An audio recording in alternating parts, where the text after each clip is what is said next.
doing it the best in the house here for North Carolina. And speaking of North Carolina, I can't hear you. North Carolina, are you ready?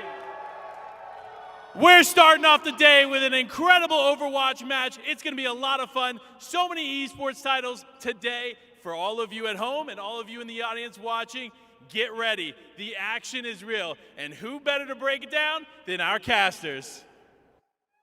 Thank you, Panda. What is going on, everybody, and welcome to VESL. We are jumping into Overwatch 2 in just a couple of minutes here on the main stage. I'm Septulin, still Seymour. You met us just a minute ago. You know who we are, but Seymour, we're jumping into, dare I say, my favorite game of the weekend, Overwatch 2, and I'm feeling excited. How are you feeling today, man? I would say it's my favorite game of the weekend as well. I'm right there alongside you. I'm excited to jump on for some Overwatch 2. I'm excited to see what the high schools have to offer as well, because looking over the regionals, it was stacked with competition.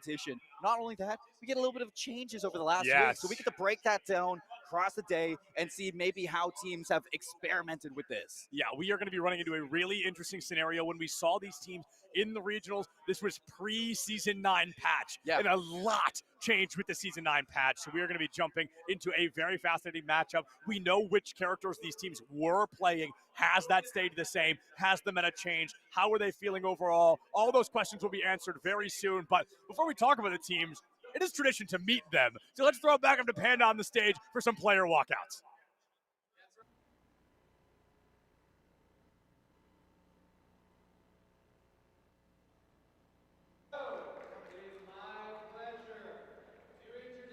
Get ready, folks.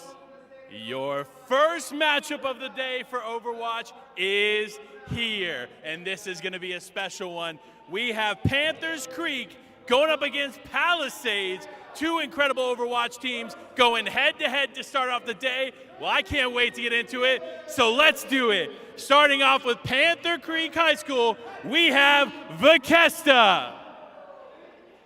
We have Tower.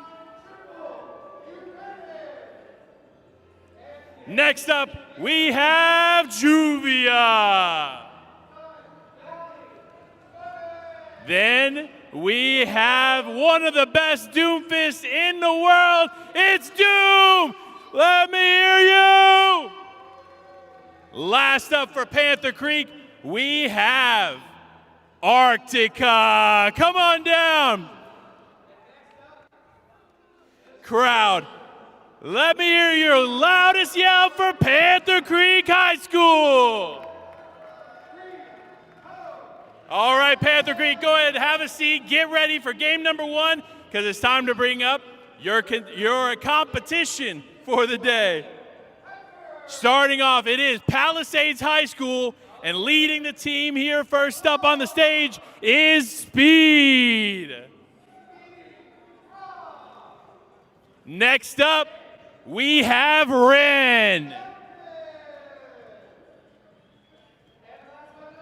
Next up, we have Rhino. After Rhino, we have Vengeance.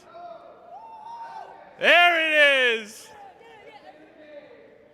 Hey! And to finish off the team, we have Rice Grain. Palisades High School, are you ready? Let's get into it, boys and girls, they and them. Take your battle stations. Here we go. It's time to start Overwatch, baby. Game one is here. Casters, take us in. Thank you so much, Panda. We're going to be jumping into our matchup here in just a couple of minutes, and I am over the moon to see how these players are going to be bringing this power together, because with a lot of good compositions on a very traditional map, I think there's a lot of space for these teams to grow immediately, learn which adaptations and changes they have to make, because truly anyone can be played right now. Anybody can be played, and a couple ground rules too. Best of 5. We're going to be starting on Control for map 1, moving into Hybrid, Flashpoint, Push, and Escort. If we need to go all 5 maps, it's going to be the map set or the game modes that we're going to be looking for today. Starting off on Control, though, we have Lijiang Tower. And I'm excited for this one, too. I was hoping we start off with this. This is like, my mind has become more of like a traditional, this is what I like to start best of 5s with. It's a really good icebreaker going into it, and especially considering, we're looking at a brand new kind of patch for Overwatch now with Lijiang Tower, with 3 very distinct maps within it that can be 3 different comps as well. Yep, 3 compositions on each stage of Lijiang Tower is kind of what we're expecting a little bit. Now, if I remember one thing about the Palisades, they were the type of team that they had a team comp and they were sticking to it pretty consistently. They brought the same team comp to the table. We really saw a lot of Diva from Rhino. We saw Rin on the Moira almost exclusively, if I'm not mistaken. And she did a very good job at it. So I don't expect to see any changes in that lineup either. But on the side of Panther Creek, one of the best Doomfist players in North America, so I suspect maybe a lot of Doomfist from them. There's a lot of versatility out from both of these teams, but across the board, I do want to remind everyone that this is a semi-final. So these teams are fighting for a chance, a $9,000 and a guaranteed $4,000 if they win this matchup, because that second place is $4,000. That's a big payday. And that's a huge payday. That's a lot of money, especially for a bunch of high schoolers. So, I mean, that's pretty exciting. And also to note, if you lose here, it's not all over for the players. There's still a 3rd, 4th place match, and there is still a prize for that 3rd place. It's a significant difference. It's 2,000 for 3rd, nothing for 4th. So it's a big match for players who want to get into that big payday, take home some cash at the end of this VESL State Championships. And as we said back in day one, for a lot of these schools, you made it this far. You want to go all the way. You made it this far, and we've seen a couple of schools be that 4th place slot, and it hurts. It is brutal every single time. But I know we've got 4 incredibly powerful Overwatch teams coming in to the point of I haven't looked at any team and been like, oh, that's your winner. I really think we are at a bit of a crapshoot here on which one of these teams can walk away with a victory under their belts. And as Lijiang Tower gets ready here, we're waiting for our teams to ready up. You got to wonder what's going through their minds right now. I mean, right now, it could be anything. When you look at Panther Creek, and when we're studying over them over the regionals and seeing exactly what they can offer, this is a lineup where you're going to have a Doomfist, and you have 2 DPS who are extremely flexible and very aggressive support players. And inside of this new patch within Season 9, that is going to be a very healthy team composition to look at, where you're looking to isolate individuals and be aggressive into those fights. So you're looking at these DPS to really be the stars of the show today. Yeah. That could be what we're seeing. Yeah, we can absolutely be expecting a bit of DPS from the DPS and probably from the supports as well, kind of what you were hinting at there. I know Rin, in particular, on that Moira, she would just end up in the enemy backline and drop 3 or 4 every time. And they're like, oh, how'd she get there? And it's a little too late. Moira is just a personal favorite character of mine in the game. So I'm definitely looking forward to hopefully seeing some of that Moira. But I know that Palisades as well, they brought out a couple of, perhaps we could say, less conventional characters. We saw some Torbjorn, we saw some Brigitte. She's been kind of out of the meta for a little while. And you've got to wonder, with these new patch changes, are we going to continue seeing that pattern? I'm not sure, because I think the supports is what's going to experiment the most out of any of them, because like you said prior, this is a very DPS heavy patch where you want to see support characters who can sustain as well as output high damage. Your Baptiste, maybe even an Ana for that Bionade, and Zenyatta and all of that. But Moira at the same time can be the best of both worlds, so there is a chance to see it for sure. The issue with me is when you're looking at a map like Lijiang Tower, is that going to be the best hero to bring out on this map? Because normally for Lijiang Tower, you're not so much engaging to a fight fully in control. You're just holding those points, and you want to make sure that you're setting up those supports somewhere. Right. You want to make sure you're putting your supports in a position where their healing kit is utilized, right? And I think Moira can work pretty well here, at least on Control Center and on Day Market, and even on parts of Garden, just due to the fact all 3 stages, the points themselves are somewhat claustrophobic, and the orbs really get a lot of bounce time. They really get the opportunity to heal up, to do that damage. And there is a change in the game right now that I'm not necessarily going to call a bug, but there is something where the new DPS passive, where once they deal damage to someone, that person receives 20% less healing for the next couple of seconds. So it actually negates Transcendence and Moira's Coalescence. You can still get eliminations with those ultimates online, but enough of what we could have seen. This is what we are going to see. It's going to be like a Moira, or not a Moira, a Mercy and an Ana on one side, and a Baptiste and a Kiri on the other. Panther Creek, they are bringing out that Doomfist as a surprise to nobody. As the fight opens up, Makesto with a beautiful deflect. Going to find 20% of that plate early on. And early, Panther Creek going to be on this point, looking to get that early capital up to take the Baptiste to back up this Doomfist, engage as much as possible. Sorry, I meant the Bastion. in for that, but Gover's going to go down. Juvia here for the resurrection. You're looking at Rhino to get busy and try to block off this Doom, but not able to get any impact here so far. Still no space taken from Palisades. Panther Creek actually going to capture the point first and start getting some progression here. Nobody going down since that Bastion resurrection. Yeah, that Bastion Res comes a long way here on the side of Panther Creek. They haven't been able to really keep him alive. Power will go down once again, and Panther Creek sneaking away a strong 20%, and I don't think they're going to be getting a lot more without maybe 2 more eliminations in their favor, and instead the eliminations stack up against them even more. Speed has fallen on the side of the Palisades, but a 3v1 trade in favor of Palisades has got to be feeling good. And this is exactly what you're looking at for Palisades. It's the right call to bring out the Orisa. You know Doomfist is going to play, Doomfist is going to bring out this hero, so big shutdown potential here, big counter potential for Palisades, and they outlast them in that fight. Yes, they give up percentage, but now they're looking to do it again. And with that Meteor Strike coming in early on, Doomfist tries to force out Immortality Field, will pick up Rice Grant on the Baptiste, and that's almost a guaranteed fight win for Panther Creek. One more Elim really going to do it. There's a Torbjorn falls. It's all about biding time now.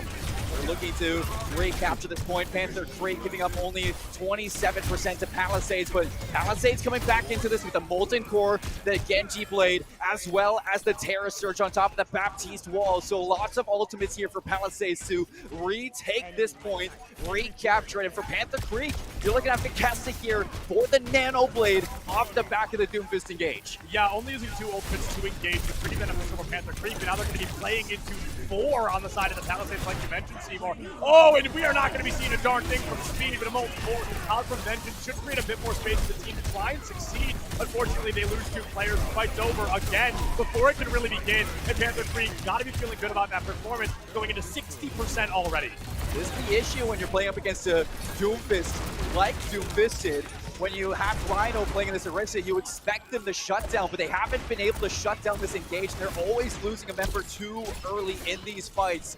You have to look to Palisades to counteract this, play slow, play together, and counter these engages, but Rin goes down.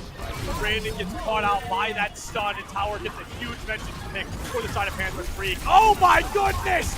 The Meteor Strike from Doomfist it all but ends the matchup here early on. 90% on the board, and Panther Creek, all they have to do is stall 10 more seconds, and they're going to be able to walk away with point number 1. An incredible Meteor Strike. I mean, this is getting into last fight territory now. Even if Palisades can touch, that's if they can. They're so far away, and it's 98%. You're going to see the Genji Blade try to touch, but they're not going to get there in time. And Panther Creek, off their tried and true Doomfist, it is going to be a night market secured, and a first map win here on Lijiang.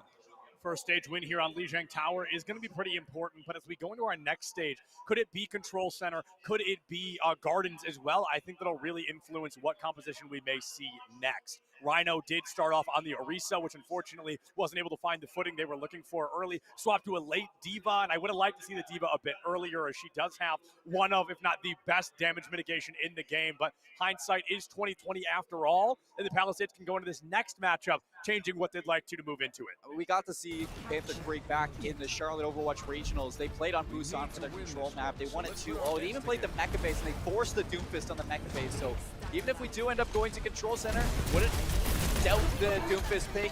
We're going to be going out to Gardens, and it's going to be a Diva swap for Rhino and a Fade pick up for Vengeance.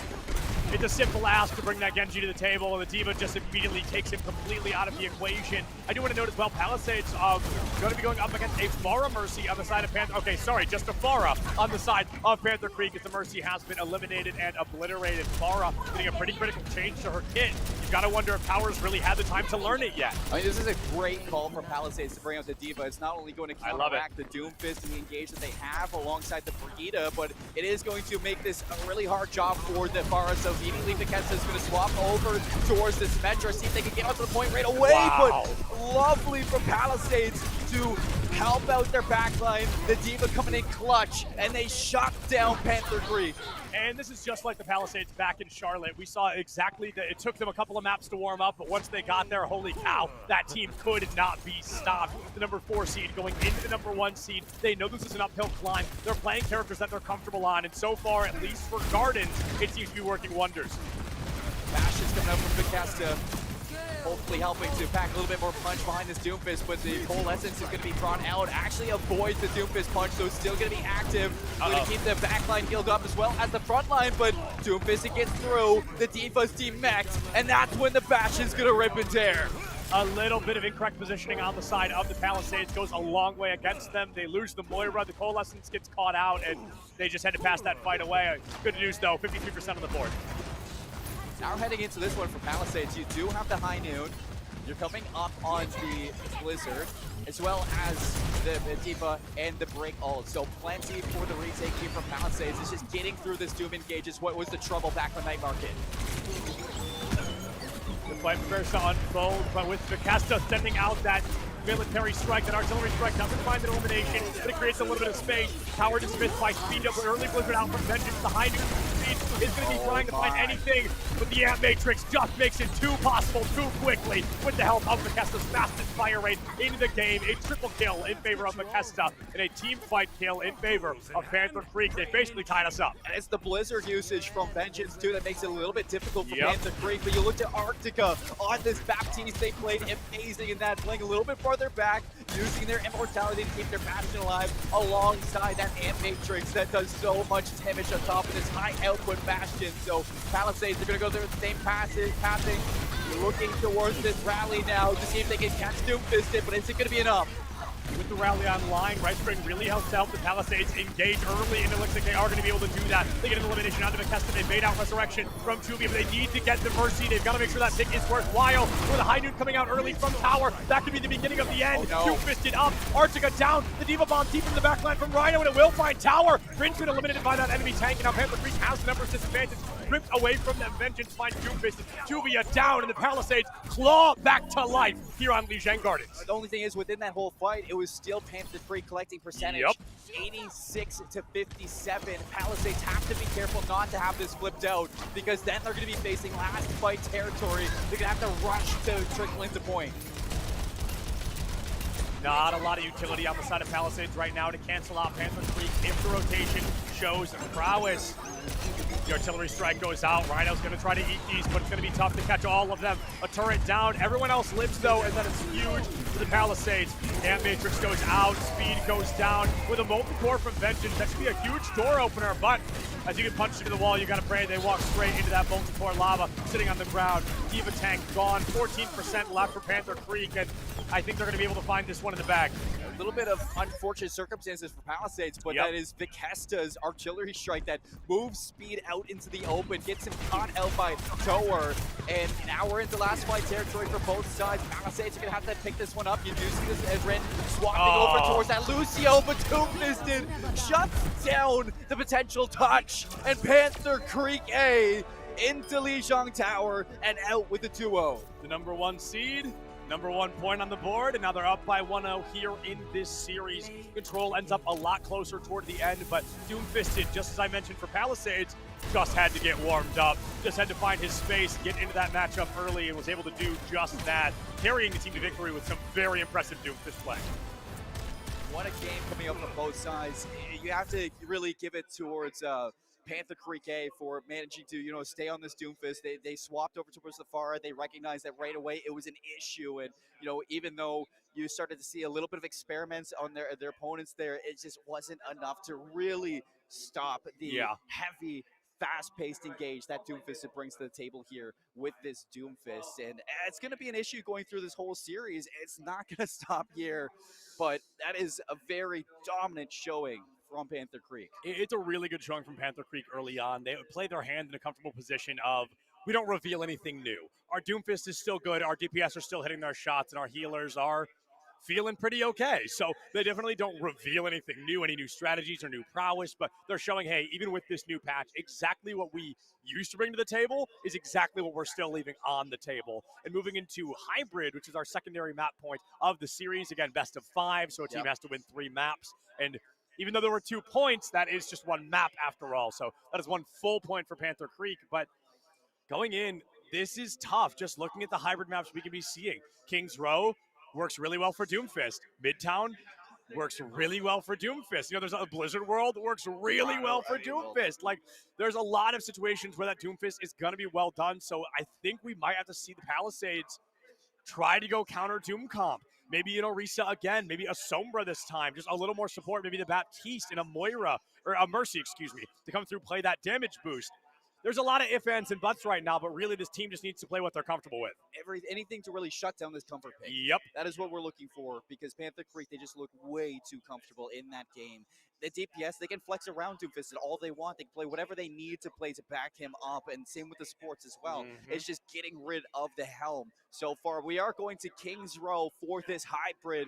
It is going to be a Panther Creek on attack to start things off. And I mean, if you're looking at all the hybrid maps, it's going to be difficult to find a map that is really going to make it hard to play Doomfist. I think Kings Row is probably your best bet for playing in those open lanes. I think Kings Row is going to be really fascinating because first point works very well because it's open. Then you get to kind of the streets phase where it's a little more claustrophobic, it's a little tighter. Doom might struggle a little bit. Yeah. But then you get to the third point and it's open again. And there's a lot of high ground to utilize. There's a lot of great spaces to utilize that seismic slam in particular to disrupt, to kind of punch off the map. There's environmental opportunities on the third point as well. And I don't know, Doomfist is going to be the name of the game for a long time, I think. Until somebody pokes a hole in that plan, it's going to continue to power through. Could be seeing it all day long, yeah. But just for everybody tuning in, don't forget, this is not the only stream going on for Overwatch. And an update around the venue, Sun Valley and Green Hope playing on the opposite stage. So go show some love to Zephyr and Monkey Man on the other broadcast, as Green Hope actually up 1-0 for themselves. The number 2 seed playing against the number 3 seed there. Looking to see if Sun Valley can turn things around, as they're also into a Kings Row. Lots of chances here as well. You saw the Rhino swap from the Orisa to the Diva. Maybe even seeing if they can play into Azaria on this map, into anything that can maybe absorb that Doomfist and output damage back. I think if we're playing Diva, we need to be playing a composition that fully enables Diva. I think playing a Diva when you have a Torbjorn on your side can be a little difficult to work with. It can be a little sloppy to kind of play front line and protect your back line that has no mobility. And a lot of versatility like that can be problematic for these teams, but that's what this patch has been about so far. Because this patch just came out, we're really sitting in a situation where nobody knows the meta yet. There's no pro scene to keep an eye on. There's nobody to really ask right now, oh, what is the proper play?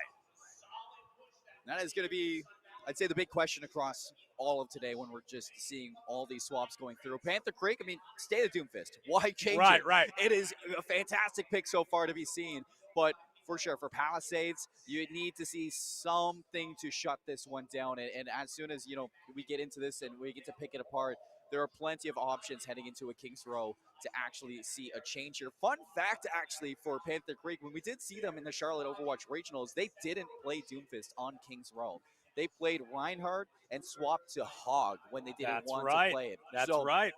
We're hyping up the Doomfist, but when you're looking at, the past for this team, the Doomfist is not just an end-all, be-all right now. It is what we're going to be starting off with, but I like Palisades actually swapping Rhino to the Sigma. Not a bad call. I'm a Sigma believer. He's one of the best tanks in the game right now. And Panther Creek also bringing out Hanzo, who can no longer one-shot squishier characters without a Mercy damage boost. So do you commit Juvia to that? Do you allow Makesta to hit a lot of body shots and kind of beat that body shot bandit? It's going to be up to Panther Creek to try and make that choice. A great fallback from Palisades, but unfortunately, one unlucky arrow takes that May out of the equation. The Ash, nowhere to be found. And Panther Creek choosing to start on the attack is really fascinating because it allows them to kind of set their own win condition. Yeah.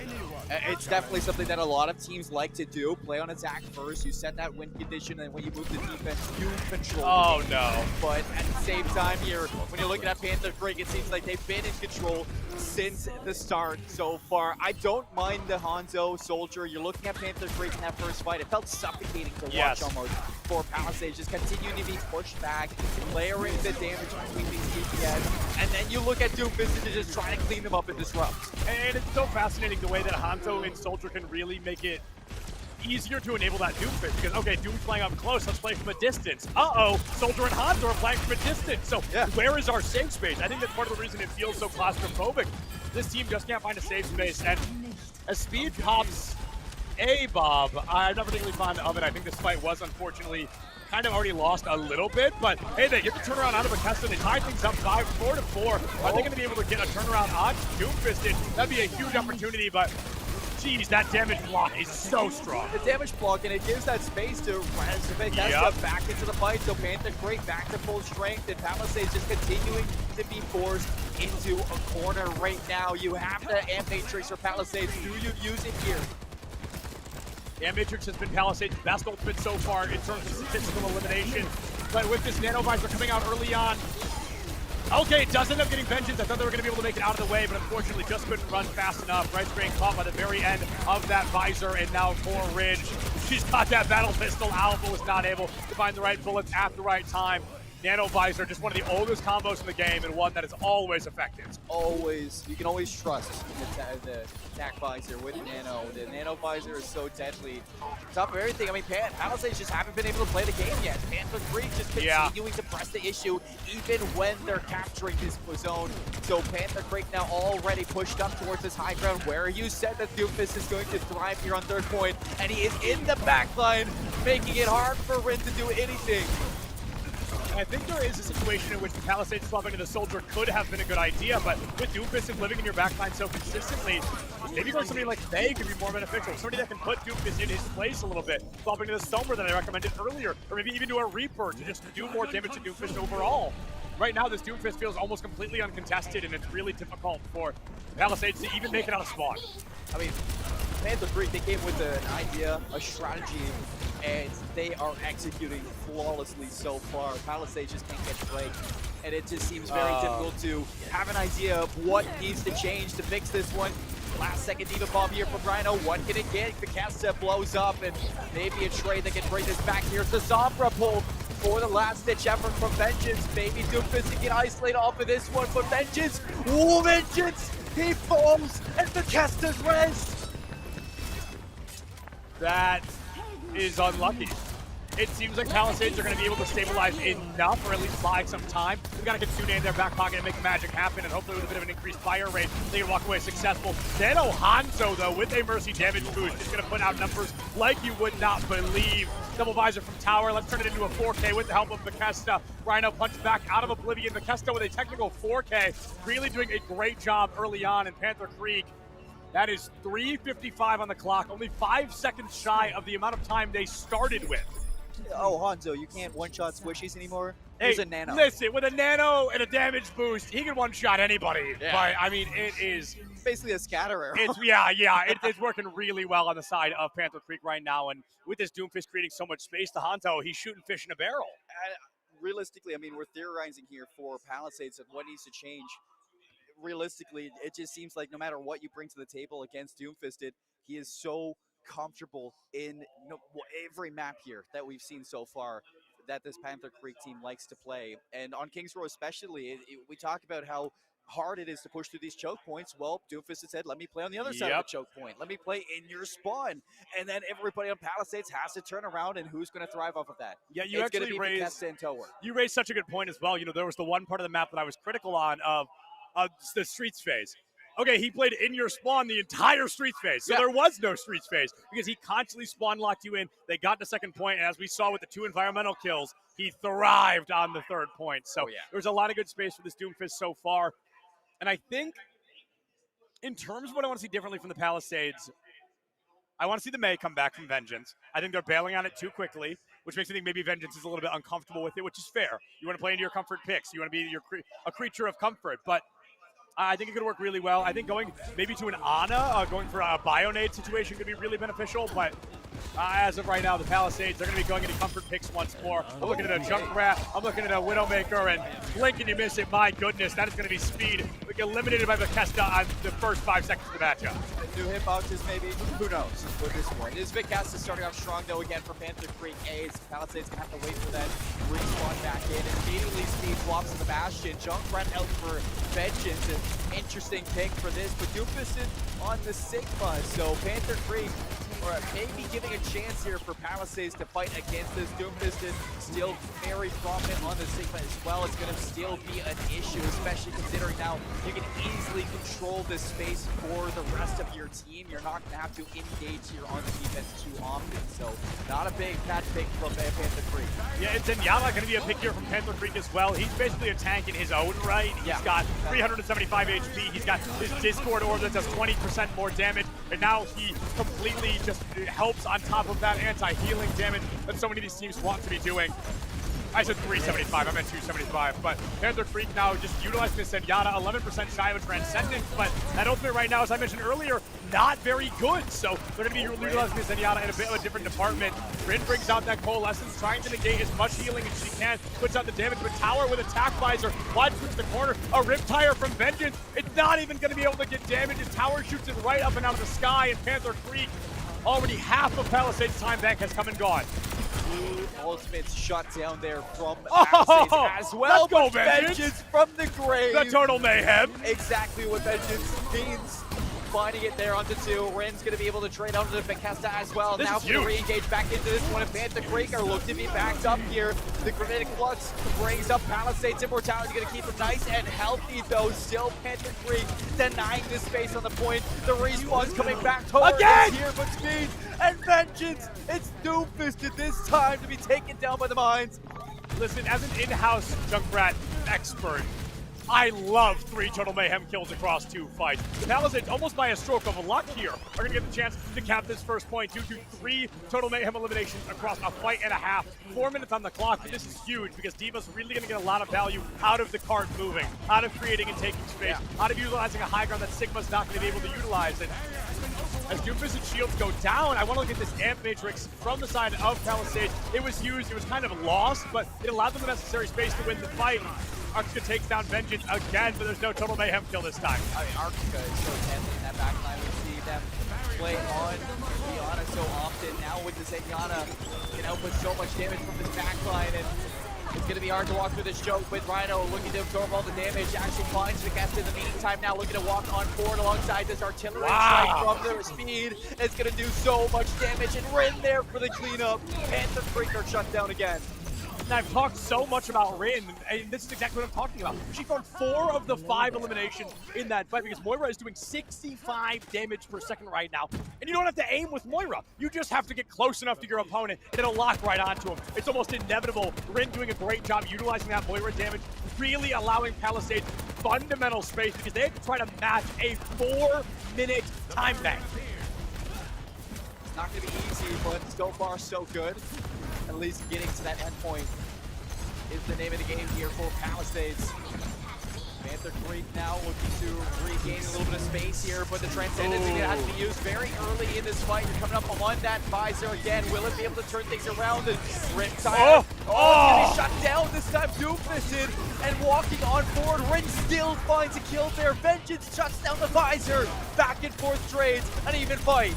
Even fight as Doomfist takes Vengeance out of the equation, but Panther now is not going to be able to keep Arctica alive. Doomfist is gone, and the Palisades are going to cap the second point. This will give them 3:45 on the clock. So right now, it is impossible for the Palisades to cap with as much time as Panther Creek. But if they want another shot at the gold, they need more than a minute on the clock. They need to cap this as fast as humanly possible with a couple of great ultimates to do so. I think this upcoming fight could be all Palisades all day.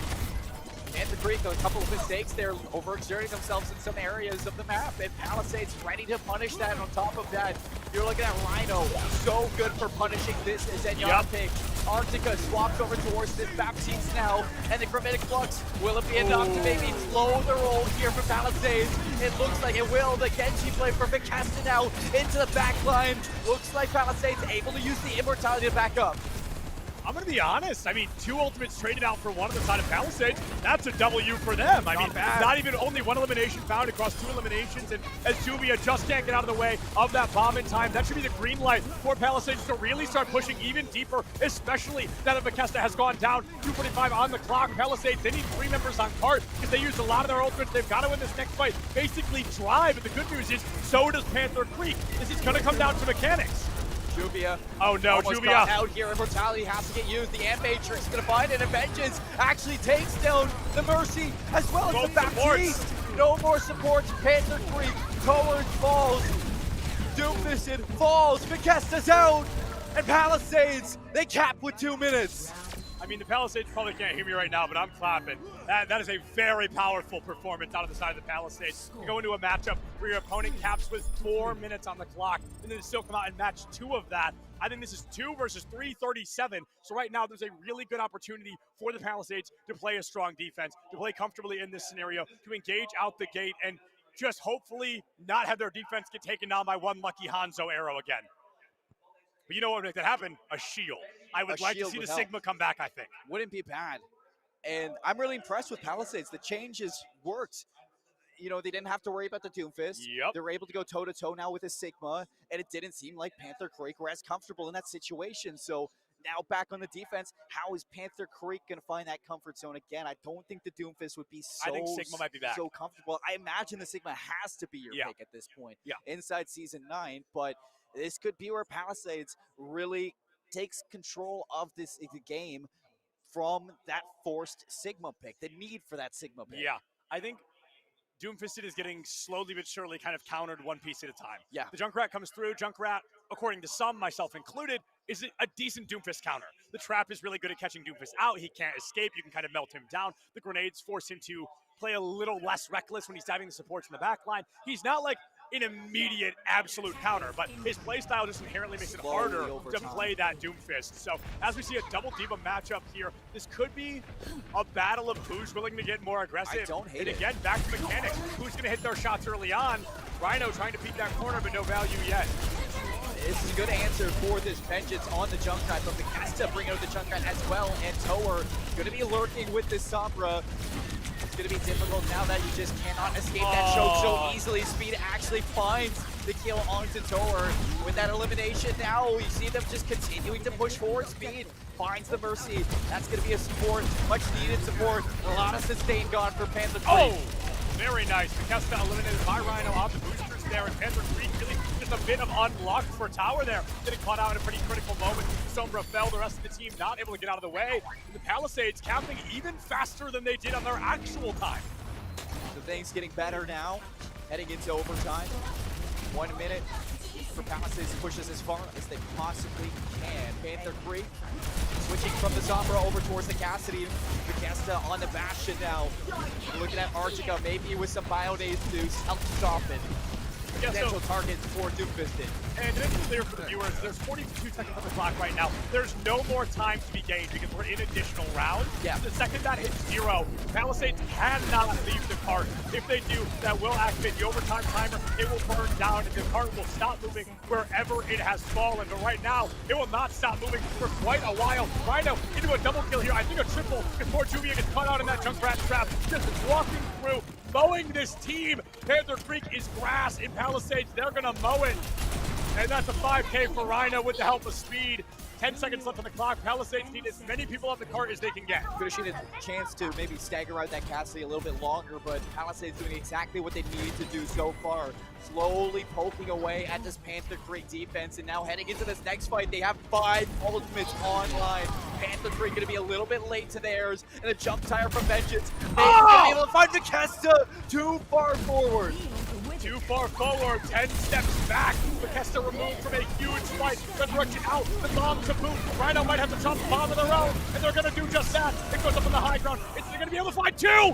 Shower and Juvia both down. Immortality Field out from right straight. And Palisades cannot leave the cart right now. This is a huge moment as Rhino continues to lead this team into a powerhouse direction. But the artillery strike comes out. Rena has going down to Arctica in the back line. Speed, artillery on their own. They're eliminated. The bio nade from Arctica makes the difference. It is up to Rhino to save the day single-handedly, and they're just not able to do so. 5 points on the board for the Palisades. 3.5 minutes for Panther Creek to answer back. They get the capture on that second point. That the fifth streak point. phase They was got that fifth completed. point. Palisades, hats off to you for an incredible push there inside the overtime on Kings Row. The swap's necessary to win that out. The defense on Panther Creek looking a little bit weak here. So this could be a chance maybe for Palisades to shut this down. Just what are you going to do on your defense? Because now we look over towards Panther Creek with an impenetrable offense here. They break through everything so far that's been thrown at them. And you expect Doomfist to go back to the Doomfist, obviously. Almost inevitably. And that is what the issue is here for their attack. So Palisades, really, I mean, you have to find something to counter that. And I think that Junkrat talk that you were mentioning is exactly what might be the case. I think planning for the Doomfist, Sigma, May, Junkrat on a brig. Ana and Brig, they peel for each other, they keep each other alive. You've got a Bionade, you've got a Sleep Dart, you've got a Whip Shot, you've got a Shield Bash. You've got a lot of anti-Doomfist stuff. Yeah. May can slow him down. Junkrat can trap him. Sigma can hit him with the Accretion. Every one of those characters has one or more anti-Doomfist abilities. And if you really want to hurt Panther, you want to hit Panther Creek where it hurts, you stall out that Doom. And here we see the Because Doom. look who's back. The cast step back towards the Hanzo. Ramatra from Rhino. And Rice Grain over towards the map team, so no anti-healing so far for Doomfist to worry about. Still have to worry though that dancing around these Junkrat mines, and Speed is laying down so much damage on this Bastion. Bastion is going to be 93 HP, cannot get into the Immortality field. Speed eliminated by Tower early on with a great punch in the back line from Doomfist and Rice Grain. Just can't make it out either. That unstoppable offense, like you mentioned, continues to be just that. And I talked about it a little bit, Arctica on their Ana pick, these Bionades that we just keep on seeing, softening up the back line of Palisade. Why I'm talking about Ana, man. Not enough. When Doomfist can push them out of the Immortality, it's so easy for them to clean up there. And Arctica is just such a key factor here, this Panther Creek offense. Now, luckily, the Palisades made it very far. So 248, reasonable time bank right now. We see teams get installed here all the time to the point. I call this King's Row point 1.5 because we see teams end here so consistently. Rhino wants to go deep into the back line, but Speed eats a Bionade. Almost a blessing that it comes out so early. Vengeance be able to get out of the way. Gonna be a punch deep into the back line. Immortality field out. Rhino has fallen to tower way up front, and that's really gonna hurt the Palisades. Really will. Without that tank, just going to have to start backing up here and try to live as long as you can. And Speed is actually going to find the better of Doomfist, but here's the Dragons from Bethesda. Is going to actually cut off the escape from a lot of these supports, and Palisades box them in towards the corner. A little bit easier for Bethesda to pick them up, but will you find these kills so far? No. Speed gets away. Bethesda down range, caught in the trap, but he'll live. He'll live. 2 minutes on the clock now. The fight kind of over, but not really. We're going to be watching in this corner in just a minute. And the Palisades stuck in a bit of a sunken cost fallacy, still on the Ramatra, because, hey, that ult's just around the corner, I swear. It's coming. And right now, Panther Creek, they've just got so many already locked and loaded. I'm not sure which one's going to be making an appearance first. They just need to stall for a minute and a half, and then Annihilation will do the rest. Vengeance is going to have to Junkrat tire, Reptire. It's let loose. Let's see if it finds anything. We're hoping that this is going to be the one that finally gets an elimination, because it's been a little while. Hey, he said, I'm going to finally take somebody down, and it's Doomfisted.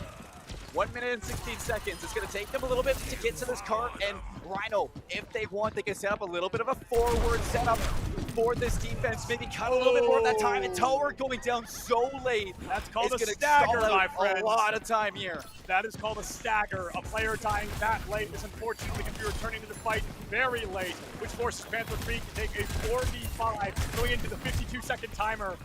It's not impossible, but by golly, is it not going to be easy. Annihilation. There's the Nano, and Rice Grain is gone. Deleted out of the fight early enough, and with Rin disappearing as well. Palisades, you're supposed to get out of the way, but let's Blossom. It's going to be a Death Garden from Speed, a 3K in favor. Let's make it a 2v2. Annihilation out from the Palisades, and Panther Creek, they're using all they have to stay alive. Doomfisted and Tower go big there. 3 kills to stay alive here. The cart is pushing forward. Palisades, they have to rush back, and they only have the Animatrix coming up in the Coalescence, but Rin has the touch.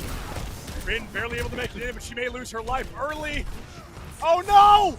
Oh, the BAP is gone. They have no ultimates on the side of the Palisades. They have no healers. They might just have no hope. It's a close map, but unfortunately, no cigar for the Palisades as Panther Creek will emerge victorious on a very long Kings Row journey.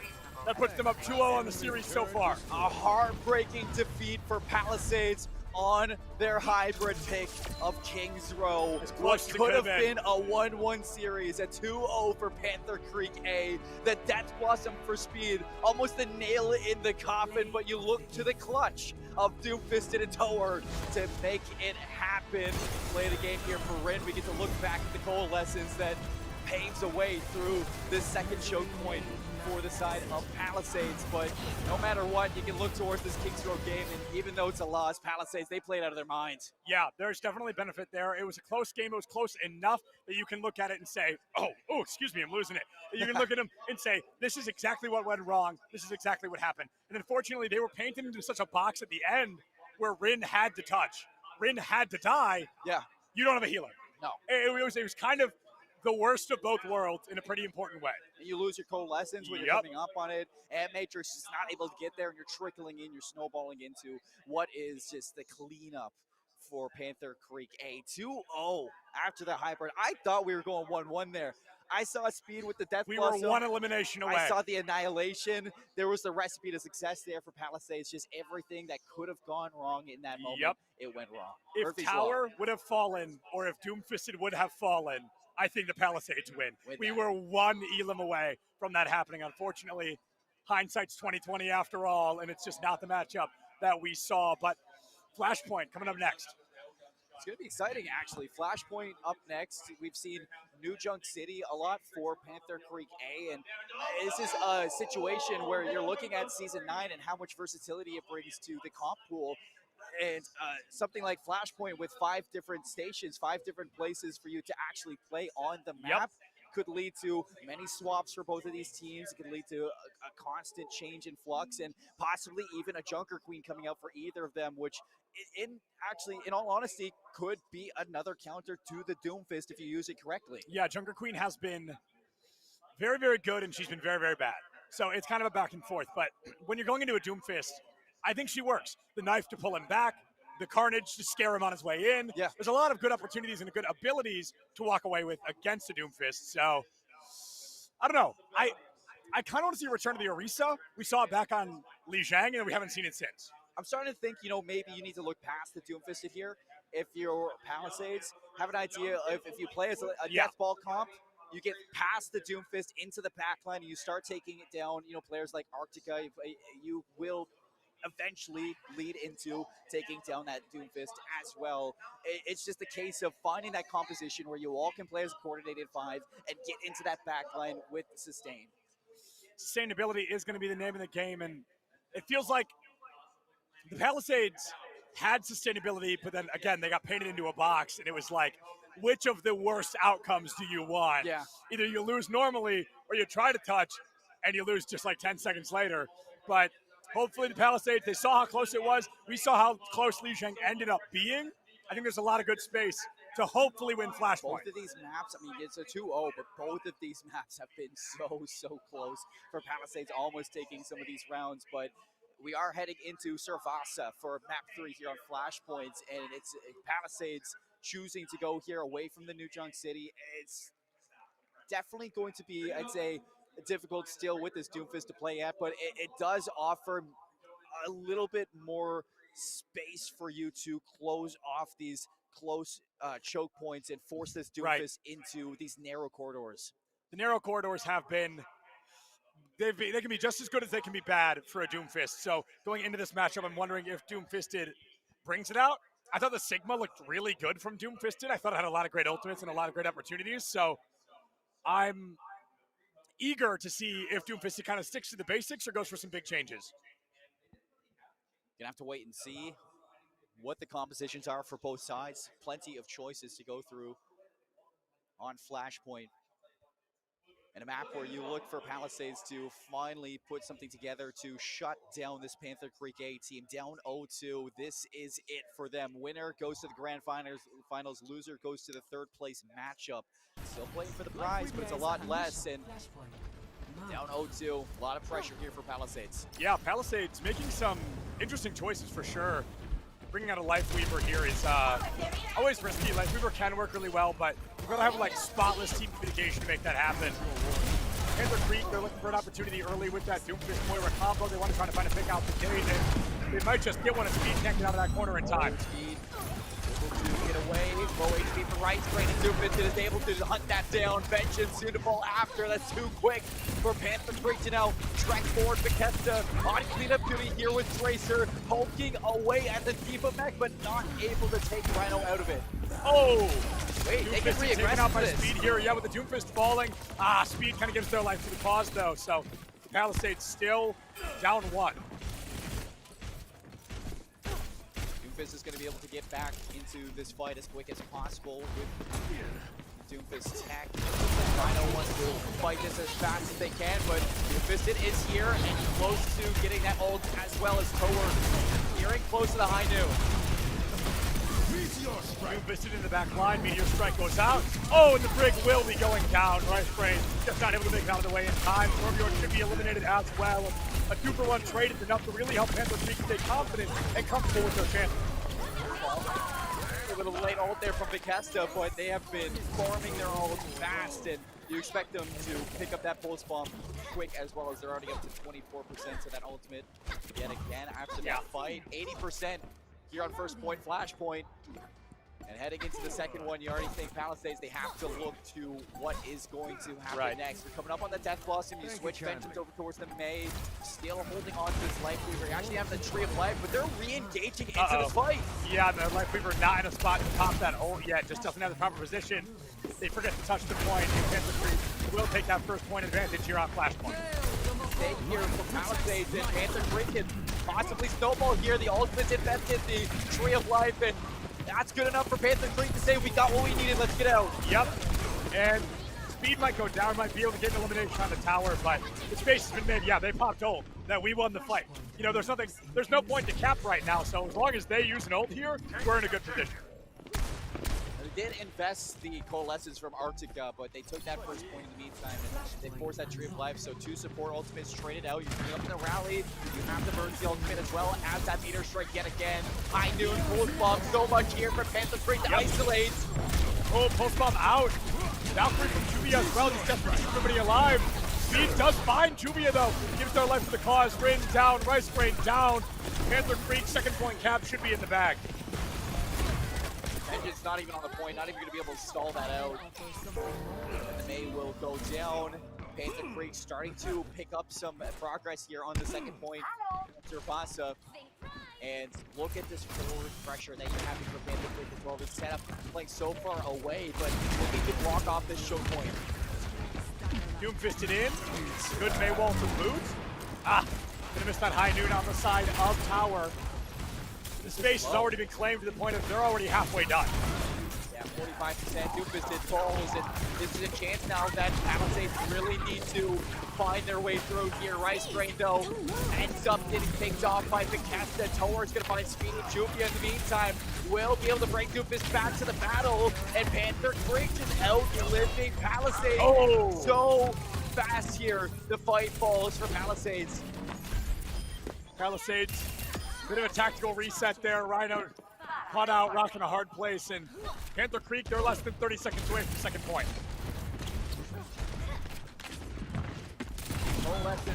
Only ultimate Panther Creek half, but Palisades, they need to touch this fast. They're going to swap over to the Farah now for Vengeance. It's going to be difficult to make this work. Hence this Cassidy, but Coalescence in for Panther Creek is going to allow Bethesda to pray away at this backline, and Vengeance is actually clipped out of the air by the Coalescence. And Palisades will not be able to touch Panther Creek now on match point. Panther Creek just pulling no punches right now. They are really just putting themselves in a prime position. That Doomfist, he's actually intentionally punching. He's not pulling any punches. So right now, Panther Creek, they are feeling A-okay. Palisades gonna have to reverse sweep into the reverse sweep. Yeah, literally reverse sweep this just to have to win 2 more maps. That's a big ask. Wins by a move onto Juvia. Not sure how that happened, but Doomfist says, whatever you can do, I can do better. 3 off the map from Doomfist, and the Meteor Strike, the rally to counter it out. Palisades gonna give up the points, but they still want to fight it out. Doomfisted. I mean, what else can you do, man? You took 3 down already. You're going for the 5K. Might be able to find Rice Brain here. That'd be a huge elimination and an incredible stagger in favor of Panther Creek. They get the bomb out of the least from Rhino, and with no eliminations off the back of it, Panther Creek's got to feel good about it. Kind of a wasted ult. 28% to 7 now. Palisades, their only worry is holding it. They have the sound barrier. They have the Death Blossom coming up the visor as well. Panther Creek in the other end. High Noon, Coalescence soon to be, as well as the Valkyrie for Juvia. Not going to be easy to get through, but Doomfist definitely going to be looking to maybe find Rice Drain, which has been the first to fall so often for Palisades. That's very true. Poor Rice Grain's been caught out quite a few times. Palisades, the Soundberry early on. It's kind of a fascinating choice, as Panther Creek didn't really pop an ult to encourage that, you know? I think it's almost like an insurance on trying to win this fight, and still they're going to lose speed. Bethesda has the recall, gets back up onto the stage pretty quickly here, and Vengeance with attack visor and no space to use it. Panther Creek dumping every ult they have. Rice Grain gone, Rin gone, Rhino gone. And the visor finds nothing. 90% for Palisades, but they're not able to find the last 10 needed to take a point here on Surfasa. Now all they can look to is last-minute touches and a Death Blossom for speed that could possibly disrupt the backline of Panther Creek, but Bethesda hunting with the pulse bomb. Oh! Rhino. No ults now, only the Death Blossom. Yeah, the only ultimate that Panther Creek had kind of no longer available, but Doomfisted just around the corner of that Meteor Strike, and we've seen how impactful those have been so far. Palisades, though, like you said, they've got one last trick up their sleeve. Will it be a Death Garden, or will it wither away? Durant goes in, and he's punched right out of it. Speed just unfortunately speedily removed from the final equation. Rhino is gone, Tower has fallen to a Bionade, and Vengeance just not able to do enough here. It looks like Palisades may unfortunately be saying goodbye here in VESL. Panther Creek a 3-0 victory and a spot in the grand finals for a chance at $9,000. A well-fought victory all through the 3 maps we saw. Palisades, they made the changes, they adapted, and they pushed Panther Creek to the very end. Yeah. But in the end, it's only Doomfisted that stands in these fights, as he's able to do so much. In this moment here, I mean, you look at Doofus and the character, the kit that he has. Yep. Really, Mr. Do-It-All. Yeah. You can counter ultimates, you can engage into fights, you can solo heroes. And, I mean, he is just so dangerous. And he used to be a DPS, which is even worse, I'm so glad he's a tank now. He always should have been, but I'm sure that's not the last we've seen of him today. We're going to go ahead and throw it to a short break here so I can figure this out and we can get our other teams ready. We'll see you right back here with some more STEM program in just a bit.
Welcome, ladies and gentlemen, to the VESL STEM Championship Finals. We have a game called Roboverse that these students have been participating in, using all of their math, science, technology, and engineering skills against one another, school to school, player to player. That's right, Christian, you forgot to introduce yourself. Ladies and gentlemen, this is Ko. He is our lovely STEM leader here at the VESL Esports and STEM League. So let me explain a little bit about this here. And by the way, I am Charlie. I'm the league commissioner. So we're very excited about this because this is the state finals for STEM as well. And with the investment that the state of North Carolina has made into this league, we're looking to not just impact the students' lives on the esports side of things, but also training them in skills that they're going to use in the high-tech jobs of tomorrow. Everybody knows there's so much work to be done in preparing our students for the future, and that's why North Carolina has been investing in these opportunities. Because not only if you're an esports player, you get amazing skills that you're going to use in your career, but on top of that, we're also running STEM competitions. And these are students competing for prizes just like the esports students are, and they've had a challenge all year in this Roboverse game. Roboverse is a game that we developed at VESL to train students in artificial intelligence. So what you guys are about to watch is a real competition that we do not know the results of because the students have been working for months to train their bot on how to play. And you want to tell them a little bit about how this game works, Christian? Absolutely. So it might look a little confusing, but essentially we've got two robots on a grid of platforms suspended above the pool. Players are trying to be the last one standing because obviously robots don't like water. So you'll see them move around. Essentially, you want to use, your chess skills, your checkers skills, and cut the other person off so they're stuck on a small platform and fall in the water. So can we bring up the Roboverse game here so everybody can see it? Don't start the game yet because I got to introduce the two players. All right. So the purple bot, hailing from the Charlotte College of Early Engineering, as he's already gotten off to a start, is the One Theory. And the red bot, that's going to be from Philip O'Berry Academy of Technology, 1437. Christian, what's going on right here? All right, so we'll see that these robots are using equations that the players have built to make decisions. So essentially, you've got to use variables, coefficients, lots of algebra in order to give your robot its own personality. Christian, I'm its own getting worried about decisions. 130 here. It looks like he's getting trapped in the corner. This is Oh. very dangerous. And 1437 moves him. He's only got one move left to go. 1437 can just run out the clock at this point because One Theory is pretty much stuck in the corner. He's about to fall into the boy. There it goes. 1437 wins. Now, one thing that we forgot to mention, this is best of 3. So 1437 just pulled off victory number 1. Will he take victory number 2? Analysis, Christian. All right, so we actually saw that Godly moved towards the center, right? And it's better if you move towards the center because you've got lots of options on where to go. And what we actually saw was the other player moved up to the top left corner. You do not want to be at the edges. We see lots of cutoffs. In fact, we just saw a cutoff right here, and you're stuck with only 3 platforms. If you're in that situation, you got to wait out the clock. But if not, that's it. If you have a robot that likes to burn through its energy a lot, break a lot of platforms, you're not suited to be near the edge. You've got to play conservative if you do that. And it's important to recognize that the players are not controlling these AI bots. This is the bot themselves. So once you program the bot, you can't do anything about it. So we'll see if any changes can be made here, and if One Theory can pull off staying alive. Let's queue up game number 2. Let's queue up. There it is. All right, here we go. One Theory is going. Is there any advantage to moving first here? As I see 1437 move first there. Yeah, so actually they're in different starting positions this time since we've gone to game 2. What we see a lot is that some bots are super aggressive. So if you start early, you move towards the other person, but that puts you in the center of the grid, which means you now have lots of options. And if the other person is scared or runs away or is aggressive, they're going to move towards the edge normally. So I'm going to go out on a limb here. It looks like One Theory is a pretty aggressive bot as he seems to be chasing 1437 around the board. Absolutely. And then all of a sudden has a change of heart and heads to the other side, maybe trying to find some safety. Absolutely, absolutely. So now they're in a battle to get closer to the other player because they want to have as many platforms on their side as possible because we see a clear division here. Yep. And Well, it's oh no, because that one ran out of energy. And now one theory, I thought he had navigated him into the corner. Godly is actually being very conservative here. The 1-3 is being very conservative as well. So it's just which platform. And there it goes. We have a winner in our first semifinal. 1437 was able to trick the other bot. Congratulations to them. They will advance to the state finals here in the VESL Esports and STEM Absolutely. Championship. Yep. All right, we'll throw it back to a break, and we're coming back with some Valorant.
Welcome back, everyone, to the VESL Esports State Championship. It's time for your next game. It is Valorant, and it's going to be an incredible semifinals lineup with two very incredible teams.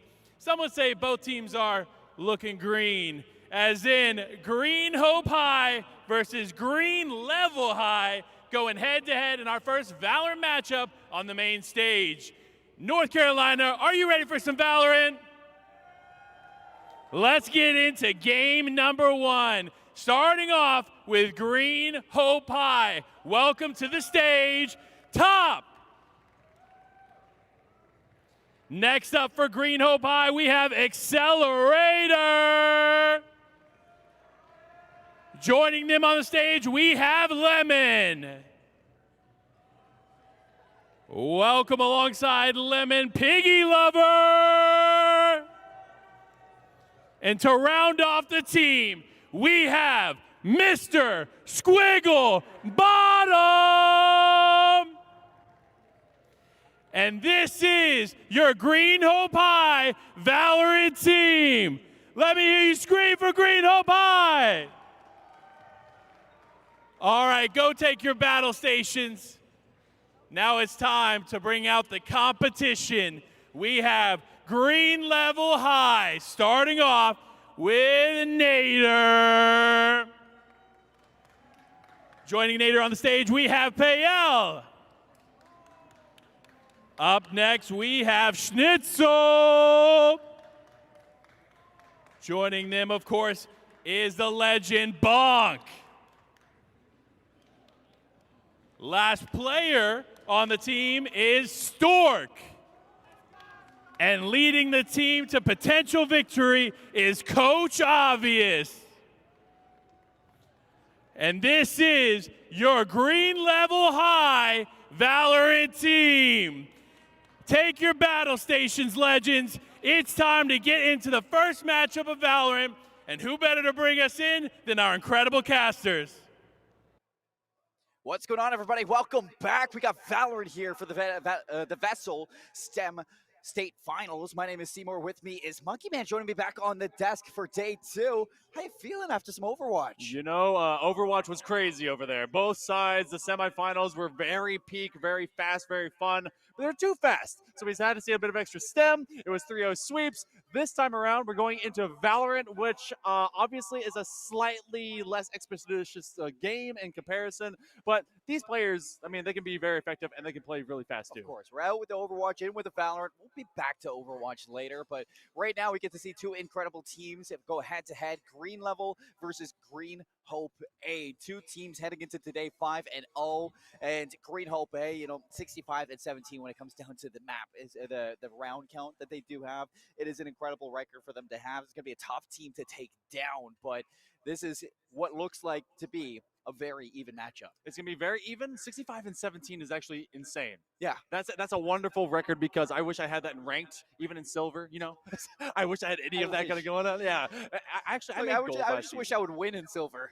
Okay, some of us, shout out. But either way, we go to what this competition is, which is our top 4 teams. Let's chunk up that bracket to show you exactly what the competition is looking like. Green Hope, Green Level, Myers Park versus Ardrey Kell. Semifinals going head-to-head, and we got Green Hope and Green Level here, but don't forget that there's 2 streams. So you can go check out Septilence and Zephyr on the other stream for that Myers Park versus Ardrey Kell matchup. Winner goes to the finals. Losers go to the 3rd place match. Both matches are going to be playing for some prizing here, where we got $15,000 overall for the state championship, but 3rd place match is only going to be a 1 spot to make that prizing. 4th place walks away with nothing. So this is a really important match for both teams, or all 4 teams in every semifinal trying to make it to that final to get the big prizing. Let's see what that prize pool actually looks like. I think it's pretty darn similar to what you saw just a little bit ago. In case you missed out on Overwatch, well, guess what? It's the same thing. $15,000 combined, but $9K for 1st place. And just like you said a moment ago, Seymour, it is $2K for 3rd and nothing. For 4th. Nothing at all. You get to have maybe some good times, good vibes, maybe good energy. That's about it. People want to place in the cash.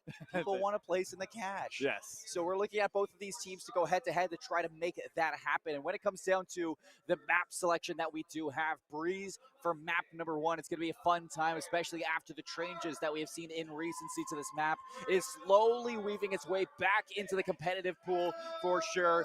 And we look to see that we have Icebox ban, Split ban, Lotus, Sunset, Ascent, all out of the pool. And we're starting with Breeze. Breeze, an AIM Gamers love affair that has changed up based on where you want to go, especially as they kind of open and close a couple different pathways. They did have that upper iron hull that had been split off, and then suddenly it came back into the pool. But we're going to be moving and at least confirming whether or not our map is correct, so we're going to go into this regardless. Green Hope, a bit of memes. I think that's why everyone was floating Yoru, because we need to make sure we have the right map. Unless, do you float Yoru in your lobbies? Well, I mean, Breeze, you can make Yoru work. Do you make Yoru? Do I do it, though? No. Okay. I don't. Yeah, no. I'm not a Yoru player. I don't like Yoru players. I don't mind seeing Yoru on Breeze, but when other people play, when they're capable of playing Yoru, because Yoru's difficult. Yeah, no. Difficult to play. Yoru requires some cerebral play that I don't know how to even get to the dimension thereof. You have to be ready to be able to get your sidewinder blind, or the blind side rather, and as well as just teleport at a moment's notice, but also fake teleport. Deception is key. I'm not a deceptive person. You're very honest. Yeah. I'm a very straightforward person. That's the Canadian. I can't be a Yoru. It seems to be the case. But for these students, it does seem like we have the wrong map at the moment, so we're going to be waiting to see exactly where we are landing on. So it looks like green level starting on attack. We're going to bind. All right, so away from Breeze. Let's not even talk about Breeze. But let's actually go back to Yoru, because Bind is very Yoru friendly. Oh, you're saying this, but we got to see it at a pro level, and we've been able to see it at least as a cheeky. It's a pro level. Well, they do whatever are they you want. saying they can't be pros? This is a recruiting effort to get to that next level. It's true. Yoru is so good in Garden and being able to really work between the both teleport positions. He can work defensively and offensively in big ways. You're not wrong. Yeah, I know. Sure. I know. You're not wrong. But when you have Raze, you can do both. You can play Raze. Yeah, you can do the double duelist. But at that point, would you rather risk the double duelist when you can have a double initiator or a double controller at the same time? It's just, I'm not a big fan of the Yoru here on Bind, especially considering players are going to want to play a little bit more comfortable to their own taste rather than playing risky and going for those picks. And I think that when you're looking at a map like Bind, it's really going to be difficult for a lot of these teams to break through those double controllers, and I think that's why a lot of teams tend to go through that. It's because it has a lot of information denial, it has a lot of site holding capabilities, post plant holding capabilities, as well as that. And then there's a chance that we can get a double duelist for sure. I mean, let me say, people on stage right now are way cracked than I'll ever be at playing it. So there's always a chance to see double duelists for sure. But I would like to see them stick with more of a double controller, maybe a double initiator or a double sentinel if they need. Yeah, the double initiator versus double controller really always was the main kind of argument. I'd say double duelist actually comes in as long as you can maintain good pressure control. But we also have a tech issue going on right now. So the map was wrong. Maybe even the PCs are wrong. And it looks like that we're trying to make sure that we get down to land ping. 49, that's online. 9 is what we're aiming for. So we're going to take a short break, and you and I are going to fist fight when it comes down to if a Yoru should be on the map or not. So you guys, one of us is going to have a black eye when we come on back. We'll see you here in just a moment.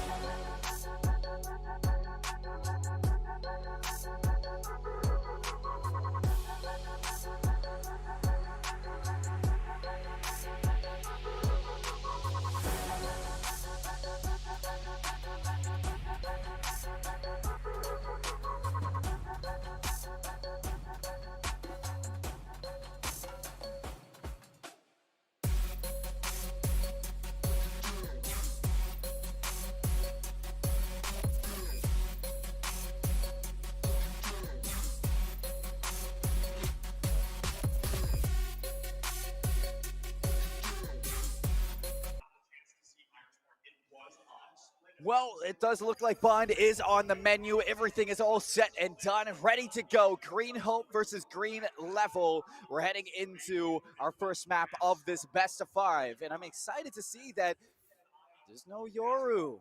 Oh, man, you say there's no Yoru. I'm looking past our production. I can't get ourselves off the. Oh, wait. Ah, yeah. In fact, I think there's a full. Well, okay. It is not a complete mirror. The biggest thing that we have right now is the initiators. We do have a double initiator on the side of Green Hope because they're going to be bringing in the Sky as well as the Sova, and then they're going to be playing to that Cypher. Now, Green Level, they're going to get very aggressive. They do have the double controller, and they're going to be acting really a lot more around their own rays. But it's going to be that Chamber that when they get that defensive flip, he's such a great countermeasure to hard pressure because you can find those good first picks. Yeah, and the Sky on top of that, Sky recently getting quite a heavy nerf. I'm surprised to see Sky actually get picked up, but she still can find value right here. Within her picks. So Green Level going to be starting off on the attack. Green Hope on the defense. It is a triple stack over towards A, double control over towards Showers, and they're going to fight for this one. So a little bit of a close setup for their Rays. Stork is going to be in and find that kill out on both top, and Nader actually takes down Accelerators. That's going to open up the A site and already rotation for B. Oh man, Mr. Squigglebottom just never left their position as they were waiting inside of both the Sky Smoke as well as the Poison Orb as they just rotate around them and able to get at least one big pick. But now you're just down to the 2 out of Green Hope defensively as Lemon is trying to squeeze onto site. That Guiding Light will identify at least someone is hanging on the backside, but Green Level, that was a great swing. They found early first blood. The aggression comes out to bite Green Hope.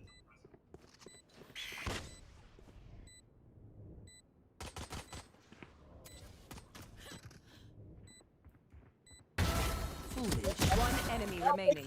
Finds 2, and Green Hope the retake. Last player standing. 1 versus 1. Nader, the Sheriff, the stick from Picky Lover. Nader has to rush this one. Time, just missing out. A clutch from Piggy Lover. Pros don't fake. Pros do not fake, and of course they're able to get through. That was a wonderful retake, able to at least get that final. But that is Green Hope into a 2v4 and making it fantastic. Just swift work out of Green Level. So good looks at this point in time. And of course, that's all of a pistol round. In case you're brand new to Valorant, there's a lot of game to be played. And now as we go into our first buy up here for Green Hope, I mean, they're able to find at least a kind of a mixed bag of situations. I'm not at all surprised to see Accelerator and a Judge, but that's also a Raze that's playing defensively. I have seen some incredible plays when a Raze brings out a Judge on binds.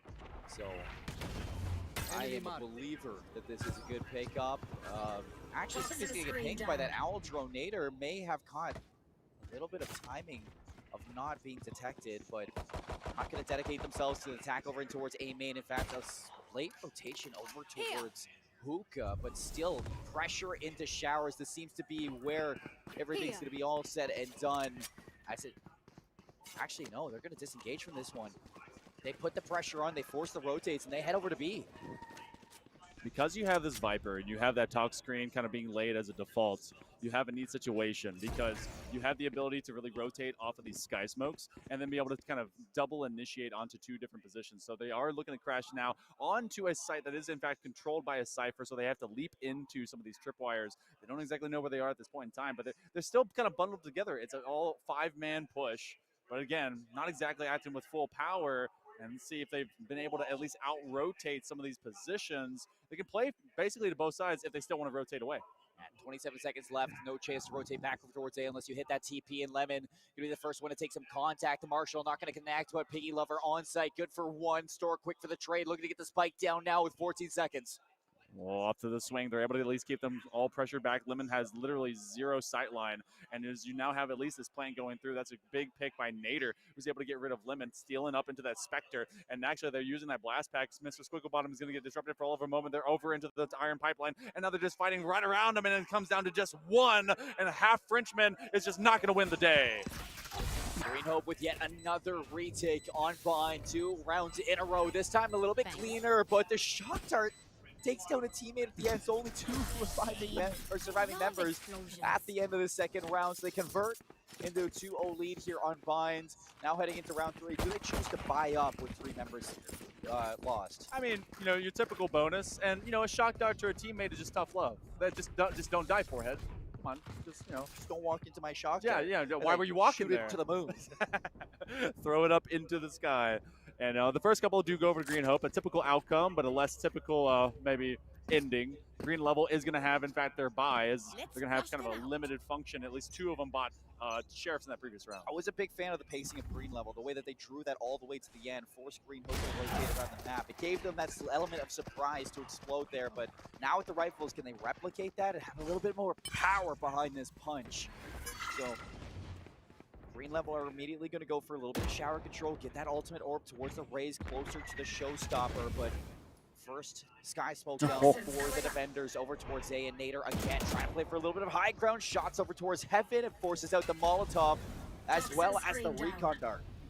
I'm not surprised to see a very scrappy Viper who's actually pressing very far up. They're still looking for this as more of a default, as they just kind of see if anyone begins to peek out and want to punish because they do have those more powerful weapons. So no one is coming away from Green Hope.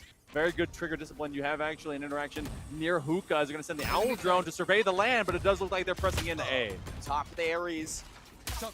Spike going down. planted. Shock Dart not going to hit Stork, and the blast pack gets him away from danger.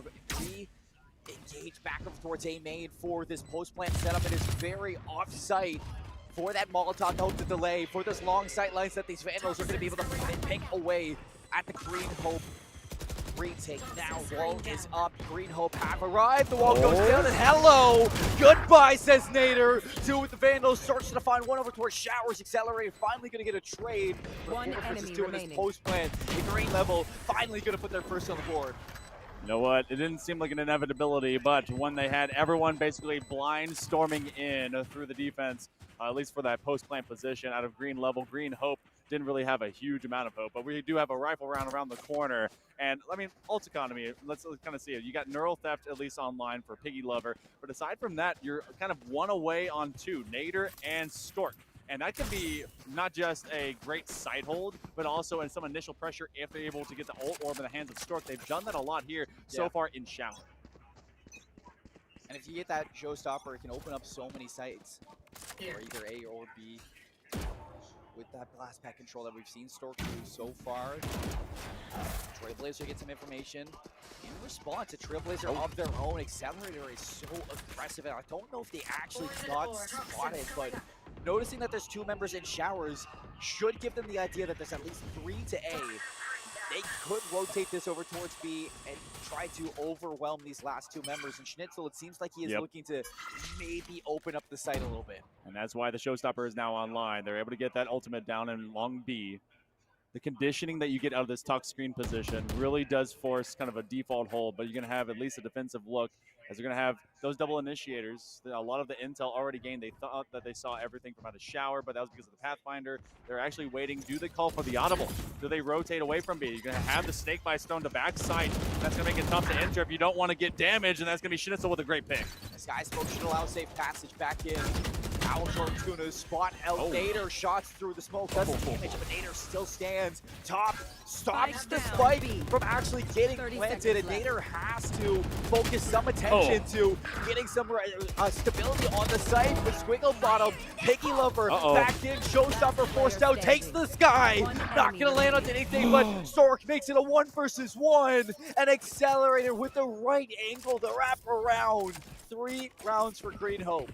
That was good looks by Accelerator, playing very patiently in U-Haul for a while, and then when they realized, okay, the initial finding of that Pathfinder was all of a ploy, they're trying to poke and prod the bull before they start rushing in themselves. And look at this, we actually into round number 5, because it is a 3-1 for Green Hope, and Green Level had their first 5 just a moment ago. We're going to see another one coming in here, but it's going to be not as powerful as you would think.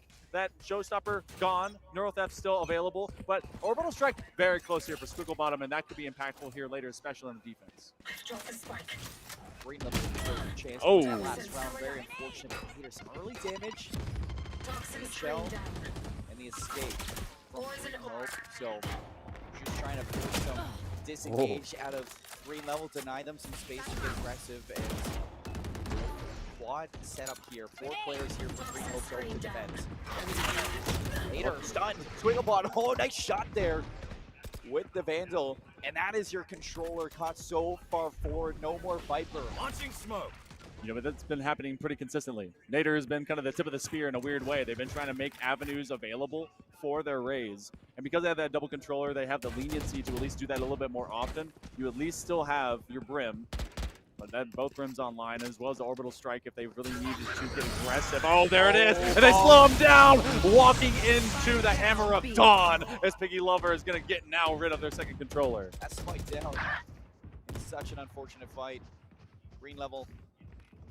They have to work their way in with these Vandals now. Specifically at the bottom of the second round, giving them a chance to score caught inside of the Cypher cage. Pale able to find two, but it's all Green level will get in that round.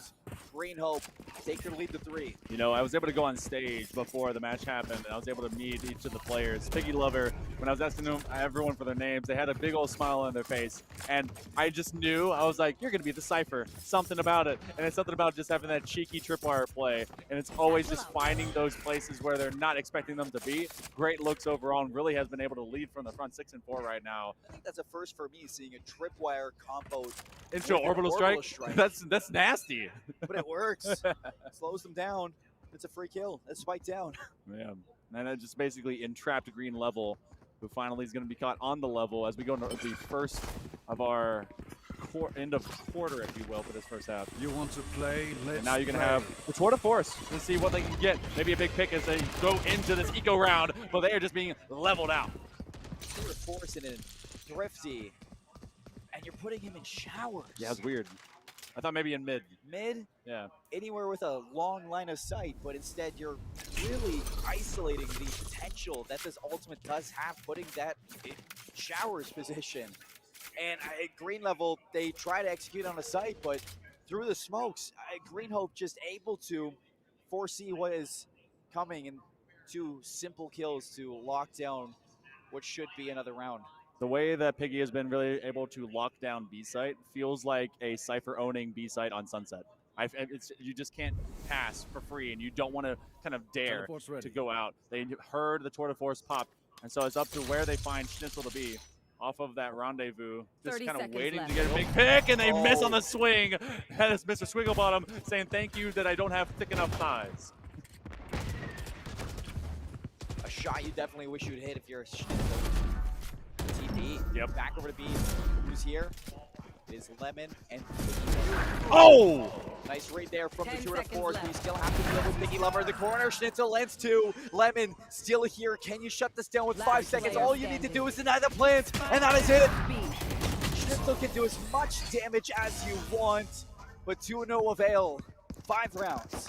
Well, you know, that was the only main weapon, I guess main primary killer weapon that they had on Green level. So they get a 3K, and that at least takes a few rebuys are going to happen. And that could be pretty impactful against Green Hope if you see Green level wanting to come up at a 5-1 right now. Looking pretty darn dominant. Online ultimates, we're starting to get a big ball of momentum. Orbital Strikes will be online. Neurotheft's still there. Piggy Lover's not even had to use that. Showstoppers coming back to the forefront. And of course that Viper Pit out of Nader has yet to get utilized. Showstopper right into connector, and that is 2 for Accelerator to open up the round. Accelerating, getting so fast. Good decision making. You see how they've changed their pace of play. They were hiding back, waiting from a more trigger disciplined position, and then they ultimately were like, you know what? Let's run it up. Let's run it down. Let's say they accelerated. Yeah, they got faster. Velocity. I have the Acceleration. Simple physics when you play Rays, honestly. I failed that class. Me too. American education, rise up. We go into at least a look from Green level. This was another buy-up round. Nader. Oh. Nice shot. Okay. Recon Dart going to be destroyed, and now element of surprise for Nader, and they know exactly where top is. Has them trapped in towards U-Haul. Do you call for the TP back over towards A here when Nader is doing their most to try to disrupt, but Nader gets caught. 3 kills from Accelerator in this round. Still heavy aggression from Green level over towards B. Nobody has been seen. Camera's going to change up. That is going to be the go-ahead for the rotations now for Green Hope to reinforce the site. Slowly a rotation as well from top. Piggy Lover's going to catch Bonk through the Cypher cage. Last one standing. is Schnitzel, and they've TP'd over towards A. They can at least maybe get a spike plant here. Yeah, be able to work back towards another tour de force if they can. They can be 10 several seconds points left. away from it, and at least the plant is coming through. This has been kind of a rarity, Seymour. We've not really seen Schnitzel, or really any kind of plants coming through from green level. They're in a bad way as well when it comes to HP. Some of these engagements, it's just going to be about spraying through the wall. Send up the spray. Why not? Paper thin walls. Yeah. Is a Vandal's dream, and Lemon able to connect with that last one.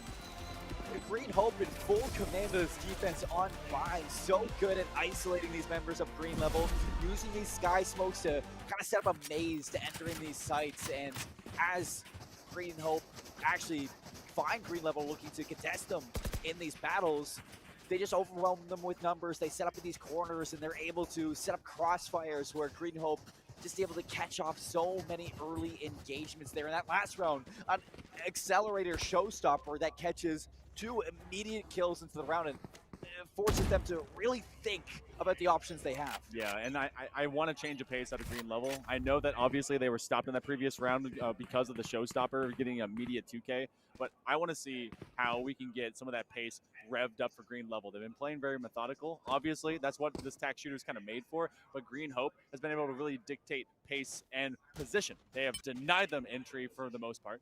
Nader is going to ring the doorbell. At least they're going to ding-dong ditch it. And you do have a lot of great ultimates for denying default plant if you wanted to. The Hunter's Fury for top. If green level even tried to get a plant off, that can easily deny. They TP back over towards A. They get Nader back in an ult orb that they already had the ultimate for, and the orbital strike should allow some passage. Forces the players out of fuel hall, but they don't get onto site right away. Okay, but they eventually are going to be moving through. It was all the delay. You do have the Hunter's Fury, aiming for default denial. A double kill? A triple off of a Hunter's Fury? Top! What Wheaties did you eat, my man? The top dog right now from Green Hope. The Falcons fly back in. Player standing. Fox gonna be caught. Up 3. Schnitzel, last one standing, good for 2, but it's not enough. A 1v5 on the card, shut down by Piggy Lover. And nothing that green level can do can amount to a round win so far. They use the orbital strike. They get onto site for the spike plant. They drop the smokes, but they don't use the Viper's Pit. They don't use ultimates of their own to really cement that post plant. And top, I mean, what are you going to do when he's just connecting with those Hunter's Furies? I mean, you're really caught out if you're hit by a Hunter's Fury. And yeah, I get hype if I see 1 kill. A 3K from a single Hunter's Fury at that one time is actually kind of nasty. They're caught in showers, and you catch them off position, but it feels like they're not activating big ultimates and big abilities in sync and call, because you put the orbital strike down to clear U-Haul, you should be pressing the advantage. yeah, of course. Yeah.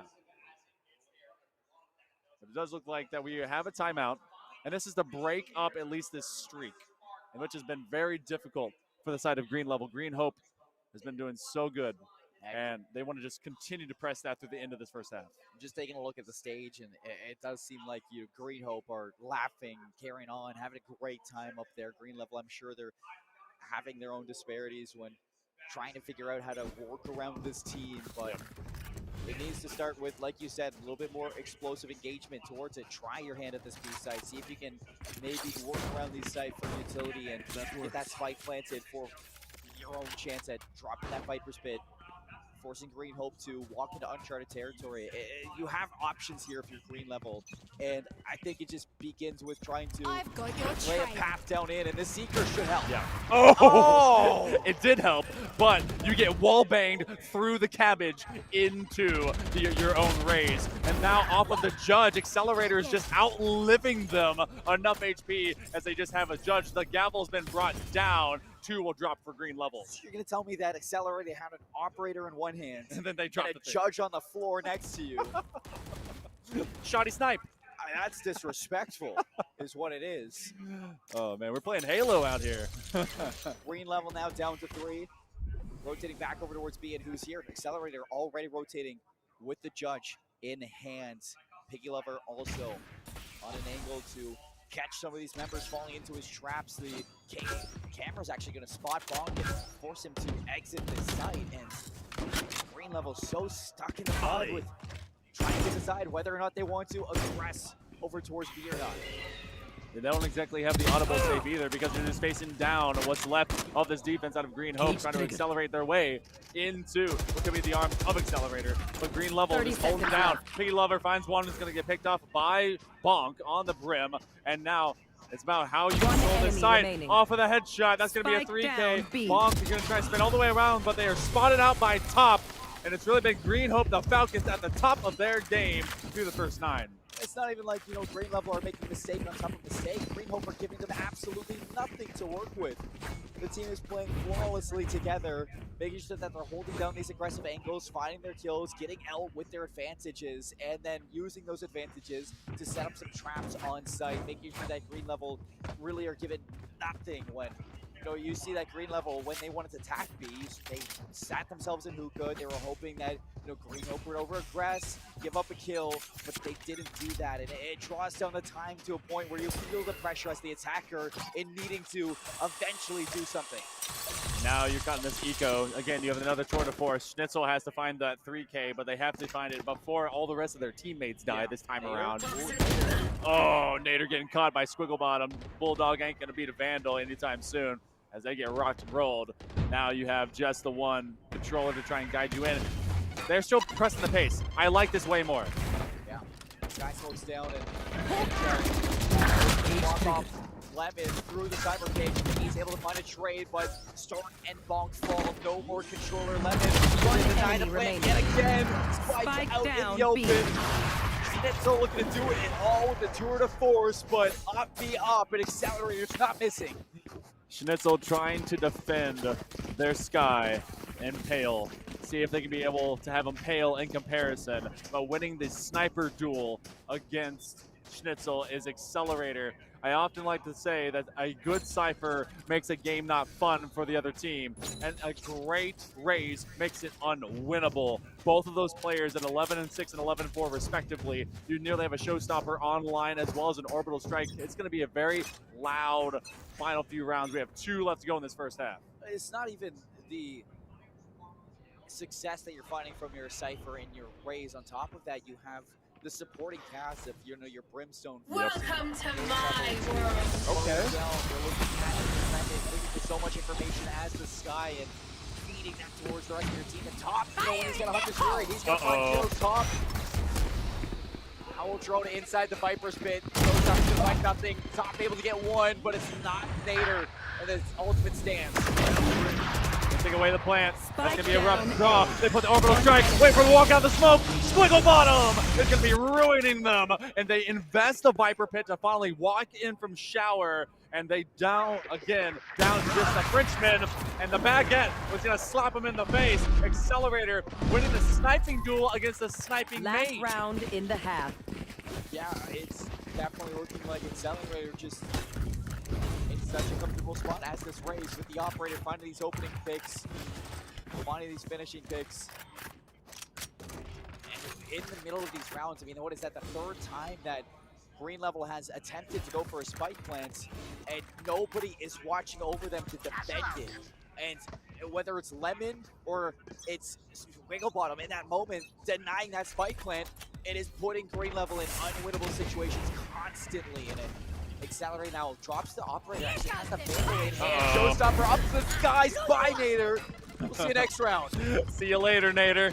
After a while, as these, well, not crocodiles, but gators are being leveled out one after the other. This has been the same position that Nader has always gone. You can see that boombox up to the Accelerator trying to take him down. You actually have a judge, but they're going to get traded by the boombots, and Top takes down Pale. Yeah, it did look like Green Level were trying to fish for some success over towards B as well, but Top's going to shut anything down from that one. Squiggle Bottom is getting so much information. I don't know if the timing is so bad. Spike down A. Away at just the wrong time, and Schnitzel again in a 1v8 situation. Was a 1v4, now a 1v3. Now you have low HP on Top, but it's getting through the rest. It's going to be the difficult part. Piggy Lover still stuck. Teleport's ready. Towards B. Schnitzel's going to make himself known, jump to the TP, and now Piggy Lover, look at this reposition. He's not sure if you're going to read this ridiculous shot onto Top. But Schnitzel is going to be fighting into a battle that they don't know where in the world that counter spy is. Just when you think you're safe, you are not. Piggy Lover from the back line and Garden, and now it's an 11-1 first half. It's about nearly as bad as it could be. Green Level, it feels like they're this close to being sent to the third place match. A rough situation for them. Green Hope, though, really showcasing how these seniors out of the squad have really been able to promote this program from the front. Yeah, definitely. Just a group that's having a great time on the main stage right now. Green Hope on top of the world. That is Binds. 15-5 for Accelerator, 12-6 for Piggy Lover, 12-8 for Squigglebottom, and even Top and Lemon, in their own respective rights, are finding so much individual success within the middle portions of these rounds that, with the rest of your team doing the utmost. Launching smoke. You don't need to go above the line right now. Molly's a bomb with you catch. Accelerator with a shorty. You get to catch the brim off guard. Mr. Squigglebottom is going to find two. And at 11-1, you're left with all of a single defender in the form of Pale. A few very hurt players. It doesn't matter if you can't connect. They swing corner, take them down. One off for making this a quick victory. Match point. That was nasty. On level. I'm just saying, Mr. Squigglebottom has been practicing on aim laps. I can tell. Shots with the ghost were pristine in that round. And now Green Level, they have to climb Mount Everest to win this map. 12-1. Green Hope just one round away from taking an advantage here. Seen the depth of Green Hope in their program. Got to see it a little bit ago in some Overwatch, and now we're going to see it here with Valorant. And they've really found some students that want to pave the way for success. 13-1 could be the reality. Accelerator already jumping over the back line into truck. Stork is able to at least lay low Piggy Lover, so there's not going to be any of that anti-lurk equipment, at least online. We're going to try and attack from this shower position as the defense has actually kind of flipped positions with the attack. Green Level bringing out everything they can Here. to try and win this round, try to prolong what seems to be Green Hope's chances at a grand finals. Pale spots him in Blue Hall. Green Hope a little bit trapped at the moment, but fight back with less. It's just a little bottom. The shot's just not there. Nader from distance. The Stinger to break down a second one from Green Hope top. Will trade over to the Ares. Out. Finished. Soldier shot back down. Down Accelerator A. finds two. One enemy remaining. It's all down to Bonk. One last player to try to stand against these Titans. And they are using the overgrowth to get them back up to full health. You actually have the option of, guess what? 30 seconds running left. away. You get to go to B site. Now Bonk must chase. At least he didn't set up any of his remaining utility. He at least has two smokes. He's going to be trying to work back into sight. But this is full control. They can funnel him through. Maybe this initial incursion. Accelerator. They're going to see him coming. And that's a 13-1. Green Hope is moving on to the grand finals. Well, the stats on paper, it looked good for Green Level. Green Hope showed up to the grand finals prepared to go to Binds, and they looked out of this world on that map. You even saw the reactions after the win. They were happy. Yes. They were excited, and they're having a good time here at the state championships, and without a doubt, they earned their spot into a grand finals. Oh man, it was a wild time, and of course we talked about the difference of initiator versus controller versus double duelist, and it was, I believe, double initiator that actually won the day. Information, that was really the key thing. Always is when it comes to Valorant, but execution by Accelerator, Squigglebottom, and Piggy Lover, main three that really kind of crafted this victory. I mean, B was kind of a non-factor for Green Level. You step onto B, you step into a trap. Piggy Lover just waiting inside of the corner to peek out through the cage. I mean, it's just easy pickings for Piggy Lover in that round, and so many early fights lost from Green Level, putting them in some tough situations. It's hard to come back from games like that. And Binds just looking very strong for Green Hope as they move into the grand finals. I mean, I hope the team matching up against them, coming from the black stage, was watching a little bit of that. maybe even looking at what the score was at the end. Yeah. Because Biden's got to get banned. It's gotta, but we also have best of threes in those grands and third place matches. Green level, the Gators are gonna have another chance for redemption, maybe some cash. But that's gonna be the other side of a couple of breaks and some more STEM on the way. We're gonna have more STEM coming at you. It's the VESL State Championships back in just a little bit.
All right, welcome back, ladies and gentlemen, to the VESL STEM Championship Final. So right now, what we're about to see is the losers brackets of this bracket. So we just saw in the last match, the one theory who lost. He's now about to go against Australis, who is now in the losers bracket, trying to fight his way back up to fight the final winner. But we've already got one win on the board from Australis. We're about to see in this next match, Australis, he's got a conservative bot. The other guy, really aggressive. And yeah, let's go ahead and see what happens in this Roboverse match. All right. So we have Australia starting first in the bottom left. Very aggressive. He's moving up into the center immediately. The one theory seems to be going towards the edge, and as we talked about before, you really want to stay in the center as long as possible because it gives you more options. The one theory is conservative, so if he's ever at the edge, he can conserve a lot, maybe cut the other guy off, get more platforms, and stay alive longer. But as we see here, right now there's a big cutoff opportunity, and he has just been cut off. Left on 2 platforms is Australis. The one theory will take this win here, and now we have 1-1. So these players, they have spent a lot of time. Parents, you should be really, really proud because we had to teach your children algebra. We were sitting in VCs every day teaching them some math skills. Yes, there are variables. Those are tricky to do. You got multiplication. You've got so many factors that factor into it. But the beautiful thing is that these players sat down and really grinded. They got into the spirit of, learning through iteration, which is what we see in a lot of, machine learning things. So really, they did quite fantastic, and I'm honestly really proud.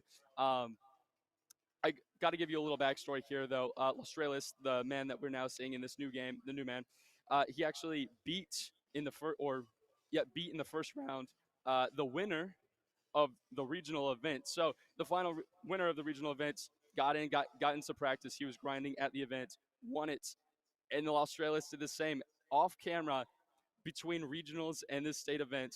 He was grinding it out, and now he's in it for the win. So let's go ahead and see what happens in round 3. All right, Australia starting in the bottom left is actually not going to the center this time, which is interesting maneuver from his bots. The one theory is moving up towards the center, as we can see. Now they might cut off, so we get another U shape, which in that case, again, you're going to want to charge at the other player as much as possible so you've got as many platforms behind you so you can stay alive longer.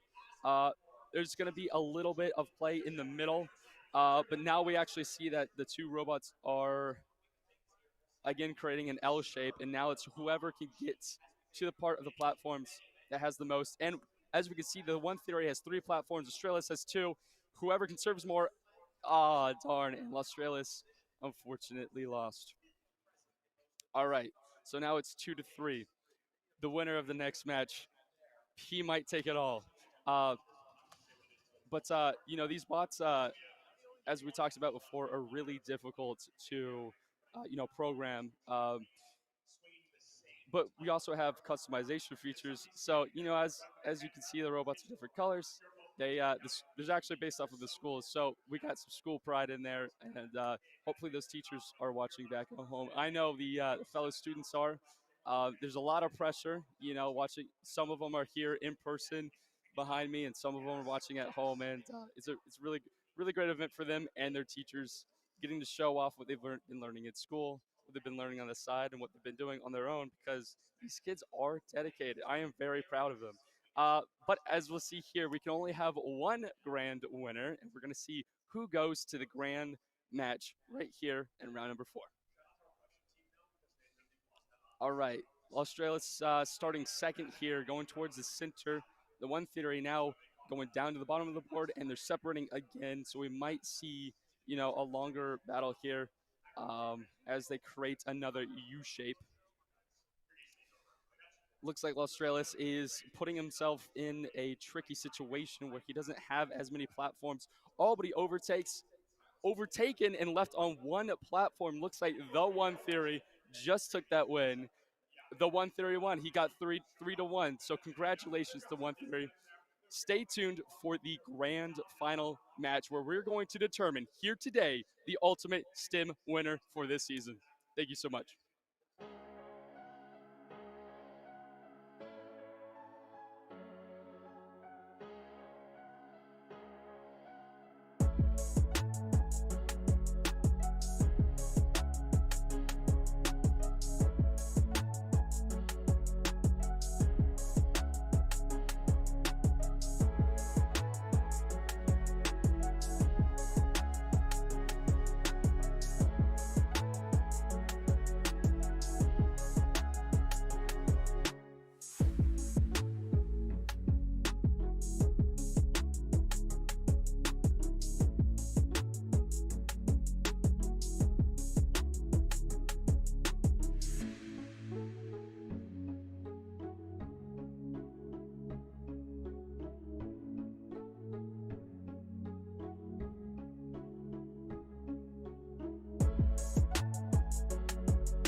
It's time. Day 2 grand finals is here. And what better way to start these grand finals than with some Overwatch? And we have 2 incredible schools going head to head to see who will take the top bit of this prize pool. North Carolina, are you ready? Our first team to the stage is going to be Panther Creek High. Leading the team is going to be Vakesta. Following Vakesta is going to be Tower. Alongside Tower, we have Juvia. Joining Juvia is Doom. To round out the team, we have Arctica and Lucifer. This is your Panther Creek High School team. Give a big round of applause for Panther Creek. All right, go ahead, take your battle stations, and get ready to go head to head with this next team. This one is going to be a fierce competition. It's Panther Creek High versus Green Hope High School. And leading the team, we have Oblivion. Alongside Oblivion, we have HR Yunkin.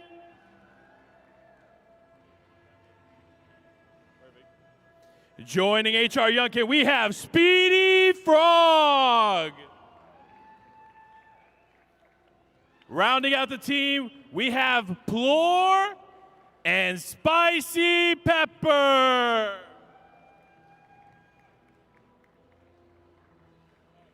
And this is your Green Hope High School Overwatch team. It's time. Go to your battle stations, Green Hope, because it's going to be an incredible grand finals finish. Best of 7, good luck to both teams. Casters, take us in the game. Thank you so much, Panda. And surprise, everybody, I'm back here on the Overwatch desk. I am Semblance, joined by Seymour, and we're going to be jumping into this, as Panda said, best of 7 grand final. But to be fair, when you're looking at a total of $9,000 for first place, $4,000 for second place, I mean, we might as well run to 7. Why not? It's a long road to the end of this VESL State Championship for these 2 teams. And I'd have it no other way. Welcome back, by the way. So Thank you. Thank you. I'm very excited. Just make it on time.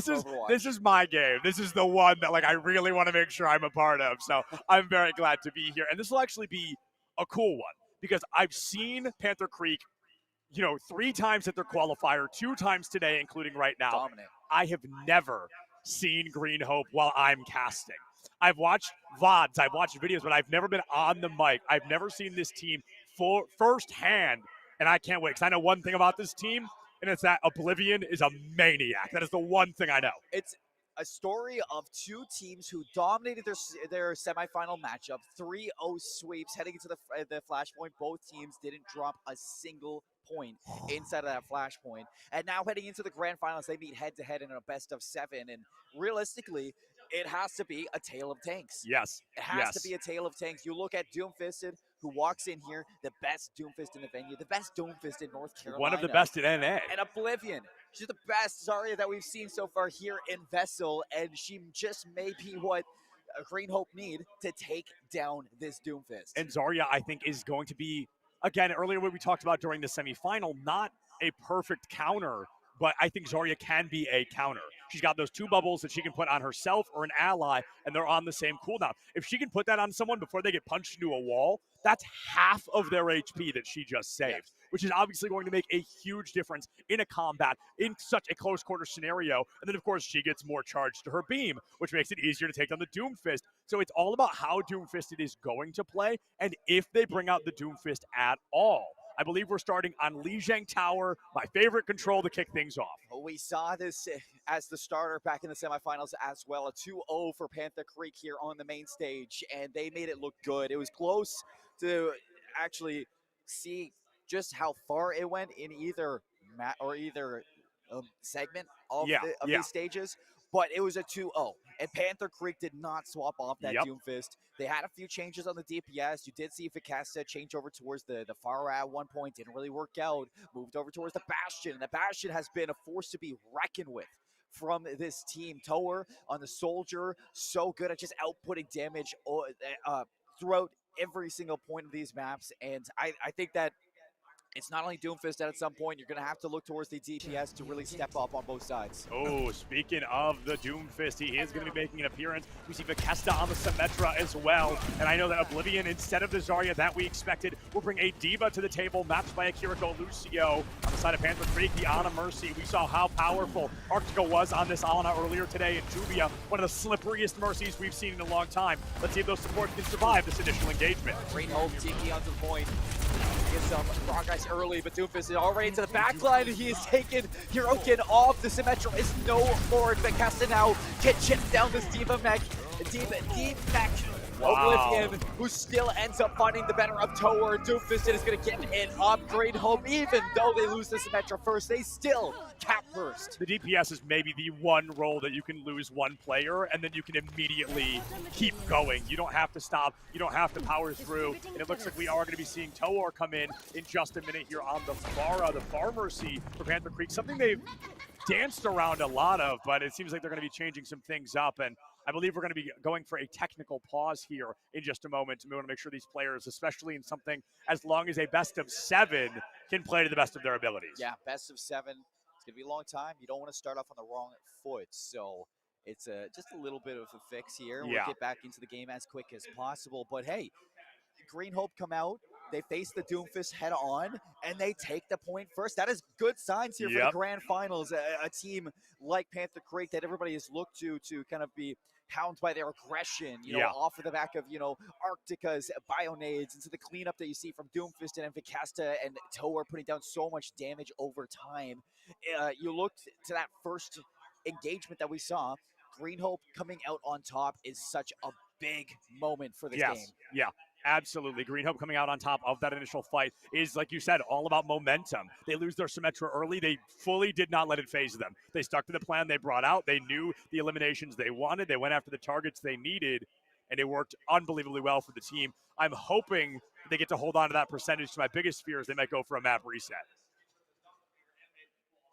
Probably going to see a map reset, I'd say. It's only the beginning for this one, too. So as soon as we get back into it, maybe does Doomfist end up swapping off of this Doomfist? I expect not.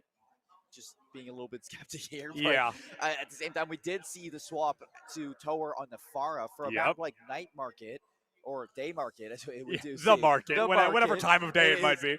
We actually could see that Pharah, you know, excel. We know that they are used to running the Mercy as well. So the pharmacy on a map, they're playing for the outer portions, the out of bounds portions of this map, that having that height to be able to poke onto Green Hope, might be able to catch off, you know, the Symmetra sometimes. Maybe even deal extra damage towards the Diva, get them out of the mech quicker. But the time will tell. It's still very early on in this matchup. Neither one of these teams has really met up against each other, but they both have quite the story so far coming through those regional finals. Yeah, undoubtedly so. These are two teams that are coming in with some stories to tell, with some points to prove, and with some prowess to bring to the table, some power to punch, just like Doomfist has all the way up into these grand finals. As you mentioned, Seymour, both these teams undefeated coming into these grand finals, so it's a lot to prove on the line. And for Panther Creek to lose that opening fight, I think, as you mentioned, could be a possible dictation of the momentum we'll be seeing from the side of Green Hope.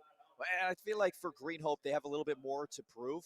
You know, going through their regional finals, it was a lot more pushback towards this Green Hope team than what Panther Creek meant. Panther Creek soared through their regionals. Panther Creek, or Green Hope, they did not. They had to fight hard for this undefeated record. But it was just a pause. We're going to continue on to the first point. Captain Green Hope already looking to combat this. Tower goes down. No more Pharah. And they're attacking the backline. Exactly what I was hoping we saw in our semifinals. Yeah, this is a really large opening for Green Hope here. A triple kill for Yukin in a fundamental fight should get Green Hope up to around 50%. That's before a contest even starts, let alone they're going to gain maybe 10 more before it's capped back over them. Panther Creek, a lot of trial and error right now. We're seeing 2 more DPS swaps. We're seeing another support change. They're just going to try to figure out what works. And having these DPS swaps, they're gonna have no ultimates. Green Hope Exactly. now coming up on almost 5 ultimates together that they can unleash at their will. Doofus is forced to use the power block way too early. Yeah, might have to use that Meteor Strike, but instead has to go out for a mega healing pack, and that alone, that's a free 5% for Green Hope. The fight doesn't even have to happen. Photon Barrier out from Yukin into the center field here. Immortality build from Arctica gone. Forces a beat drop from Speedy Fridge. It looks like they are Frog, excuse me, and now 2 players. The supports have gone down from Panther Creek.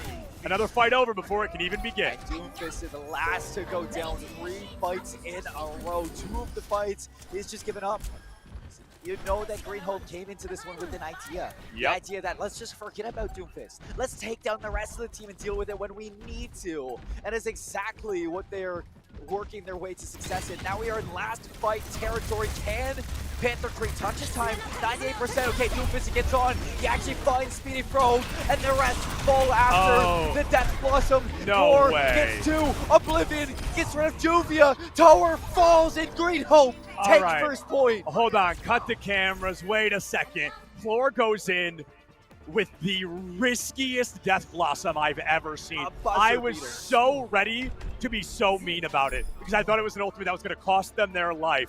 In Oblivion, she strides in, covers him with the defense matrix, makes him immortal, makes him invincible. The Death Blossom is free, the Death Blossom is easy, and that team just looking mighty fine to play so far. Plore, she's saved by Oblivion there on the tank, and it's just one player carrying out another into a great performance. Exactly what we need Oblivion to do as well. Cover your DPS. Cover your supports. Make sure they stay alive so that they're not taken out by this very hyper-aggressive Panther Creek team.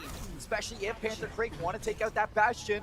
Green Hope are going to say, okay, we have Oblivion to deal with that. The output on the Zarya, the output on the D.Va, and the sustain that Green Hope has, it excels on Night. Oh, what a wall. Oblivion going to be in a hot spot here. Spicy Temper has to TP in, drop the Suzu to keep that D.Va alive, and I think she is still going to lose the mech, unfortunately. That forces Green Hope onto a negative space here as we go into the first fight of Control Center, my favorite of the 3 of Lijiang Tower, and Oblivion gone, traded out for Bethesda, but as Yorkin and Tower get traded as well, Spicy Pepper will actually be the final weight of the scale to tip it against Green Hope and give Panther Creek what should be a first point cap. A good stall from Floor, making sure that early percentage doesn't come through from very Panther true, Creek. very true. Gonna be cleaned up. I thought that the car wash was actually going to get rid of Doomfist very early. It was very close. For Panther Creek to get back in here. Doomfist already with the Meteor Strike. Where are we headed? To the top of the Symmetra. An early pick for Panther Creek again. And I can tell you where Symmetra's headed. Straight back to spawn. Floor is going to be joining them in just a moment here, and Oblivion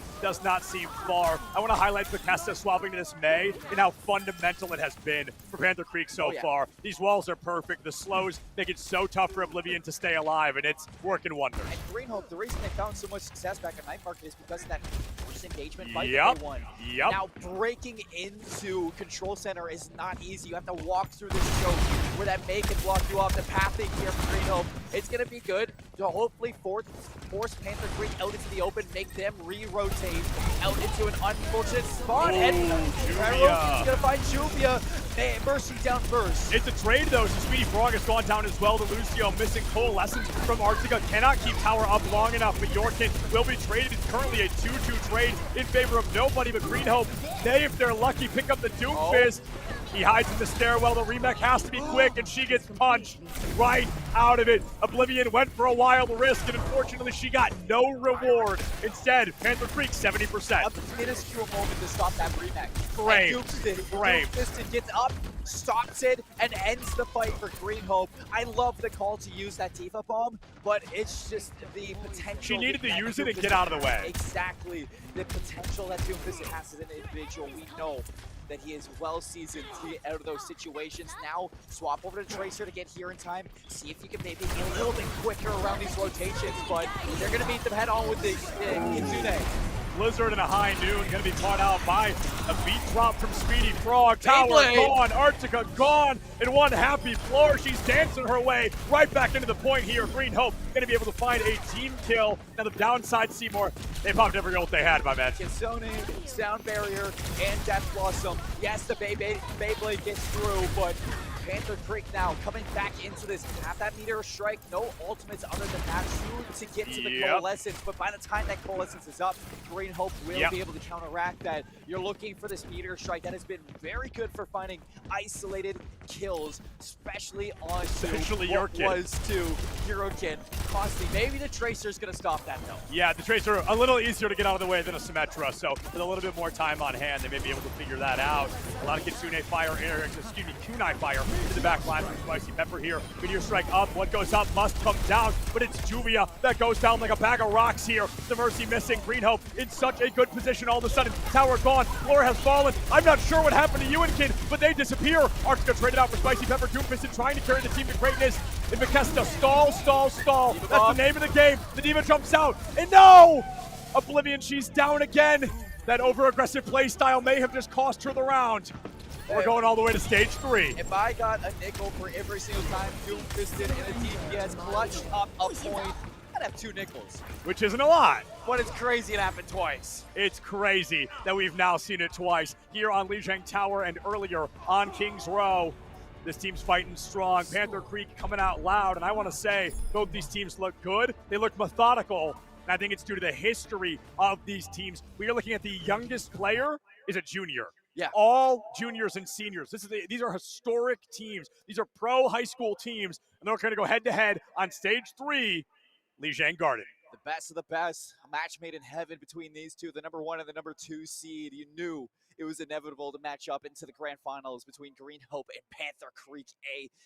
And here we have an absolute banger control map heading in towards Garden. This Doomfist is going to be tough. We saw back in the semifinals. This is a great Doom how map. many times did we see environmental kills from Doomfisted? And then early Carnage to get some speed boost for the rest of the team. Doomfist is going to catch up. They team a point, and Spicy Pepper removes the head of the Cassidy of Tower. Did somebody say 120 damage per headshot? Because I know I did. That Cassidy goes down early. Arctica will be eliminated as well by Yukin. Bethesda into floor. Yukin also going to bite that bullet early, bite that beam early on.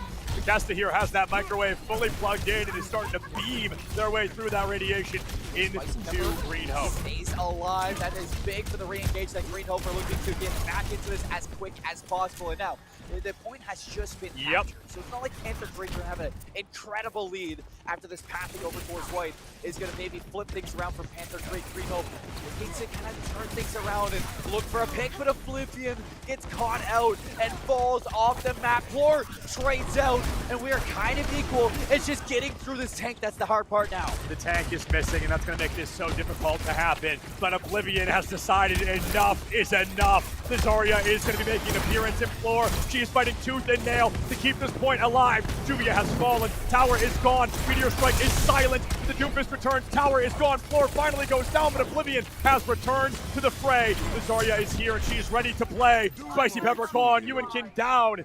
And Panther Creek about halfway done with point 3 of Lijiang Tower. Green Hope almost here saying, if nobody's got me, Floor's got me. Real. You almost see this return to get around again in that fight. Coming up on the Death Blossom, we talk about the Zarya to maybe combo with that now other than the Diva. You also have the Kitsune, so the damage from the Death Blossom is going to be twice fold here. Yep. So looking to fight this again from the right path here. Can they break through?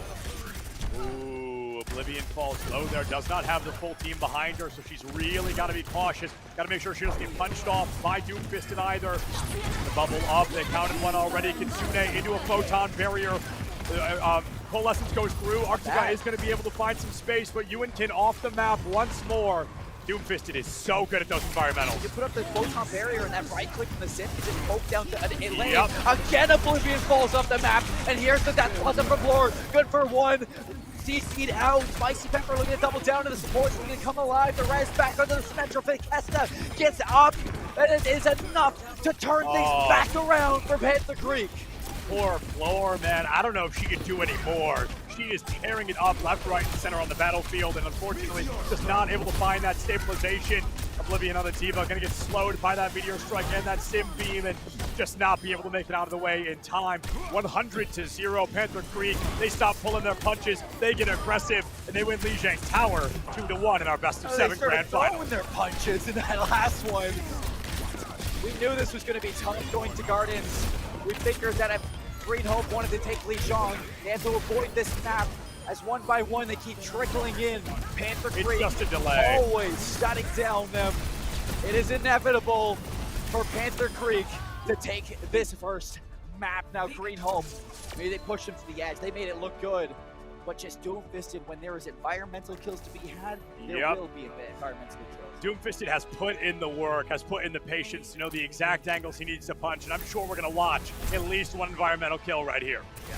I mean, how many times did Oblivion get caught out for this one? This is actually the point in Lijiang Control Center when they first turned it back around. The disengage, the re-engage here, the patience that Panther Creek shows just kind of gives you the idea that maybe they're not just a one-trick pony. Maybe they're just not all gas, no brakes. They're very methodical in thinking things through. And right there, what an incredible map. They are methodical indeed, like a panther, ready to pounce, you know, like just hiding in the shadows, waiting for that perfect time to strike. And they hiding in the creek, where panthers are notoriously from. Anyway, so we're going to be going into hybrid as our secondary map type here. My assumption is Kings Row. We see it just so often in collegiate, in high school. The other option would be Midtown. Those are kind of the two choices I think that we're likely to see at all. Midtown's a really good Doom map, though. I wouldn't mind seeing the Midtown. However, Green Hope, they played it back in the regionals, and it was a draw for them. It's not the strongest map. They didn't look good offensively. Their defense was great. But their attacking wasn't as good. And bringing it to a team like Panther Creek, it's just not a map where you may feel comfortable enough to go to. However, Kings Row, we saw both teams played in the semifinals. Both teams respectfully won it in their own games. And now with Oblivion bringing out that Zarya on a map like Kings Row, you might be able to catch this Doomfist a lot more, especially in those tight corridors that we were mentioning earlier on. And I will say that if you are Green Hope, I think you do take them to Kings Row, because you just reminded me how close that Kings Row was earlier for the side of Panther Creek. So if, and I assume they were, Green Hope was watching, it should be Kings Row. And you think about, as soon as Panther Creek go to the defensive side of Kings Row, you bring out that Sigma. What's good against the Sigma? Right. A Zarya.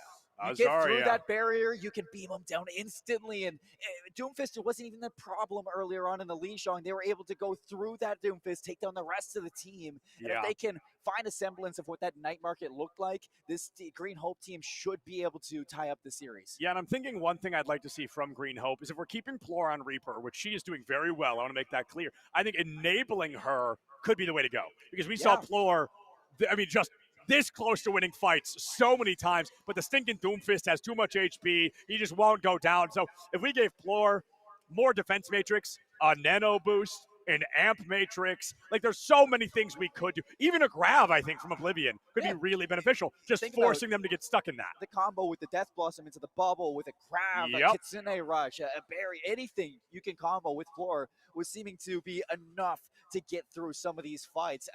Always in the right place at the right time. We saw that, we didn't really see too much Reaper back at our semifinals versus Panther Creek A. I kept asking for it, but it got shut down immediately. The Junkrat was the one that got through, and you saw that high damage output was what Doomfisted was struggling, and that is what Plor is definitely bringing to the table here with this pick. So heading in to Kings Row for our map number 2, over towards Hybrid. Can Green Hope push us the distance with a map 2 win? There's only one way to find out. We are expecting a possible map 7 here in this best of 7 series, but if Panther Creek wins this one, we may be able to see a bit of a closer matchup one way or another. I really don't know. It's going to come down to what Green Hope wants to be playing and what Panther Creek does in this tank department. We saw Sigma, but nothing has looked better than this Doomfist so far, and I want to keep a close eye on Doomfisted to see if A, they can pull it off, and B, if they even try. Well, when I was looking back at this Green Hope team and looking at a player like Hirokin, who we saw take out the Symmetra a lot back on Lijiang Tower, we've seen them bring Sojourn to the table. We've seen them bring Tracer, May at times. And when you look at the Tracer and how good it was at, finding the better of the Mercy for Panther Creek so often in the early times of those fights, this Tracer of Hirokin could be another pillar for this Green Hope team to stand on. And on top of that, we've seen Plor at times collect off the Reaper into a Sombra. So there's so many options, but Amalgam Yeah, Oblivion bringing out Maga here is going to be fascinating. Growth has already gone down. Bethesda able to find that Widowmaker headshot Bionade onto Oblivion, forces them into the Immortality field, but Spicy Pepper gets punched right out of it. A pattern we saw so many times from Panther Creek earlier. Floor takes down Arctica, but Arctica already found one of their own. What did I say about Floor? Give her more and she'll put him in the floor. A 3K comes through, but Bethesda does seal the deal over that Reaper. A recontest could happen, but Oblivion went down so late that I think it's just an inevitable. It's bold to bring the Mauga here to King's Row, especially in Season 9. Yeah. But I'm here for it. Let's see what Oblivion can do on this hero. An early capture for Panther Creek. 5.5 minutes to complete these 3 points now. It's the counter onto the Doomfist. We've seen this prior when Mauga first came out, but with the help that Doomfist has and the ability to stay alive, I don't expect it to really be an issue. Doomfist at 70 HP, down center field here. Floor already found Juvia. I think Arctica may not be long for this world either. It's a 1-1 trade, but one that Panther Creek is more than happy to take, and they stole out the cart very early on. So Oblivion's here to maybe entertain Doomfisted and No just one look can to hide Floor from to my get rid of the sight. rest of the team. On top of that, Heroic, and it's like a 1-2 punch, a combo that not a lot can finish. Fiesta with the walls, just waiting for Floor to make a move. All right. Yeah. Floor knows what's waiting. Floor's gonna just wait till it's all done. They're looking to hunt down this Reaper, get rid of the Shrouded Step, and that's exactly what happens. Reaper has to teleport out, getting chased down. Arctica has already fallen to Oblivion. Meteor Strike just over the horizon here for Doomfist, and they go deep into the back line. Oblivion's charge is a quiet one. And Oblivion could be not long for this Mortal Coil. The punch misses, the block comes out. Floor finds Juvia. Bethesda taken down. This is incredible. Doomfist is just letting Oblivion farm basically her entire ult off of him. Yeah, Doomfist is stalling so much time now, just expecting to get cleaned up, but eventually knows, okay, they're not going to finish me off. You just get out of here, Visor, and the Valkyrie coming up for Panther Creek, but Doomfist is just being denied so much, just being allowed to do anything here. Greenhope have 4 ultimates to stop this. Speedy Frog taken down by Bethesda. Doomfist takes Oblivion out of the way as well, and Greenhope probably going to be holding on to those ultimates as the dominoes really start to fall. I like that Greenhope didn't use anything. After you lose Speedy Frog, you go in, you lose your lives, you get to recontest this now with ultimates and try to fight again with full strength. A phrase we hear very often during fights is die faster, get out. In scenarios like that, because you make it out with your life or you don't use any abilities, you don't waste anything. And Greenhope just did a really good job of that. They held all their ultimates, they can recontest as a full 5 now, and plenty of ults in their back pocket to do so. Including the Blossom gets an A into the backline, but doesn't escape it. The ultimate drop down for now. Everybody chained up. Castano, it's a field day for the Bastion. The Oblivion, it's looking to go down, but Speedy Frog is trying to Doomfist, and now they can't do anything. Doomfist was caught in the domain expansion, but unfortunately he did not make it out with his life. Bethesda taken down by 1. The Visor from Tower, focusing down the tank is not a good way to spend that ultimate. In Oblivion, she's going to live long enough to waste that entire ult. Doomfist comes back into the fray, takes Oblivion down. Unless Greenhope can get even 1 pick here, second point for Panther Creek feels inevitable. The escape for Arctica, the full spawn gets used early and Wow. gets to the ball. Nice punch from Doomfist, but here's Ford with a Death Blossom, only good for 1. The Meteor Strike finds 2 in retaliation. Panther Creek looking to complete the second step. Artillery Strike goes out, trying to demech Oblivion as early as they can. But she's going to go ahead and tuck tail and get out of dodge. It's going to be about 4.5 minutes on the clock here for Panther Creek. Oh, not even 4.5, just 4. That's already less time than they had back in the semifinal when they capped. Yeah. So, I mean, Greenhope, they're doing good. I just feel like that Malcolm thing was giving them so much behavior. Yeah. Now back over to Diva. You should have a lot more success here. On point 3 with the verticality before. Close to going down. Turn for Oblivion. Has to try to stay alive, but not able to keep that mech. And now Doomfist again wreak havoc in the back line. Dude, Bethesda on this Bastion swap just opened the door like you would not believe. Pick after pick, elimination after elimination, and Floor, I feel bad again. She finds it almost too late. Too late, it's up. Juvia goes low, Doomfisted, able to get rid of Floor, but Oblivion back into the fray, takes down that Mercy, and Greenhope, they stabilize. Both supports go down late. That's an additional 10-ish seconds for Panther Creek here off the clock. They're going to be down to maybe 2.5 if they're lucky. They have to win a fight right here, right now, and Greenhope They're gonna fight with every ounce of their body to make sure that doesn't happen. Full support, all is for Panther Creek. Doomfist is coming up to another meteor strike. Not only that, not far behind are the DPS ults. You gotta be careful. Right now, Green Hope, they have to weather the storm. Yep. Weathering the storm is the name of the game. Coalescence out from Arctica. Oh, Doomfist got the Mega. The Sojourn gets punched out of the way and sent right back to the spawn room. A weird bomb here, but it forces Juvia out of the way. Of course, it's Doomfist to get into the fight as well, but Arctica popping 2, the visor out from tower. This could be the beginning of the end. A lot of ultimates out, Speedy Frog down, and Green Hope, they've got to stall for as long as they can. Halo's pushing forward, Panther Creek looking for the end. The T-Mac now in for Oblivion. Green Hope again, they have to trickle onto the points and contest as long as possible. Artillery strike, that's awesome from 4, trying to do a last-ditch effort, but it's going to be fixed from the Bastion ultimate to take it down. Arctica finishes off the rest. And the capture for point 3 for Panther Creek to finish Kings Row with 1:50. 1:50 on the clock. About half of what they had back in the semifinals, so a lot less to work with. You remember how close that was.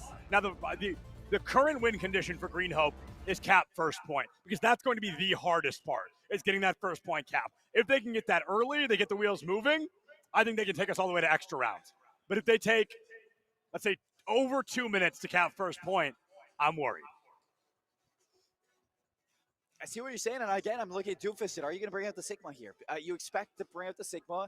Oblivion can counter that with the Zarya. Yep. And then where does Doomfist go from there? Because if he is just losing this tank battle like we saw at times with the Doofense, but more often than not, Doomfist was able to break through. This could, start to snowball again for Green Hope, and I think that is what they're hoping for here on this attack, to not fight against this Doomfist, to have a chance against the Sigma, and to complete this, like you said, with equal to maybe more time, get to the finish line and have a chance at that overtime. And now it is what is needed for Green Hope to even up this series 1 apiece. It is going to be a tall task. It is not going to be easy, but if anybody's going to do it, it has to be Green Hope. It has to be Green Hope. They're the last hope right now for anybody else that is not Panther Creek. Those that Panther Creek have defeated may watch them defeat just one more. And I mean, my answer stays the same.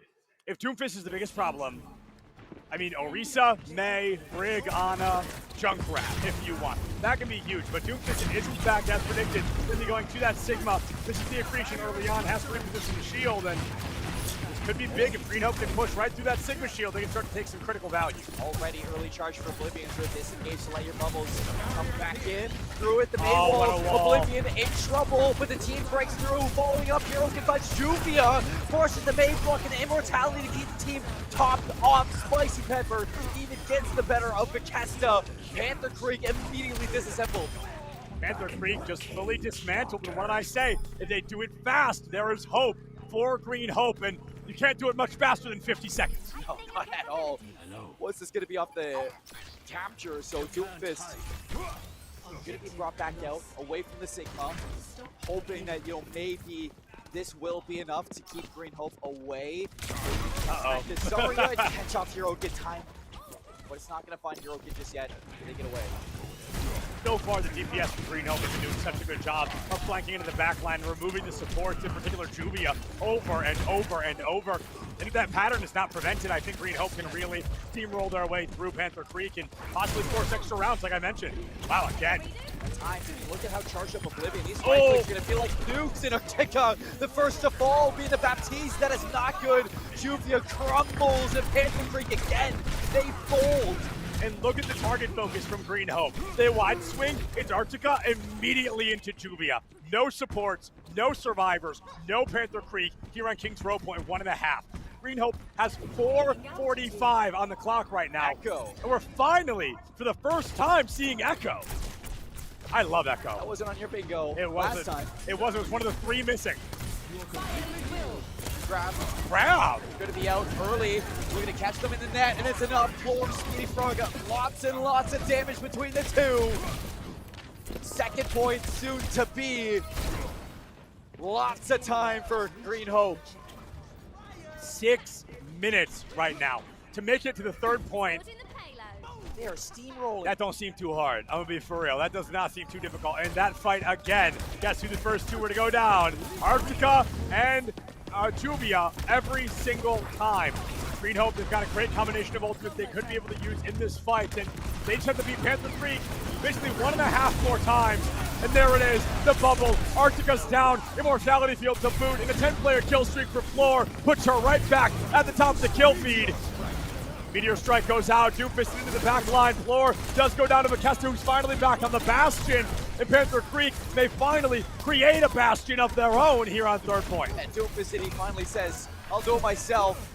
Takes the skies, comes back down and wipes the rest of the team. Makesta getting the one to start that one off. And Green Hope down to 5 minutes now. They waste a minute, they can get back in. They have the sound barrier, they have a pulse bomb. They're gonna be looking for some targets here for Hirokin, the Bastion, the Mercy, the Cassidy. 3 great targets for this pulse bomb.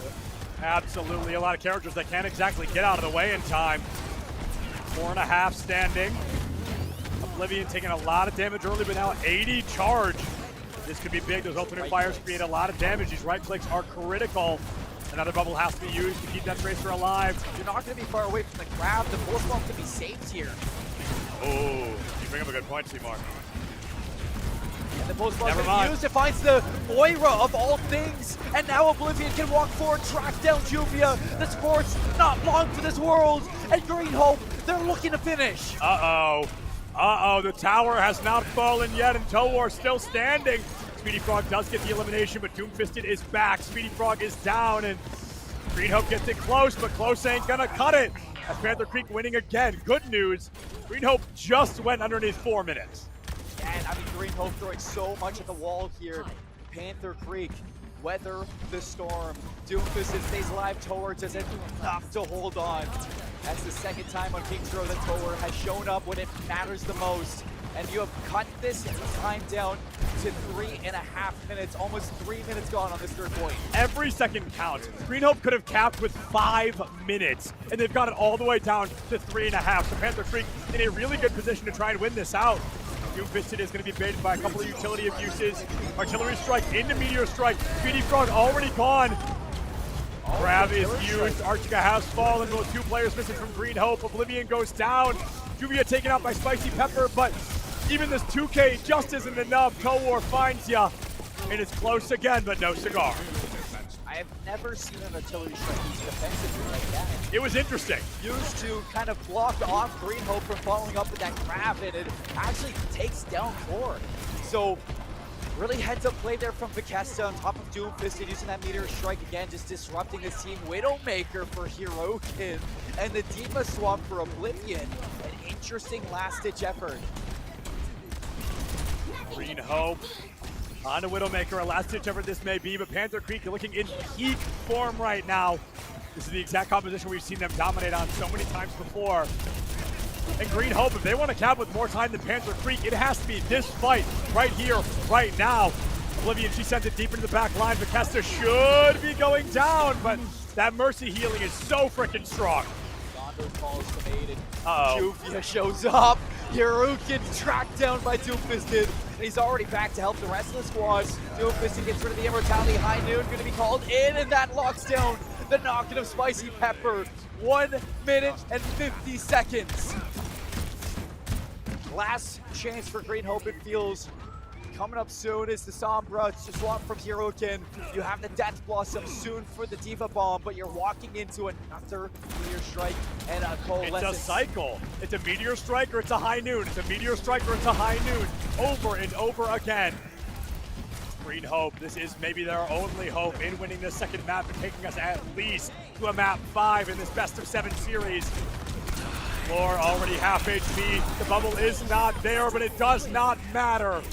4 players down. Hell, let's make it 5. And Makesta's been eliminated. Green Hope stays alive. A team kill. They stack the point.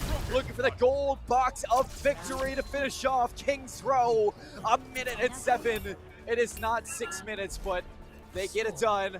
They hold on. Better late than never. And you got to remember that Panther Creek, last time they won was in overtime in a final last-minute desperation fight. And they had over 2 minutes more last time than their opponent. This time they have 43 seconds more. Will it be enough, though, for them? Because their attack has been great, but their defense in the first 2 points for the side of Panther Creek is where their defense is really at their worst. Yep.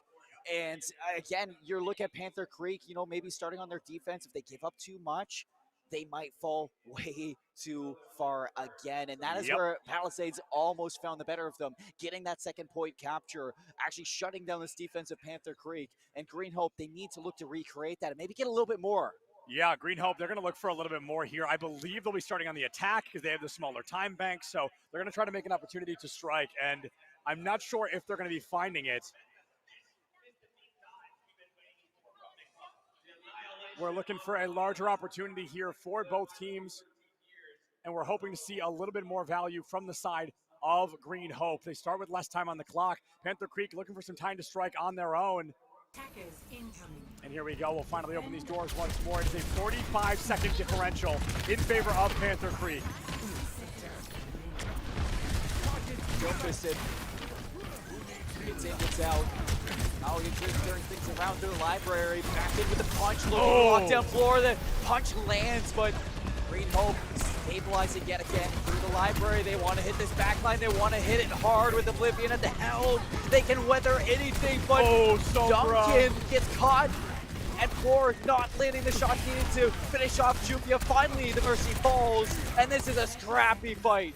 It's a good fight, though, for Green Hope. Okay, less or so now that Lucio's gone down. But losing your Sombra wasn't the end of the world in the scenarios of 4v4. Trying to trade out of the Mercy of all people. And now Panther Creek is not going to be able to take this team out of the way quite yet. Duncan goes in, though, finds Toe War early. The soldier has fallen, but when you give your life for the cause, was it worthwhile? Yeah, finds that as an even playing field. Look at Speed Frog, is in the backline. What is he doing? Speedy Frog, living up to the name at least. Speedy all the way to the back line. The floor is going to go in, but unfortunately, I think we are looking at a full hold here on the Green Hope overtime offense. Which means best case scenario, that's it. Yeah, okay, all right, that's it. I wanted to give the bomb some credit. We had a little bit of time there, but Green Hope, they don't make any progress, which means best case scenario, this map's a draw for them. For Panther Creek. Panther Creek. Best case scenario is a win. It's 2-0 for them if they find one segment. 33% of the opening point. And for Panther Creek, I mean, how fast did they get it last time? Granted, they did just fully turn around their first point hold and they full held it, where in the past they were broken in 50 seconds. So a lot better of a defense there from Panther Creek, going with the Doomfist rather than the Sigma. And now what will Oblivion do to make some changes on the front line? Because last time they came out with the Mauga, and that just was not the right call. And I think swapping to something that isn't the Mauga will almost immediately stabilize that defense. Because like you mentioned earlier, Mauga is not particularly strong, all things considered. So we'd like to see something that maybe Oblivion's a bit more comfortable with. So getting ready for this offense for Green Hope A. Gonna have to look to make some changes. Gonna look to have to hold this Panther Creek team to 1 point draw, and then get into map number 2, still down 1-0. I mean, it's not impossible for sure, but it's 1:50 seconds, and here we go. Losing out on those 6 minutes, that had to hurt for Green Hope. Absolutely, and now with only 103 seconds on the clock for Panther Creek, Green Hope goes in. The Sombra hack is going to be there from Youngkin, but a Bionade onto that Sombra may remove them from the fray. 1 HP is going to turn to 0. Juvia with the Battle Mercy. Spicy, bouncing, trying to avoid this Doomfist at all costs. Juvia is going to be able to resurrect the Kesta. Immortality going to be used for Spicy Pepper. And now Green Hope a little bit susceptible to a dive. The tower up top finds the D-Mech, takes down the Diva. No more tank. Panther Creek pushing forward. Pushing forward indeed, but Speedy Frog down, Spicy Pepper down, floor is gone. I think Kings Row may fall here in favor of Panther Creek. That's going to be their second map victory, but a reminder, best of 7, so they still need 2 more. Still need 2 more wins to be our champions here at the end of our VESL State Championship. Panther Creek looking deadly with this Doomfist. They made the swap over towards the Sigma on the defense. They looked a little bit weak on that defense, but as soon as Doomfist, it came back out with the Doom. Even on the defense of Kings Row, he made it work single-handedly sometimes. keeping his team alive, keeping his team within this map. And it's enough to allow others to rise at times, allows Tower to get more comfortable into it, to allow Vicesta to swap to this Bastion and have some space to work with. And it's enough to allow the team to get back into their form. Yes, and going into map 3, it's going to be Flashpoint, which means we got New Junk City or Surabasa. There's only 2 choices. But Control all the way to map 3. So maybe there's a bit more hope for Green Hope. Maybe there's an opportunity for them to continue going into the matchup of playing a little more coordinated, playing a little more close quarters. And I think if they go to New Junk City, there's not a lot of places to die environmentally, which is how Doomfisted really ran away with that final stage of Lijiang Tower, was punch off the map, punch off the map, punch off the map. If you play a map where he can't do that, could be good. Really good point, too, because when you're looking at a map like New Junk City and you're wanting to bring out maybe this D.Va or this Zarya, you can really start to snowball with the cycling of a Grav or, even those D.Va bombs. And Oblivion on the Zarya, she is incredible. And when you're getting these Gravs and throwing out these right clicks and charging your ultimate so fast, a map like New Junk City where the Tracer even from Yunkin can come out and prove to combo with that. Plor can excel on the Reaper on a map like New Junk City. Everything in my head is pointing to this map to come out for the third map. And I'd like to see it too. I think that this is a good chance for Green Hope to start their success road. And I think New Junk City is slightly less claustrophobic. And when you're playing against a Doomfist, you don't want to be in a claustrophobic area because the punch does one bout of damage. You hitting the wall does the other bout. So if there's less walls to be punched into, that's a bonus. So I think you're spot on. I'd be shocked to see Suravasa. I think New Junk City is our map. All I'm going to say is playing or Panther Creek, we don't like walls. We don't like walls. Against a Doomfist, when you're going to a map like New Junk City, this is where you want to hopefully shut them down in this first point. Take this first point for Green Hope. Start off on a really good foot. And then start to cycle those ultimates after that. This first point is going to be crucial for Green Hope. Yeah, crucial nature is going to be important for Green Hope. Capping early, getting the advantage state, feeling comfortable in the winning position, so to speak, could be really beneficial, but it's all ifs, ands, and buts until we see it happen. Green Hope won the very first fight of Control of Lijiang Tower earlier today. Can they mimic that same energy here? Or have their opponents, Panther Creek, warmed up enough to leave no survivors? So here we go. Players on the stage locking in, players in the game locking their heroes. And it seems like we actually get a tech pause. So we get a little bit more time to maybe theorize what we're going to get into this third map. And look how pretty New Junk City is. It is, I will say, and as soon as it came out, people didn't like Flashpoint. I loved this game mode. I love this game mode. It's a pretty hot take from what I've heard, but it's just the ability to have so many chances into a map. And I already like Control, and when you basically have Control 5 times in a map potentially, there's a lot of, I guess, chances to really turn things around with a wide open map, new paths to take, and a lot of compositions to use. And I think that it just adds so much depth to the game that not a lot of people realize. Yeah, it really does add a new depth to the game. Like you mentioned, a lot of people aren't super familiar with that. They don't necessarily see coming all the way. So I think it's dangerous because winning the first point of Flashpoint is so much more different than winning the first stage of Lijiang Tower, right? It's like you win the first Flashpoint, but you don't get to start all the way over. We don't go all the way back to square zero to reset the stage into stage 2 or 3. It's like you still have your old charge. You still have whoever went down in the last fight of the Flashpoint. And this map is so heavily momentum-based that if a team slips up early, they fall on the ice and they can't get up, that's going to be problematic. Well, for Doomfisted and the Panther Creek team, you're hoping that there's no banana peels down there because Doomfist might slip. But at the same time, 2-0 up, the confidence is bringing for this team. We talked about it back in the semifinals. When you look to the stage for these players, they were happy. They were excited for that win. And they did it, smiling, confident. They got it done in a 3-0 sweep. And realistically, that semifinal wasn't a one-sided affair. They fought for that win.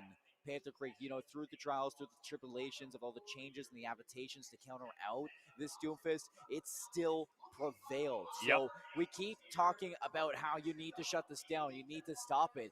They've been trying to stop it. Teams have been trying to stop it, and they still get it done. So this is a team that is okay for some pushback. Yeah, a team definitely okay with some pushback. I'm taking a look at my notes once again to see, I don't know, what do I want to see differently? I feel like on the side of Green Hope, there were a few moments of the interesting decision-making, I would call it. There were a couple of moments where the Lucio, Speedy Frog felt like they were a little bit out of place. There were a couple of moments where Oblivion kind of got back against the wall, or where Blore kind of was getting 3 kills again, but unfortunately the team was dead already. I think the number one thing that I'm looking for is using the ultimates in slightly more reasonable situations. I feel like we're seeing ultimates from the side of Green Hope come out when they're already down 2. And it's like, you could have gotten better value when you were still 5-5. Yeah, and we saw that in Lijiang Tower quite a bit, but at times those mistakes were starting to show. The cracks were starting to show on King's Row, and in fights, it allowed for gaps in the play style for players like Tower, for players like Doomfisted to kind of escape, get around, and put their own twist on these fights. And heading into New Junk City, you want to see that coordination because, like you said, in a map like New Junk City, where it is wide open, you need to finish a point, stay alive, and rotate. You need to play together as 5. And almost like a death ball like we would see, almost like a rush comp, but at the same time, a very dynamic rush comp that's trying to get around a massive open world map. Yeah, a map that is unbelievably colossal, honestly. It's one there you can get a lot of great value in it. I'm looking to see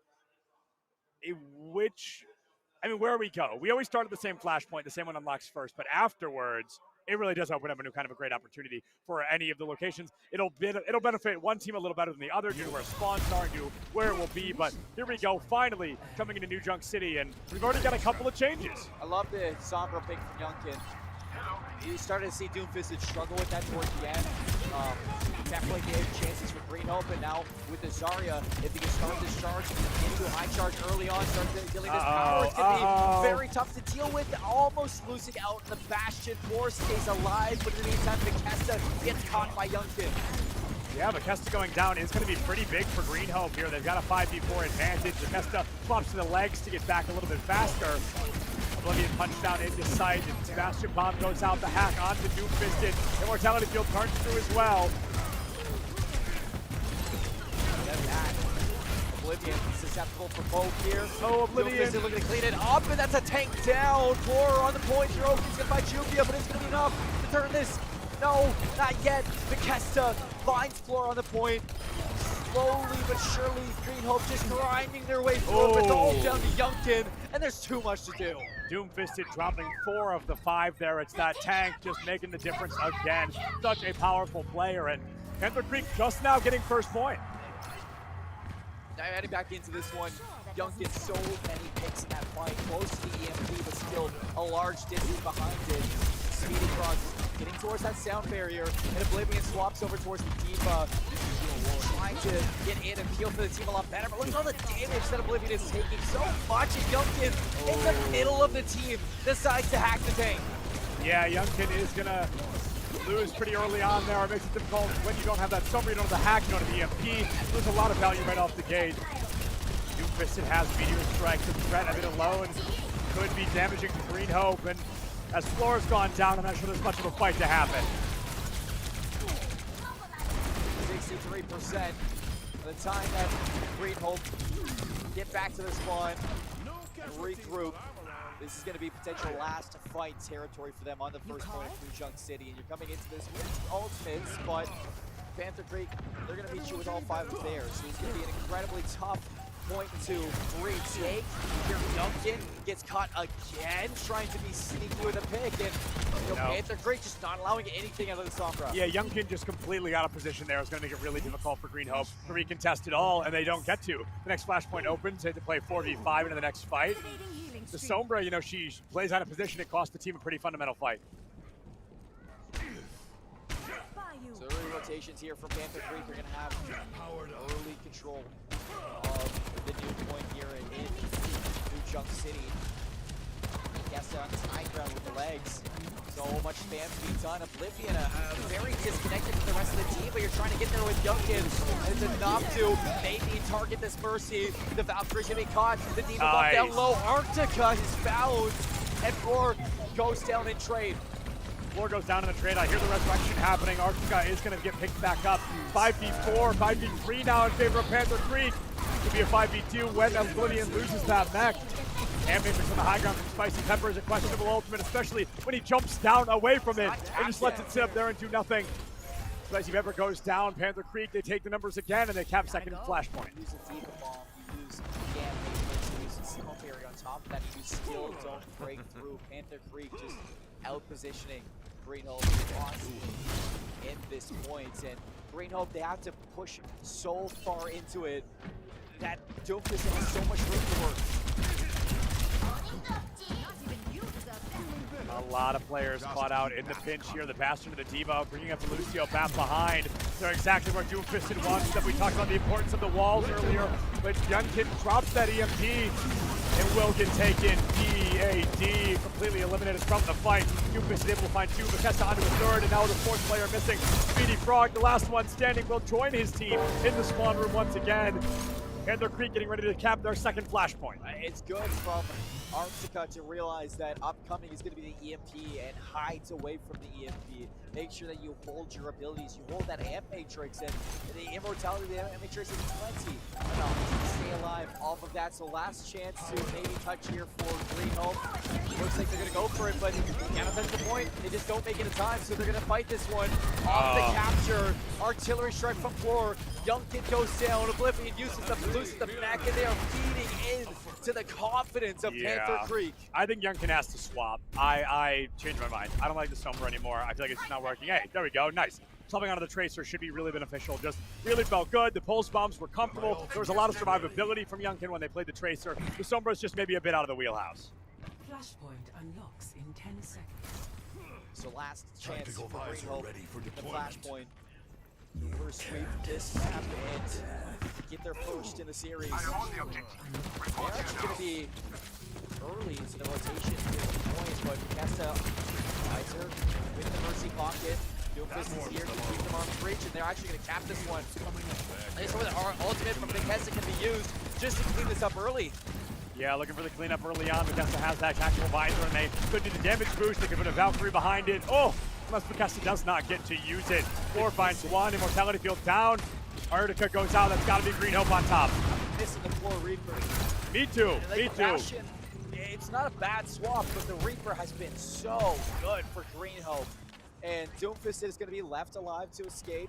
Gonna have to regroup with the team, a little bit more time burned there, not having to worry about the respawn, but look at what Panther Creek are coming back into this fight with. The 4 ultimates gonna be active. Green Hope gonna have to hope that Youngkin can find something with this pulse bomb that's gonna be online soon. Green Hope about to take the lead for the first time here on this third flashpoint, desperate to stay alive because if Panther Creek wins this, that is tournament point for this team.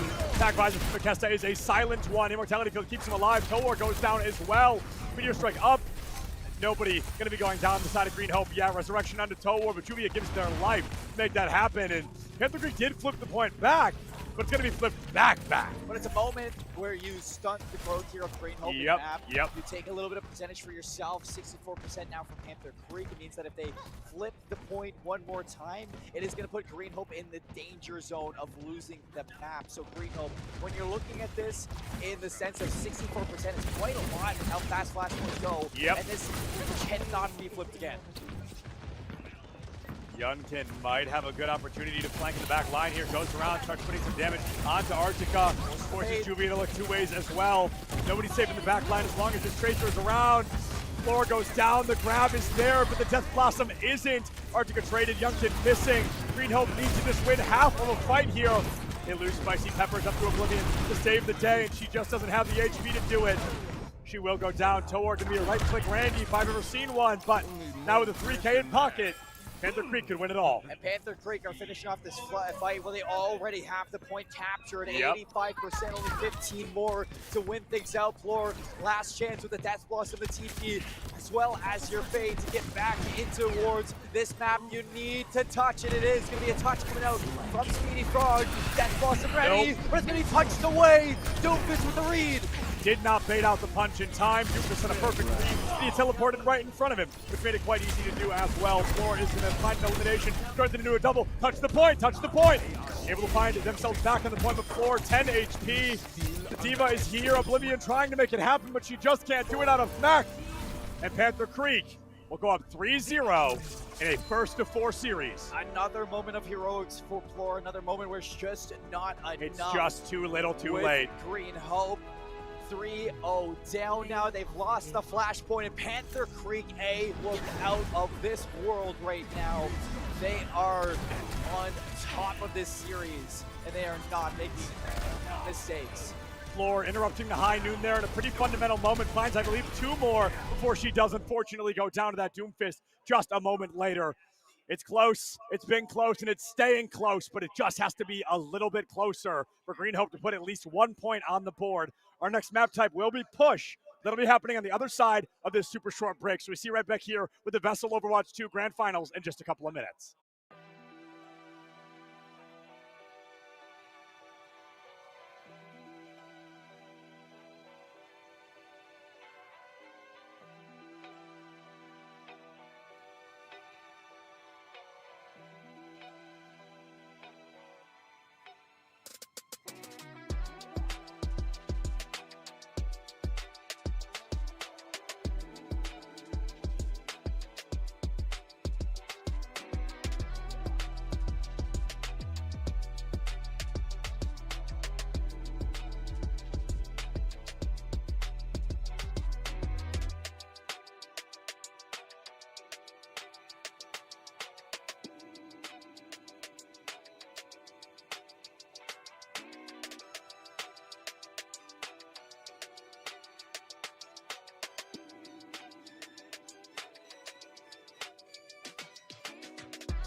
Hello, everybody, and welcome back to VESL GG Overwatch 2 Grand Finals here on the main stage here in Greensboro, North Carolina. I'm still Sepulence, joined by Seymour once more, and we're going to be jumping into map number 4, which is going to be Push, which is one of the map types in Overwatch. It's one of the map types I've ever seen. It is one of the map types of all time. One of the map types in esports. In esports, Yeah, one of the map types I've ever seen. I don't like it. It is where we're going to for Panther Creek, up 3-0 over Green Hope. Green Hope has to turn it around here. No ifs, ands, or buts right now. It is just nothing but wins for Green Hope if they want to see themselves on top from here on out. And for those that may be unfamiliar with Push, to put it simply, it's like tug of war, but instead of pulling, you're pushing. You want to push the point further into their side and further away from yours. Whoever pushes it the furthest by the end of the game will be the winner. This is a pretty straightforward one. I do think it's nice for the viewers, to be honest, but I want to see if we get a strong performance. So that's a little bot right there. I don't remember his name, but he's a little bot. So the team that has control of him, he'll move to the enemy side. You want to get him as far into the enemy side as possible.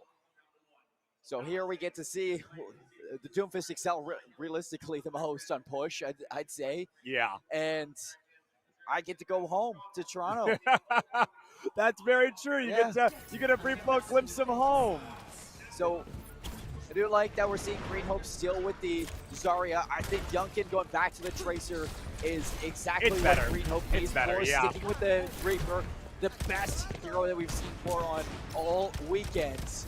And the same thing basically matched on Panther Creek. Still Juvia with the Mercy, and Bethesda moving over to the Tracer. Doomfisted doing such a good job of baiting out those Zarya bubbles with just a single punch. And then Oblivion will use a bubble. They know they can attack seconds later. Flora is going to get traded out for Towar, but Towar gets rezzed by Juvia, who's been a powerhouse Mercy player this entire time. Resurrection really coming in handy, but Arctica is going to get eliminated by Spicy Pepper. And then that is a spicy kunai indeed. One player down. Green Hope might have the numbers. That was interesting fade from Arctica. Yeah. Definitely felt a lot more confident than what it seemed like you could. Kiriko just barely keeping Oblivion alive. The pressure from Doomfisted gonna force out the bubbles. Veskasta looking to block off the backline, but Tor goes down. Veskasta now watching out for Floor, trying to dance in with the Reaper, who is trying to take down Mercy. Juvia gonna fall, and now with the supports down for Panther Creek, Green Hope looking to come back. This is a really big moment for Green Hope. They've taken down 2 power players. Juvia is missing. Doomfisted has to retreat, and Arctica, I think, still attempting to return to the fight. 17 meters gained for Panther Creek right now. Green Hope just jumping over the 0 marker. They should be able to take around the same space, if not even more, especially now that Arctica has been caught out of position again. Really late, too. Oh. To go down, but the pulse bomb actually gets outlived. Either the bubble or the Kiriko Suzu keeping that player alive. It's a big ultimate to be away from Panther's Creek. Now you're coming up on the pulse bomb, the Death Blossom, and the Kitsuna, as well as the speed or the sound barrier for Green Hope. Here we go. There's that Kitsuna you predicted just a moment ago. Mirrored by a Valkyrie on the side of Juvia. Meteor strike up. Pulse bomb may come down. sound barrier out from Speedy Frog. 2 support ults used in a single fight. It can be a dangerous thing to do, especially after you lose Spicy Pepper. The beat just not able to keep them alive.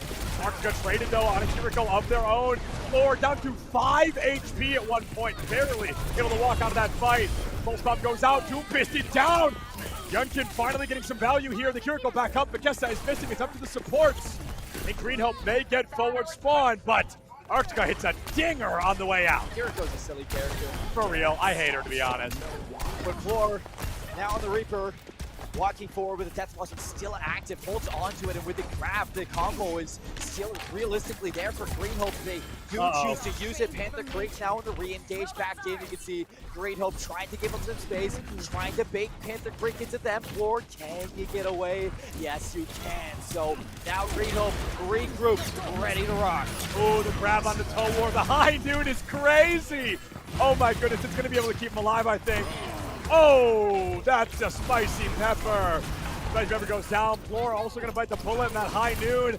It's a crazy ult, but by golly, if it's stupid and it works, then it was never stupid to begin with. And a risky ultimate pays off. The reward has been found. And Floor doesn't even have a chance to use the Death Blossom combo in that. Instead of Oblivion using the grab with no follow-up because of the high noon. It's enough from Tower to keep Green Hope at bay. And you need to see Floor use the Death Blossom soon. Now holding on to it is becoming more of a hindrance. Yep. Speaking of hindrance, Towar on this Cassidy trying to make that necessary space once more. Meteor Strike up, goes down into Floor. Floor punched into the floor. Pulse Bomb out onto Arctica. Oblivion loses the mech and then her life just moments later. And Panther Creek will sneak away that forward spawn right now. You hate to see it if you're a Green Hope fan. Panther Creek has begun the snowball with 6 minutes left.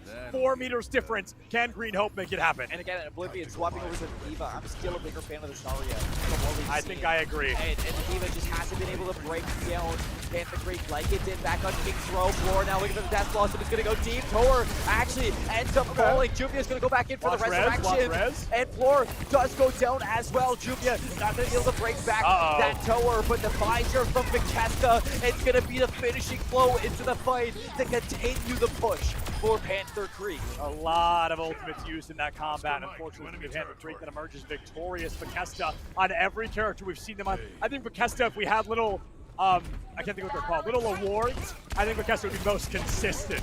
Very consistent player so far. I think Tower would be most clutch. 100%. 100%. Doomfisted would be the most. Most. Period. 80 meters for Panther Creek. Green Hope now looking to come back into this one. Sorry, actually going to lock down Tower. Ends up going down in the meantime, and he's going to be used. Oblivion going to find Juvia with it. Not able to repack Arctica. Lots and lots of trades. The Meteor Strike. Can it clutch up for Doomfisted? Gonna be tough, especially considering Vikesta still alive in this fight against Yeah, using Kitsune here is a really bold thing to do. You don't have the full team, you don't even have most of them, and it's an ultimate that I think Green Hope is really going to wall back. Was it a Bat Finger? Was it a Panic ultimate? I don't know if we'll ever know, but it really hurt Green Hope. Last chance for Green Hope to win a map here on New Queen Street. And things just continue to skew in the other direction. Tower onto the Ash now with the Mercy Pocket is going to do so much damage, and Floor going to be caught out by Arctica with Tower just poking away at the rest of the team. And 102 meters, another visor there, spawn trapping Green Hope. They are high-fiving the spawn door, and Panther Creek about to be high-fiving on stage unless Green Hope can turn this around. They've got a Pulse Bomb, they've got a Dream, and they've got some incredible players on a very talented team. Doomfisted goes in, they run right through him, and Arctica goes down to Spicy Pepper. The headshot open. Floor probably going to lose their life, but Suzu desperate to keep them alive. Floor, they're behind you! The Doomfist is behind you! Juvia and Vikesta are going to go down. Tower as well, taken out by Oblivion. You can't go over that roof. Over the roof. Still Doomfist is going to get out because it's Doomfist. Oh no, actually, Photo Stone, Caster Curse, my bad. Chat's going to be all over that one. But finally, Green Hope put a stop to the push. And now going to be able to get back in control of the push button, get it back in towards taking away the forward spawns from Panther Creek, but now they need to win fight after fight after fight. If you're coming up to the ultimate to get it done, Oblivion going all the way deep, Tor almost falling, and he will. Duncan finds the kill, and Oblivion disrupting so much, the rest comes out, back to full strength. Full strength on the board. Tor should have Bob in just a little while here as well, but still 30% out. Sune, oh, Suzu seconds away from being viable. A double kill from Oblivion, gonna be turned out into this Doomfist here on the main stage.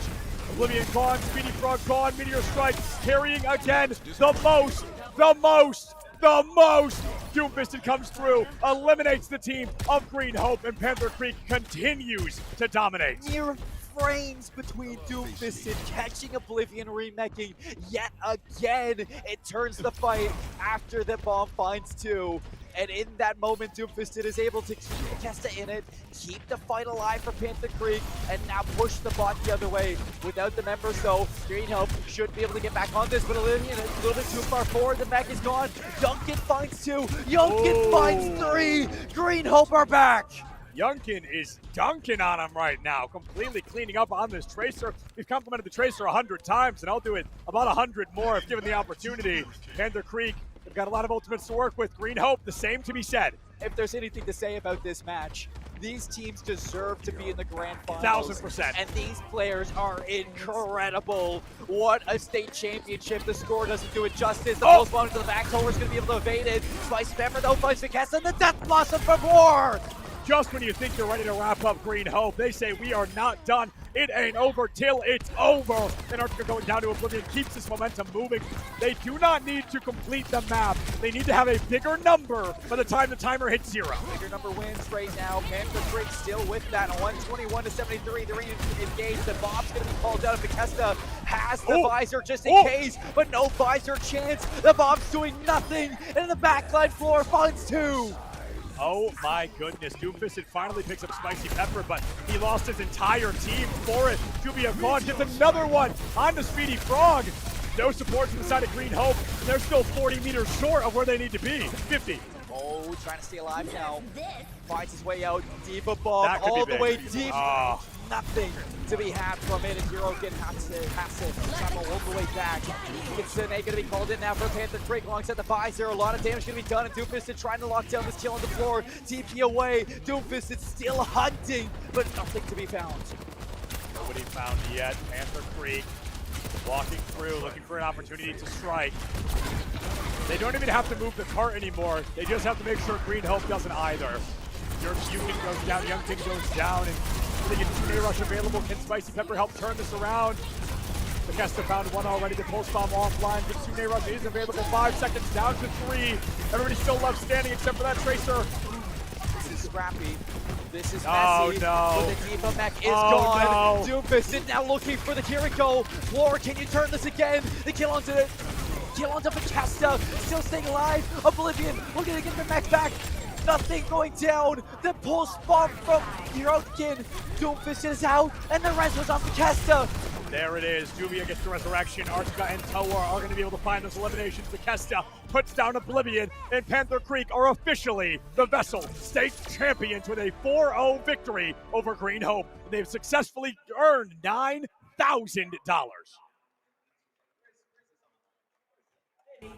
Congratulations to our players.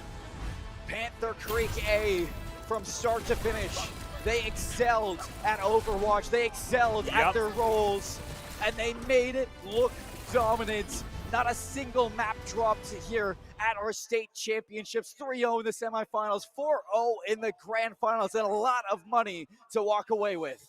A lot of money to walk away with, indeed, $9,000. But Green Hope not walking out empty-handed. They still have earned $4,000 for the team, so a victory for them as well. Maybe not the one they wanted, but a win is a win regardless. And second place is still something to be very proud of, considering the caliber of teams that we have here at VESL. There's something to be said about this grand final, and even though it was a 4-0, like I said, both teams, they deserve to be here. And Yes. Green Hope, they put up an incredible fight. So many of those maps came down to the last second. So many of the maps was individuals on Panther Creek stepping up when it really mattered the most, whether it was Vikesta, Towar, Doomfisted, Arctica, any one of the members on that team were exceptional today, and it works in their favor to stabilize at times, weather the storm that was Green Hope, and walk away as champions. They've walked away as champions here today, and we are unbelievably proud of them for being able to do so. We have many more champions to crown today, but Valorant will be the next we see here on this channel. So we're going to go ahead and throw it to a break. We'll see you back here with some more action in just a bit.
Thirty seconds left.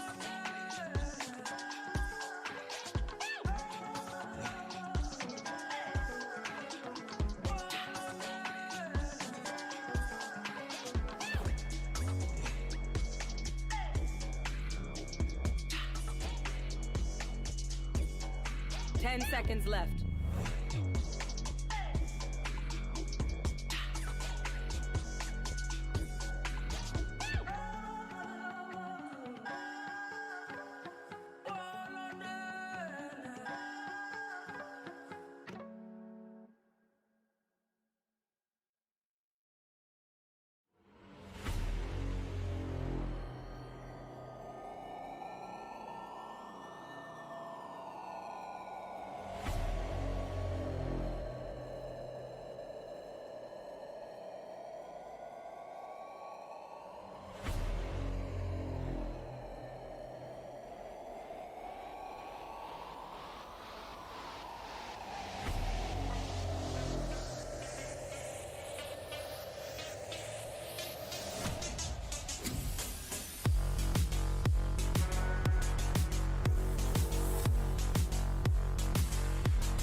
Welcome back, ladies and gentlemen. We are here for the final round of STEM in this season.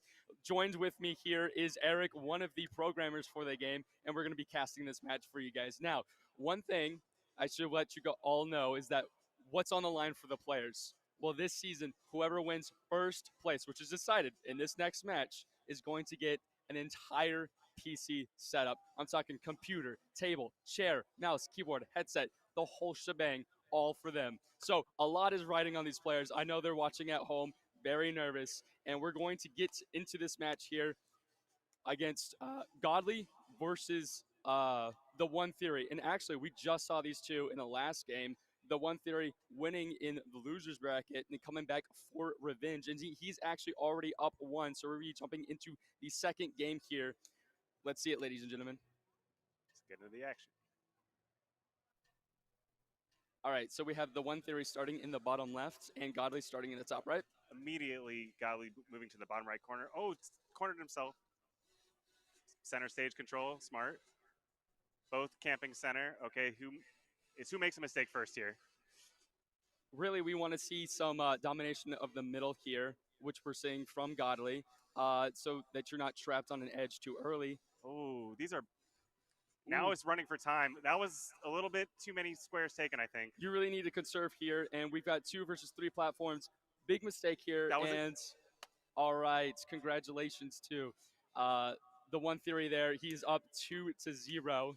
Now, what did you think about their personalities? What did you see? They were both extremely aggressive, but also valued center stage. In fact, I was as close. I think if I were to look at their algorithms, they'd be very similar because it came down to the last move. They both had 2 squares left, and it just depended on who went first. Absolutely. You really got to conserve there. And in fact, we could talk about what these players kind of need to do in order to conserve. So obviously, there's different types of variables that they use, but, you know, some are better than the others. And there's actually what we call a meta. In fact, you guys can see the meta in the Overwatch games and the Valorant games. There's a meta that is present here as well. We have 2 types. One strategy that everybody uses is conserving, right? Which, as we're saying, is very useful, but these players, unfortunately, are not conserving good enough. And the other is actually a min-max algorithm that we use in chess. It's the same algorithm that has beaten the Grand Chess Champion in the past. So we're actually going to see which meta prevails here as we move on into game number 3.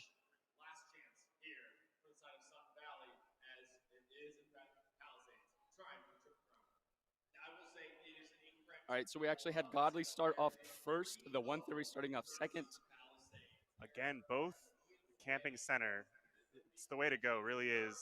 Yeah, you want to maximize your platforms around you while minimizing the platforms around the enemy, which is actually the fundamental concept of the min-max algorithm that these kids have learned. Oh, and we see that he has pushed himself off. It's Godly winning with L. That is 2-1 right there. Matchup we got going on, and you know, we're moving on to a 4th game here in a few seconds. But what did you see? What do you think that Godly is doing right here? I noticed the same thing twice now. Both players take the center squares out, so there's a ring around, and then whoever moves more efficiently around the ring tends to take the match. And it comes down to 2 versus 3 or 1 versus 2 squares, as we saw the last match and the previous one. Absolutely. You know, we've also seen what happens when you put bots in with 2, 3 opponents, 5 opponents, and you know, some of these students have been practicing against many opponents, and their strategies really do differ from 1v1ing, as we're seeing here in this grand tournament, to 1v3ing and 1v5ing, and some of them are really good for lots of bots. Some of them are really good for 1v1s, and I think these 2 in particular may be, a little geared more towards a lot more robot play, and we're seeing an interesting battle in this 1v1 here. I can see that. I'm looking to see these again. The ring is forming around the outside. This is going to keep happening, I think, in this matchup. This is an interesting position. Absolutely. Oh, and the One Theory is cut off with 3 platforms remaining. Go ahead. As long as he can conserve all, but unfortunately, Godly has won again with his robots, and that looks like Godly just took the tournament. that was a sneaky victory. Congratulations to Godly. That was so smart. It was anybody's game. It was fighting for position and then cut the angle off the last second to have all of the territory and nothing left for the opponent. Absolutely. So congratulations to Godly, our STEM VESL champion for winter 2023 season. Thank you so much for watching, and we'll find you, Godly. Thank you.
Ladies and gentlemen, it's time to continue on with the VESL Sports State Championships. And what better way to continue than with some Valorant? It's grand finals time, and we have the two best teams throughout this 5-month season now coming to the stage to compete for all of you.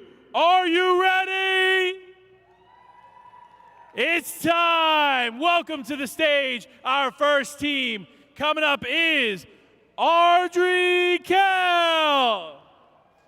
This team consists of Anime, Illness, and joining them is Yushi. Next up, we have Range. Lastly, rounding out the team, we have Theory. All right, Audrey Kell, it's the grand finals. Are you hyped?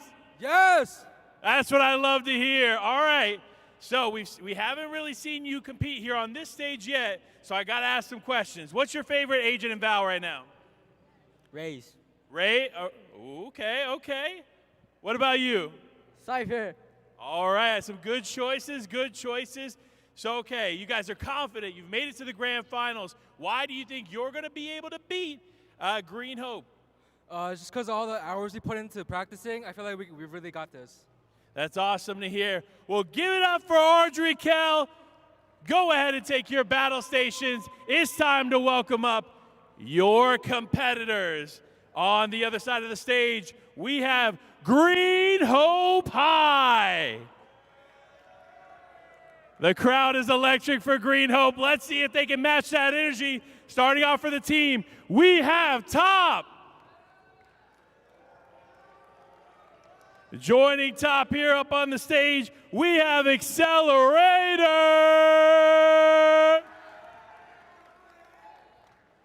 Joining these two on the stage, we have Lemon. Next up, welcome Piggy Lover. And of course, you know him, you love him, Mr. Squiggle Bottom. All right, so you're hyped, you're confident. I saw you talking about it backstage. Are you guys ready for today's grand finals? Yeah, definitely. How are you feeling? You feeling good? Yeah. I know we're going to win today. All right, bet. So, question for you. Favorite agent, who are you loving right now? Jet. Jet? Okay, a Jet main over here. Listen, if we're going to see some Jet action, this team might win. All right, and I saw your energy coming out. You're hyped. You're ready to go. What do you think you have over Audrey Kell? Literally everything. All right, listen, I don't know. There's some smack talk going on for these two teams, so don't go anywhere. It's time to get this competition underway. Audrey Kell, go ahead and take your stations. And for all of you at home and in the crowd, it is time. The Valorant Grand Finals starts now. Casters, bring us in. We're praying for it not to be a sweep. Every grand final we've seen so far has not gone the distance.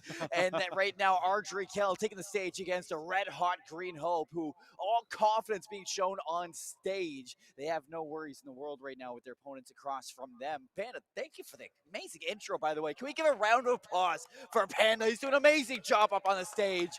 But Monkey Man, we're here for the grand finals. Let's break some down.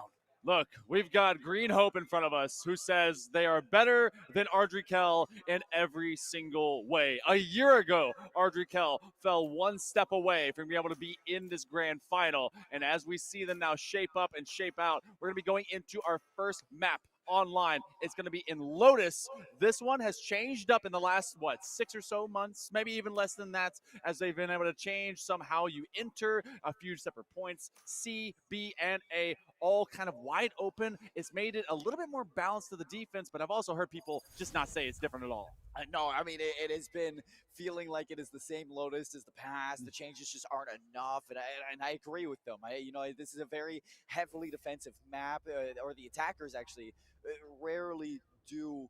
I think I actually have a better. It's a very attacking-sided map with all 3 points. It's quite like Haven in the fact that you really have to spread the defense thin in terms of holding these sites. And if the attackers can find their rhythm, break these points, really cycle through each point and keep the defense guessing, it becomes difficult to defend at times. And for Ardrey Kell starting off with the attack, you're going to be looking at them to do it first. We heard from them first off too that one of them, their favorite agent was Raze, and they have a tough Raze to go up against an Accelerator who's having a field day on Bind in our semis. That's very true, but Accelerator is going to be on the Jet, and that's going to be a different position for them to actually play into, as Top is going to be on this Raze.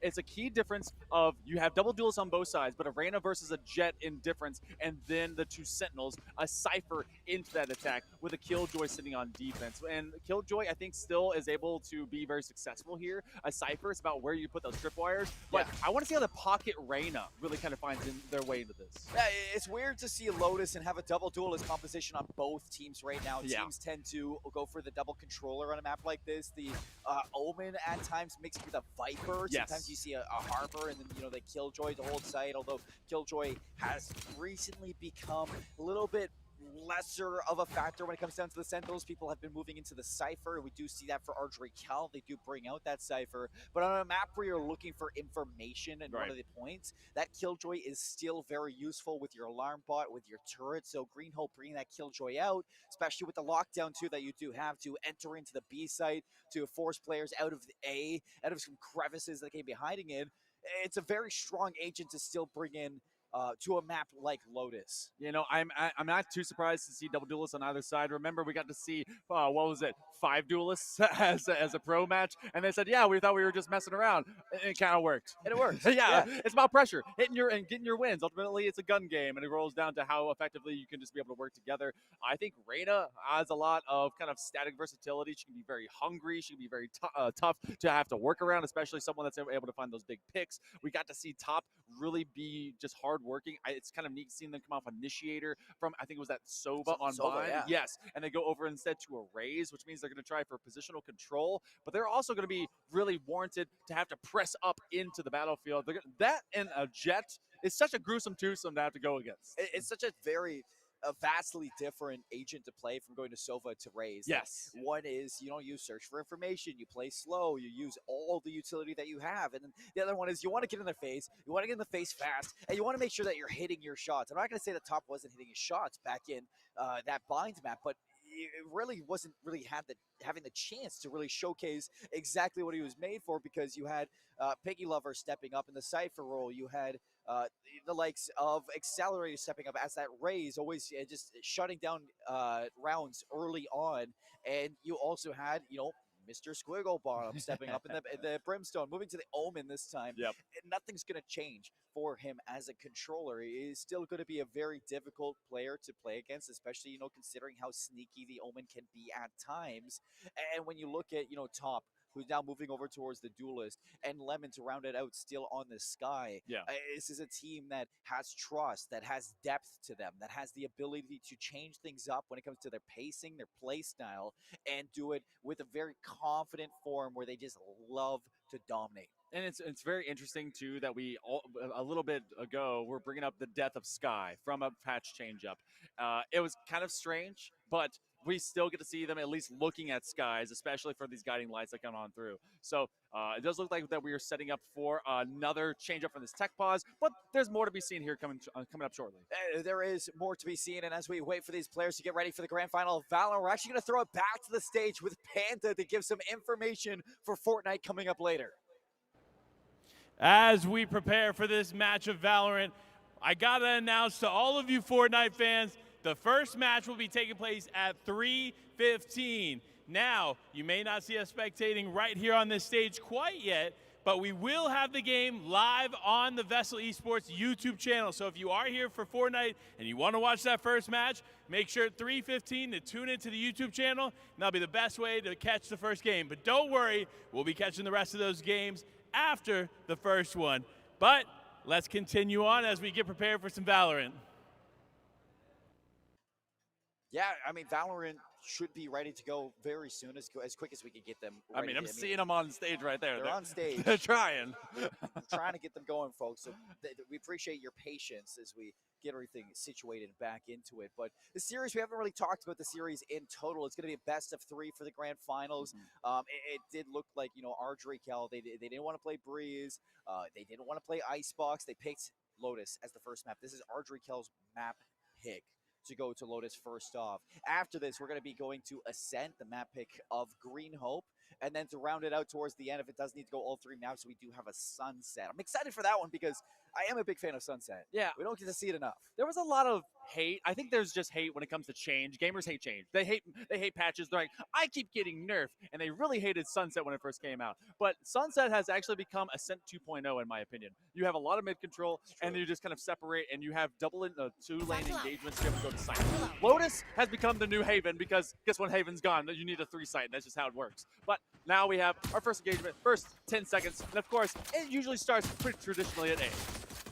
Little pot shots here from Anime, warning shots from the Rain. It's actually going to pull out the Paranoia early. At top's going to re-engage with Lemon. So reclaiming that space is Green Hope to deny any presence over towards A, and that is going to be the slow rotation away from Ardrey Cal.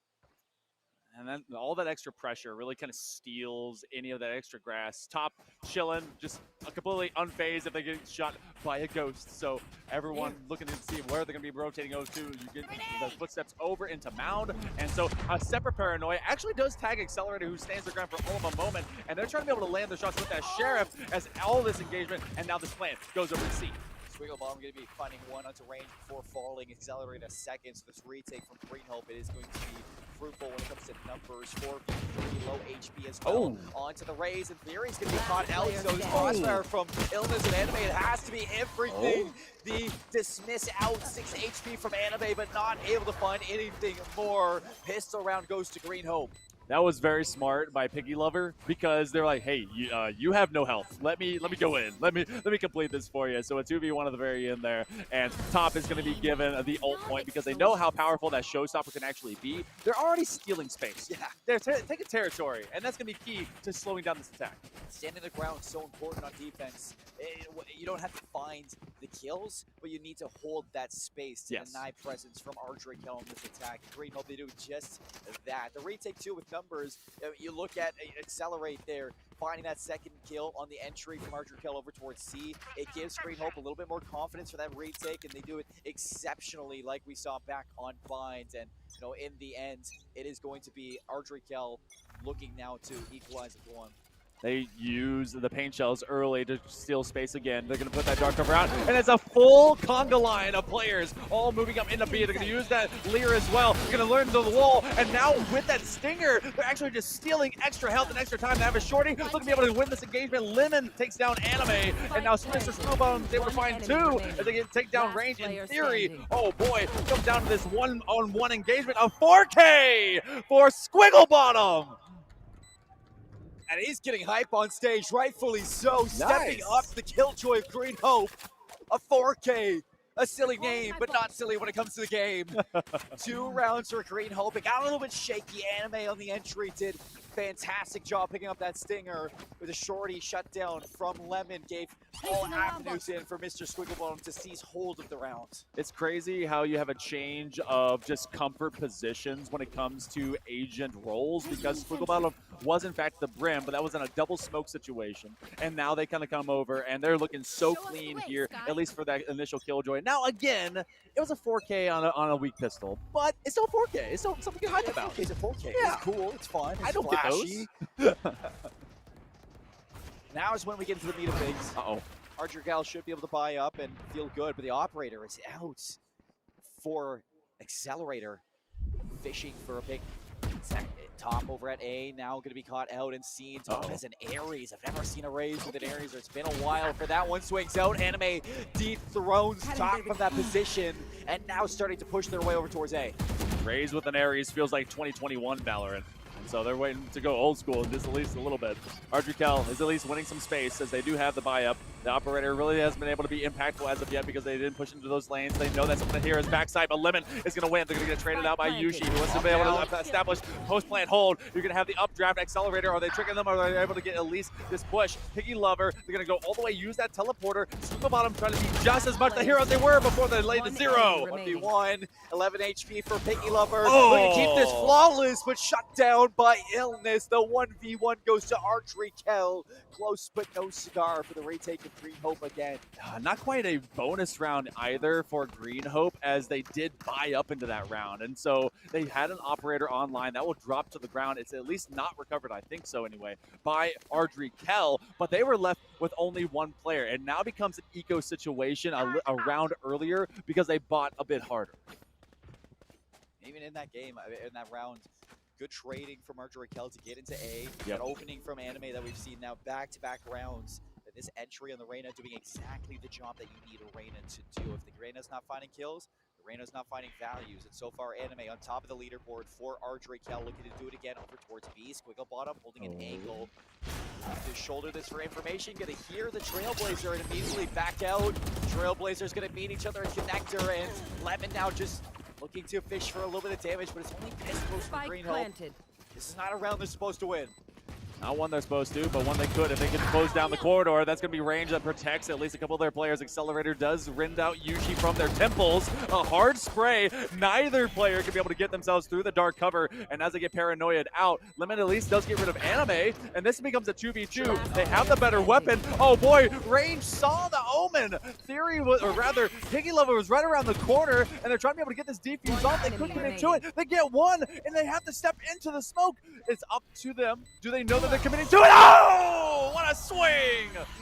I mean, Piggy Lover could have stuck it, but how are they supposed to know? They're in a smoke. And the guts from Range to hold it to the very end, to not enter the dark cover, to wait it out and trust that the confidence is not there just yet to stick it out to the very end. Big one-on-ones, now 3 rounds in a row where it comes down to 1v1 scenarios. And we're sitting 2-2. This grand final is already starting off good. You know what? I'm so glad that we have a best of and not just the best of the entirety of this state, because if this were only BO1, I would be mad. Instead, we have a best of 3. They're going to try and steal some space early here. The Guiding Light already putting out, as well as the paint shells. But now Theory right behind them, and they're doing some damage. They teleported early.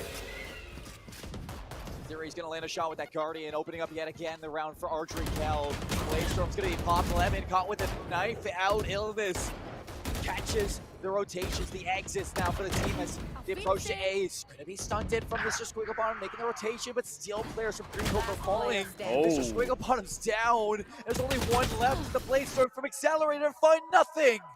Man, that's another big win out of this attack, and so that's going to be a bonus plant on the other end of it. Ardrikel, they find, what is it, 3 in a row now after Green Hope was able to get a couple, and this attack looking very stout, but out of the entire agency, we have 7 ultimates that will be online as well.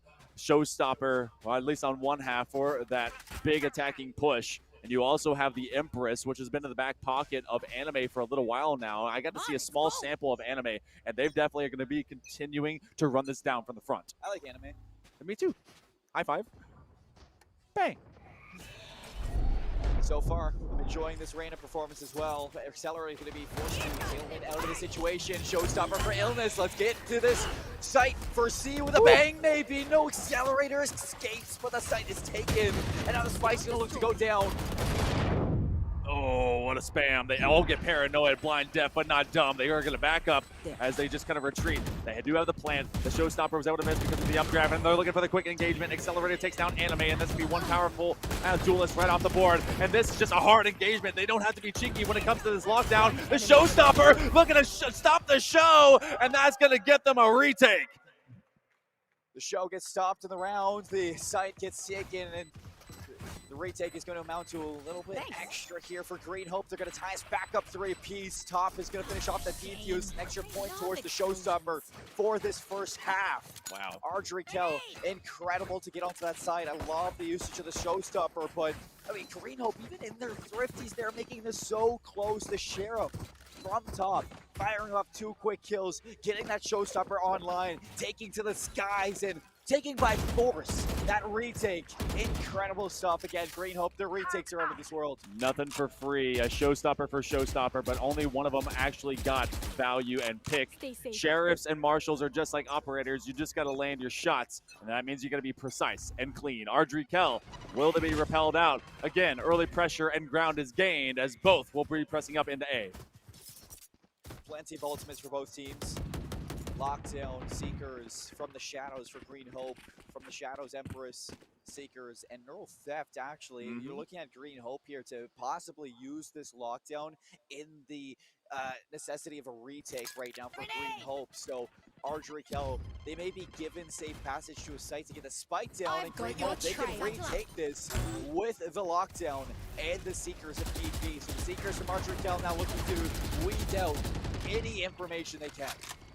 They were trying to see if anyone went up into rubble because they've been stealing so much of this space. I know and now recognizing where they are. Oh, clean by Lemon. They're going to expend their own Seekers, those good cabbages, maybe giving the good hope over to Green Hope. Ardrikel holding down that space as they wrap it around. And now with the lockdown here for Green Hope in a 3 versus 4, not necessarily looking to use it, but Piggy Lover, some unfortunate timing, needs to swing trees. Oh, they go right back over in the garden. A double 2v1. So the bottom is able to get a trade. They get both rid of Theory and Anime. And Lemon is getting a 3K. Oh, the heroism, the courage to just take that straight into tree. Incredible from both Mr. Squigglebottom and Lemon there. Yes. A full house between the two. 3 kills for Lemon. And for Mr. Squigglebottom, 10 and 4, leading the lobby when it comes down to kills. You still have that lockdown. You didn't need it for the retake. In a 3 versus 4, Green Hope. This team on defense is just a step above. We saw it on Bind, how strong their retakes can be. We're seeing it here on Lotus. Accelerator's got the op, looking to peek out from C main. Nobody looking to combat this just yet, but Yushi may be lurking. You don't want to get caught in that position. And you have had an Empress online for a while. You're going to have a pretty weak buy at this point in time. Maybe some Stingers, maybe some Sheriffs. You're going to have to at least have this eco round go to take a few guns off the board, maybe even upgrade it if they can get a Thrifty. We've seen Thrifties come up at least a time or two. Will they find at least this engagement from Secret? Oh, Piggy Lover. They find him through the smoke.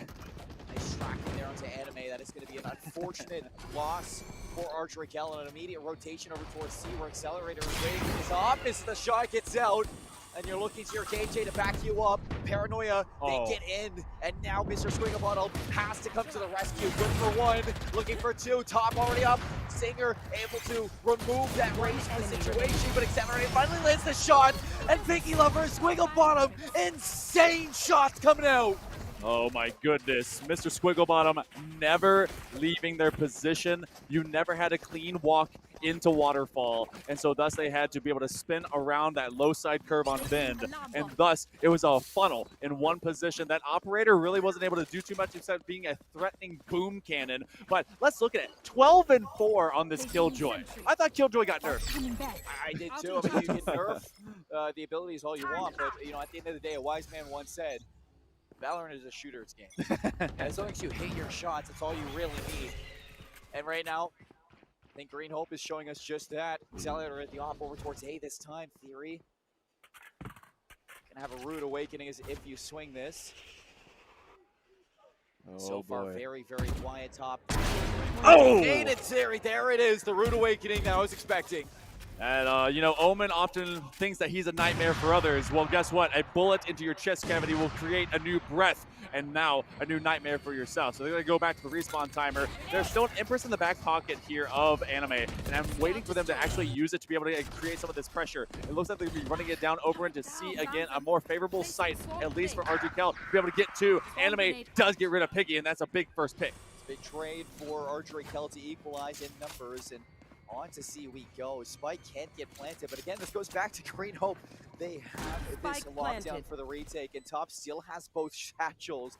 This could be an explosive site retake from Green Hope. All they need to do is wait for this rotation from their Killjoy. Exactly. Now, this puts a pressure on this canister. Do they give up this space and retreat over the mound? Can they even do so? They're going to leave one behind. That is massive. It takes the operator off the field, and now they're trying to be able to swing into a 1v2. Lemon is able to support, and that's actually going to be one caught. Range is out in the middle, but they're all of a decoy. That's all of bait. They're going to try and go for this defuse. The pros don't fake. They're going to hold. Mr. Squigglebottom is a sentinel for a reason. They're able to defend the defuse. Defend the defuse, even though it's out in the open. Top just sticks it to the very end, something that could have been the case back in round number 2, but wasn't, and RGKL were able to win out and start their rise here in the grand finals. But since those 3 rounds that were found in a row, Green Hope has now answered with 4 of their own, taking their lead up 6-3, double RGKL's. And using lockdown in that,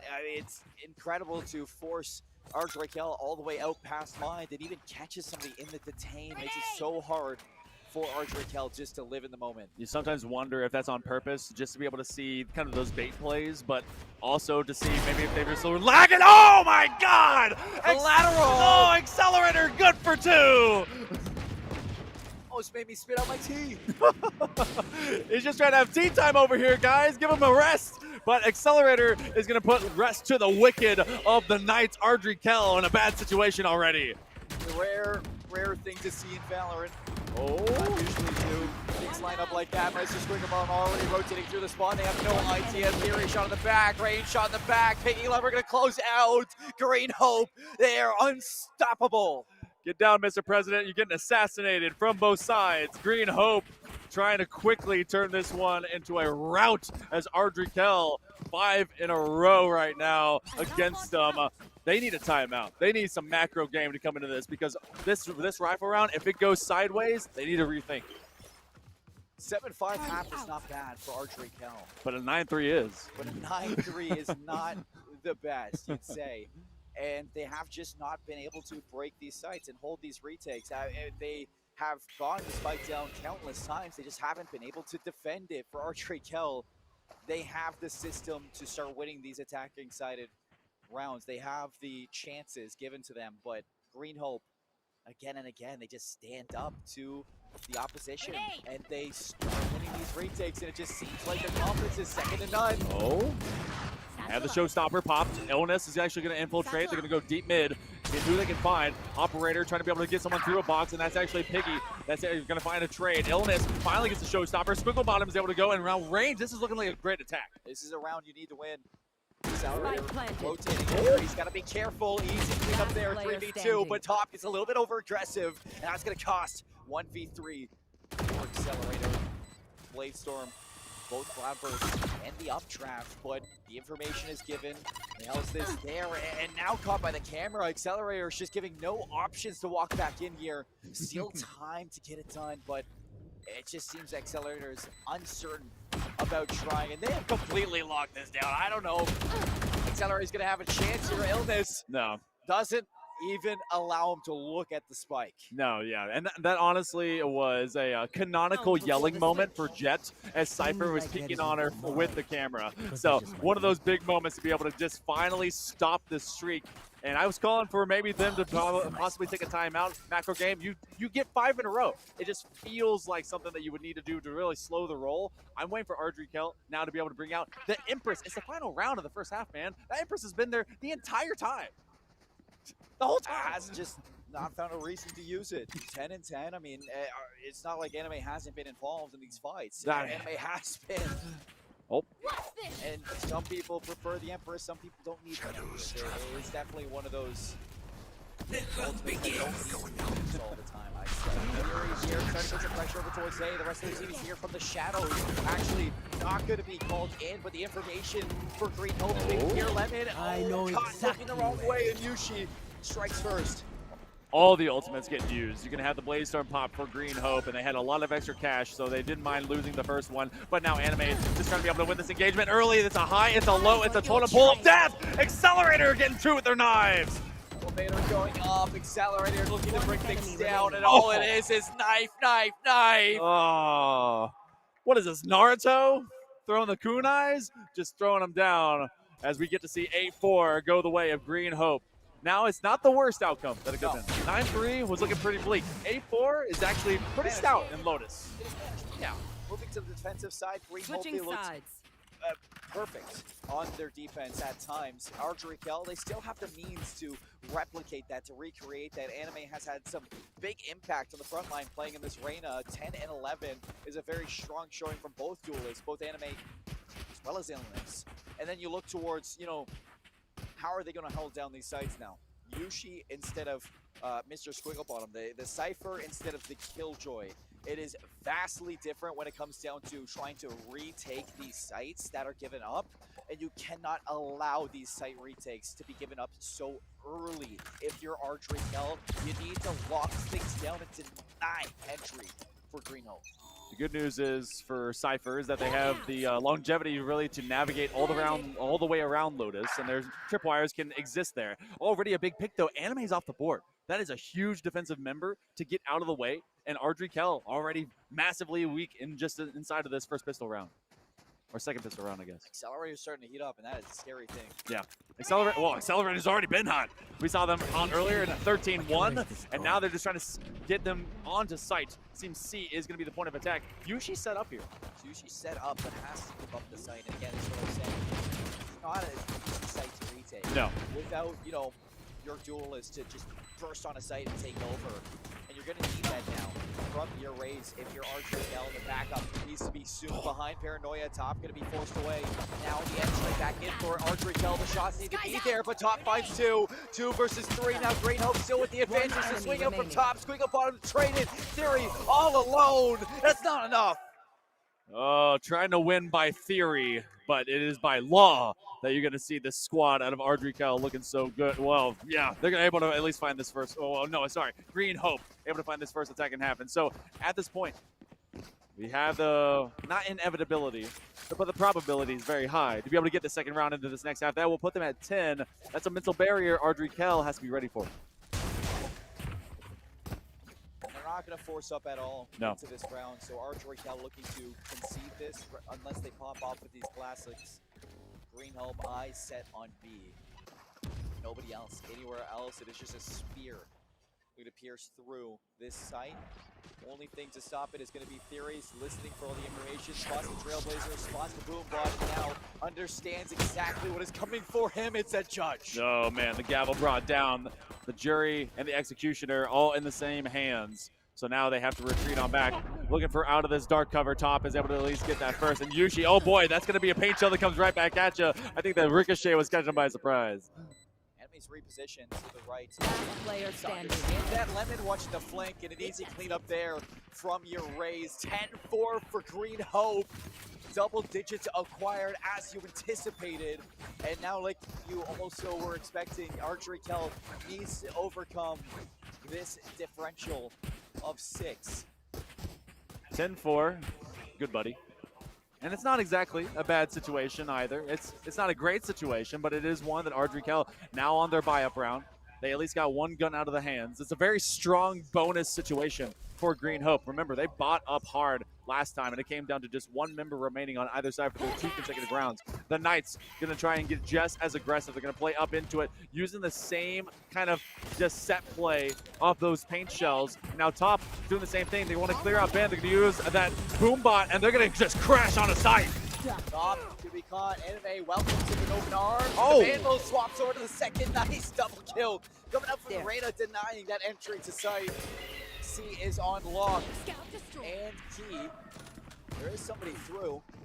It is Piggy Lover actually gonna land a beautiful shot there and get out with the TP. And the spike is running over towards A, but who's here? Who's gonna be the Rays? Illness is not ready for this at all. They're gonna hear, turn around. Lemon only has a Marshall, and Illness is tucked away in the corner. No way to expect it. Oh, they were looking for at least that 90-degree, and now they know they're just off to their left. It's going to be Piggy Lover versus the world. They win on the duel versus a Vandal with the Sheriff. Two very hurt Omens. 46 HP for Theory. Dark cover's going to be thrown down. The bait on the spike plants, and Theory has found his way in, but Piggy with the Sheriff. Ice cold in the 1v1. Ghost busting goes Piggy. 11-4. And that's Ardrikel giving up the GOAT. That was not what they intended. That was a 4-2. They got 2 big picks, spun it out towards A, and then winning that engagement off of a Sheriff. My man is Wild West Pistolero running. Oh, bang, bang. 16 and 12 out of Illness, 13 and 14, and it just doesn't seem like they're able to find these finishing kills in the rounds. Ardrikel. Engage trigger. Definitely struggling when it comes down to winning out of the round, but Yushi's going to catch him up. The tripwire Anime going to find Slemon with the Sheriff, and things might be working out. Anime hits a second. Okay, all right, showing that they can do the same thing. Piggy Lover now getting a dose of their own medicine. You're gonna have the Pathfinder gonna try and cut into that dark cover. Range is gonna get caught out. They know they're laced over into Waterfall. They're trying to get that guy in light. And the spike is down for Mound, so Anime's in a really good spot to deny this skipping it up. Just needs to stay alive in this position and hopefully stop them from picking it up. Got a bit spammy. Now they're gonna have to run away. They're gonna trade weapons. You'll be able to just have at least a few bullets. But only 40 HP in a dream, and that 1v2. Illness, shells deep, and that's gonna be it. The Kobe pass Mound gives Ardrikel a round win when they really, really needed it. Sometimes you throw a fastball, and sometimes you throw a curveball, and that one's gonna be the one that banks enough that AoE blast takes them from by surprise, and wind will not save you when the blast creates the shockwave. So, let's check into it. Ardrikel, they kind of sold the farm on the previous round. This one, they're able to buy it right back. It's investment for the future, but it is a 6-round diff that stays that way, and it's up to Green Hope to maybe finish this out. This has been kind of momentum just changed up in crazy ways, but Ardrikel has the spark of life. They really do. Let's see if that spark can ignite the flame that is a comeback. Things draw really quiet here. No aggression for the defensive side. Nectar Squiggle Bottom expecting it without hesitation. Removes the head of the Omen. Mr. Squigglebottom has been lethal. They down-checked us. Oh my goodness! Top just comes over the top. Illness can do nothing but look at heaven, and that's where they're going to reside and watch the rest of their team have to do what they must. Green Hope catching them all by surprise, and now they take over A. Accelerator with the blades popped as well. 5v3. One enemy remaining. But Accelerator with the Blade Storm through B, catching the rotations, and look at the smiles there. Green Hope on map point of Lotus, the map pick of Ardrikel. Top going over the top of Illness is the illest thing I've seen today. Just making them look straight up. Yes, I know that was cringy. That's why I'm old. But 12-5 in the first map of this best of 3. Remember, after this one, we'll be heading to the granddaddy of all of Valorant, which is Ascent, and Green Hope looks to accelerate their way there, but it's been Mr. Squigglebottom that has been an absolute titanic force to deal with. Ardrikel better hold on tight if they intend to have a comeback. Showstoppers at the ready for both sides. Empress for Ardrikel, Neural Theft as well. Ultimates to hopefully shut down this attack, but Top's getting ready to go through. Both satchels here. Yushi alone in the back, tailwind through. And Yushi goes down. Oh! Top getting taken out by illness. And now it's a trade for trade, showstopper for showstopper. Where does top end up? Do they expect them to be nearby? They actually just kind of bait them out with the Lear. Range is able to get rid of top. Really bold there from top to use that ultimate all the way into the spawn of Archery Cal. 3v3 for the retake. Accelerator still alive. It means this is going to be a very difficult retake. Anime needs to go big. Getting light. I mean, they know they're there anyway, but they're trying to blind him out. But at least get two. Enemy on the wall, bang gets him and be able to get the headshot. It's into this 1v2. The last chance for Archery Cal. They have to retake, have to get back to the bomb, but they're never going to get a chance. Accelerator running downhill. They take out Anime. They grab map 1. Take map 1 of the series, leading into the grand finals. Green Hope, after a monumentous win back on Bind in our semifinals, 13-1. They move into the grands, and we think maybe they're going to get a little bit of a pushback here, but 13-5 on the map pick of Archery Cal. We heard it from the team themselves that they are not worried about Archery Cal, that Green Hope are ready to take this win. And with a win like that on Lotus and the map pick of your opponent, I'm sure they're now ready for Ascent, their safe haven. Yes, man, you say Haven. I just miss Haven a little bit. But We just saw it. I mean, look, I love Haven, okay? You got it. But Lotus, I mean, 13-5. We had a 13-1 from Green Hope in the semifinals, a 13-5 here on this map. Why wouldn't you be confident? It's not arrogance. It's just truth. It's fact. And they've been able to at least win the Knights of at least one map. But we go to Ascent. It's an even keel. It's an even Stevens. Also, to tell you guys right now, because we have so much competition happen throughout the day, Fortnite is, in fact, having a stream live right now for the early drops. So make sure, I think that it's to the left of the stands, to the right. It's somewhere off to the side. But that stream is going to be live as they're getting that one started. We're going to be in the middle of it, but we're also going to be taking, I believe, a short break as we go into Ascent. Seymour, there's a lot more to see, but you guys will be seeing it on the other side. We'll see you soon.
Welcome back, everybody, to the grand finals of our Valorant for our VESL State Championships. Archery Cal fall in game one of their map pick in Lotus, and Green Hope looking very strong heading into their map pick of Ascent. Once again, my name is Seymour. With me, Monkey Man. Now, heading into Ascent, this is everything out on the table, nothing left behind. This is the last chance for Archery Cal.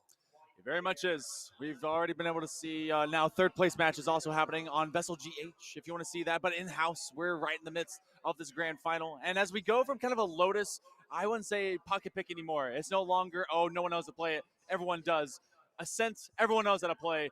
But it's a matter of comfortability and execution. We may see Reyna's on this again. We may see Reyna's come back on split, or sorry, on Ascent, but I'm thinking Top going away from the Rays back to the Sova, which is notorious on this map. We saw Top also looking to favor into bringing up the Ares. You could go to the Odin on this map quite a bit, and you know, there's plenty of choices that could be made from Green Hope right now going into this one, but I'm going to be looking for Accelerators to continue to bring out that Jet pick.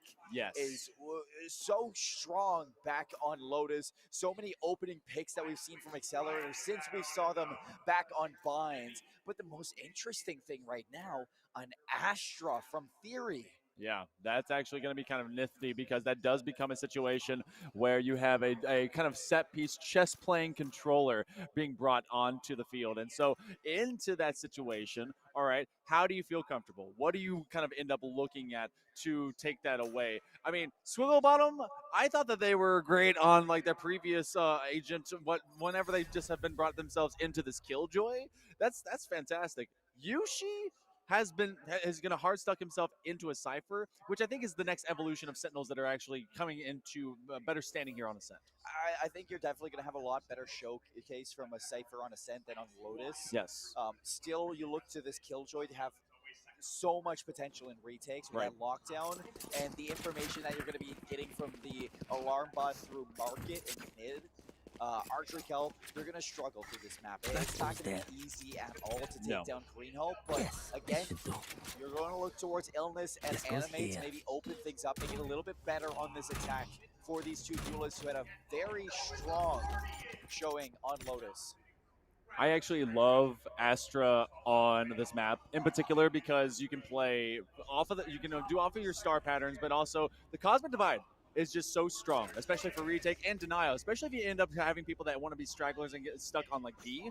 You can just divide and conquer in big ways. We're gonna be going into round number 1 with Green Hope already up in this series. Got to be able to take on and maybe take out Yushi, who's made this their home, and they decide, nope, I want none of that. No, you see a Cypher, you say bye, Cypher. We're going over to A.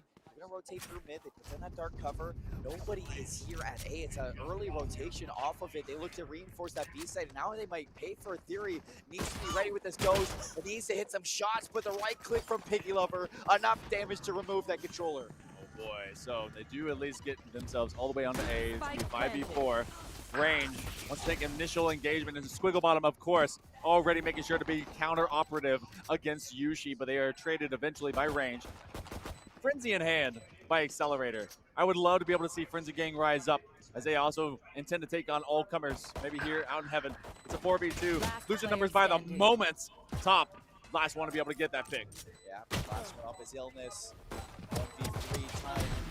Not in your favor. Some nice shots there onto Top, but the easy cleanup from Accelerator, who rotated all the way through heaven, through glass, and into trees. So another pistol round for Green Hope here at our VESL State Championships. That's 3 maps, 3 pistol rounds for them to start it off, and now to look to expand on that in the second. Of course, it's just a pistol round. You have to, honestly, at this point in time, Archery Cal has to treat it with that mindset. But they may be thinking differently when we flip halves, because that is just a pistol round, maybe just even more, maybe just near a championship for Green Hope, be able to take here on States. It's going to be a buy up here for Green Hope. They're in a very just advantageous position. Looks to be able to crush it. They, instead of poking and prodding at B, they're like, you know what, A looks pretty free. Not so free. 3 people here. Theory going to be the first to fall. Range, classic in hand. Losing teammates at the seconds. Swarm actually going to be destroyed, so range still able to hold some real estate up top. Not for long, Accelerate says, and again, Greenhope looking to take yet another round here in this grand final. Wild times. They're only going to drop one. Accelerator good for a third, as they just became a pack of wolves hunting down all the remainder of Ardrikel. Absolute chaos for the Falcons as they were able to just kind of run it down. Ardrikel, they were in a place of disadvantage, obviously. So how do you weaponize your Reyna? Because I feel like double duelist onto this map, away from a double initiator, really is kind of a breakaway from standard current meta that's evolving, but also it feels like it breaks a lot of what we know. Yeah, no, it does. Yeah. It's down to a lot of kind of risk for this agent being selected, and you just have to make or break some moments. If you are Anime and spotted down low, is getting illness with an Odin.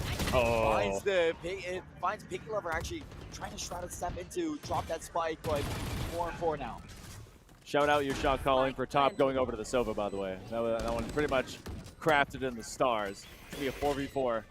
We have two very loud guns, and Odin and Ares. They're going to try and use that owl drum to identify them coming down from out of tree. Range is going to trade onto the doppelganger, and that's going to be an Odin bang through the wall onto Theory. All of a single Sky, an Australian trying to be able to subvert expectation, but they are stolen out as Accelerator gets it down. There's things that are guaranteed in life. Death, taxes, a Sova and Ascent holding Odin. And Ares. More so the Odin. And now they've given it right over to top, who is 5-1 on this agent. Accelerator right behind him, 5-0, has yet to fall on this map. But again, you kind of look towards Anime, like you said, 0-3 to start off this game. You just had your rifles in your hands. You weren't able to get anything out of it, but now you're kind of feeling the pressure of Arena to make something out of this agent. And you need to start finding kills. Like I said on Lotus, if you find no kills on Reyna, you get no value. Yeah, Reyna without a kill is basically a cart without its horse. And it's going to be very hard to push along. Theory's going to be able to get a big take on a Squiggle Model, considering that they had the weapon disadvantage, but this is actually an amazing attack out of Green Hope. The Falcons currently soaring straight through the defense. Then Ardrikel is attempting to stand up. What a pick out of Anime. They do at least rend Piggy Lover from their life. But it's going to be a 3v2. They're just hanging out on site, chilling. It depends on if they find them from some of these flank positions as well. Enemy mark. One enemy remaining. Here we're going to be seeing Accelerator waiting behind the Nebula, ready to strike. And Anime's been seen tagged up and executed with the Odin. Green Hope on Ascent. There's a reason why they wanted to come here. They're just looking next to none. Green Hope looking not at all hopeless. They're trying to make and steal Hope away from Ardrikel. Let's check out that ult economy. You are going to have the Seekers for Ardrikel. They're able to get at least some information if they can at least stay alive. One thing that has been tough for the side of the Knights is being able to have at least members alive whenever Green Hope presses the advantage. You're going to have the Hunter's Fury and the From the Shadows if you really find it difficult to find a side to go to, maybe baiting at least a rotation out of Ardrikel. And Anime going to get aggressive, but they're going to get tagged by the Paranoia, and they're going to have to retreat early. So they do. Anime will hold an angle. The Dark Cover is going to head top. Seekers, Owl Drone, Trailblazer, the whole kitchen sink being thrown at the site. Wow. And why not? Two of the strongest players of Ardrikel are going to be waiting here. Anime and Illness, we're going to make something out of it, but Accelerator going to catch Anime before it makes anything out of it. And Accelerator gets 3! Oh, man. Squiggle Bottom, they're going to clean up Yushi. And an Odin in the hands of literally anyone, especially someone as dangerous as Accelerator from distance, becomes a 50 cal turret, and it's on a mounted position, and you have to overtake that hill. The commander says, run! And you're like, why am I here? 5-0 go the way of Green Hope. You have to calm this down here, Seymour. Something has got to give, and Ardrikel seems to be the only one that's giving anything. Green Hope giving nothing up. 5-0 on Ascent. This attacking side looking picture perfect. Looking to do it here again. Ardrikel, a little bit of a buy-up. Spectre's in the hands of Illness, gonna catch Accelerator on distance. Lemon quick for the trade, swinging out his top, and then Odin spray and pray, and it hits. Oh my goodness. just casual murder happening over in the tree. Theory, the senior from out of this group, is at least able to get Squiggle Bottom off of the field, and that's going to be huge. Neural Theft will be online as well, as Yushi's finally able to get that ultimate some value. Becomes a 2v2, and the Cosmic Divide, and they bring the Odin straight into that fight. Maybe unapplied, but Picket Lover! They lose the duel against Yushi. Yushi themselves very much look surprised. Finally going to stem the bleeding here. Hardray Kel take a round on Ascent. Yushi to get it done too. Back to the Neural Theft. Top almost making a play too. It was a thrifty round for Hardray Kel, but Top almost making a play with that Odin. You saw that the Star Form, the Astral Form for Astra was being used by Theory, and it almost was the perfect timing for Top to swing out. But Hardray Kel, a needed round. It's 6. Now let's see if they can find more of this. You know, I can tell that Yushi's been paying attention to Chinese Valorant socials and seeing all the lineups. That is just too real. But you know what? It has been very effective, at least staggering Green Hope in their initial attack, as they are able to use all their gadgets to full effect, but they're also going to put the shock dots out to be able to at least get some damage onto them. They're going to use them early, but the lockdown's in effect. Now they're trying to push them out. Oh, there's nowhere to go for Yushi. No. Oh, he's got to run. Yushi's got to go. Yushi's got to get out of here. Oh, boy. But he will not. Yushi's going to get detained to the Hunter's Fury. Now Yushi. Uh-oh. Oh! Say bye-bye. That's difficult, too. Nearly giving up the 2K. Now they swing all the way back. Piggy Lover and infiltrates the back line. That is something you cannot forget about. And it's going to be only one left. Theory will drop. And though Green Hope gives up one round, they're able to come back in a big way. Yeah, immediately bouncing back here, Green Hope, after losing that last round. They're back to some ultimate usage there from Mr. Squiggle Bottom, Picky Lover, and Top. The lockdown detains Yushi. The Hunter's Fury should know exactly where the Cypher is, and it does. Locks that kill down from the shadows, reaches the attackers or the defender's spawn, and Piggy Lover catching the lurking players of Hardray Kel, unsuspecting of the flank from the Omen. So big play there from Green Hope to stabilize. And now you look back to Hardray Kel and what they can offer into this round. A little bit of a buy-up for pistols. They have the Empress, the Cosmic Divide, and the Showstopper here. We need to see some value from it.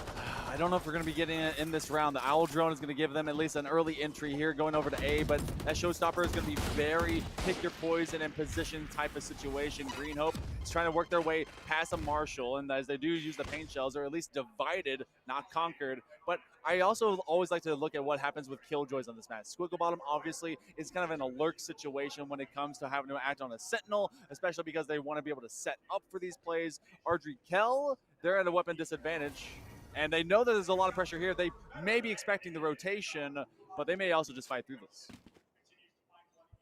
Nothing has been seen. It is so quiet here on the western front of Ascent. Here. It's Green Hope set up to explode on the site. Tripwires here. Accelerator. Spot them out. Uptrap. Piggy finds one onto Theory, and Anime quick to fall as well. Squiggle Bottom lurking through mid. Really looking to rejoin the rest of the team. And Accelerator reaches the heavens and pulls down Hardray Kel.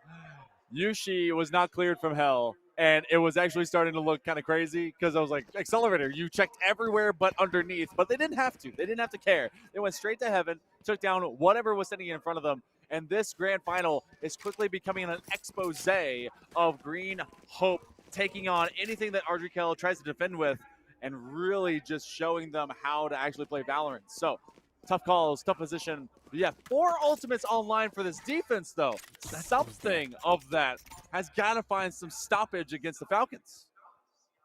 What's it going to be, though? I mean, on every front so far from Hardray Kel, they've been bested. You know, whether they're setting up on their defense with off angles, they're setting up to get aggressive, they're looking to play passive and retake the sides. Nothing has worked from them. It came down to a 1v1 for the one round that they did win.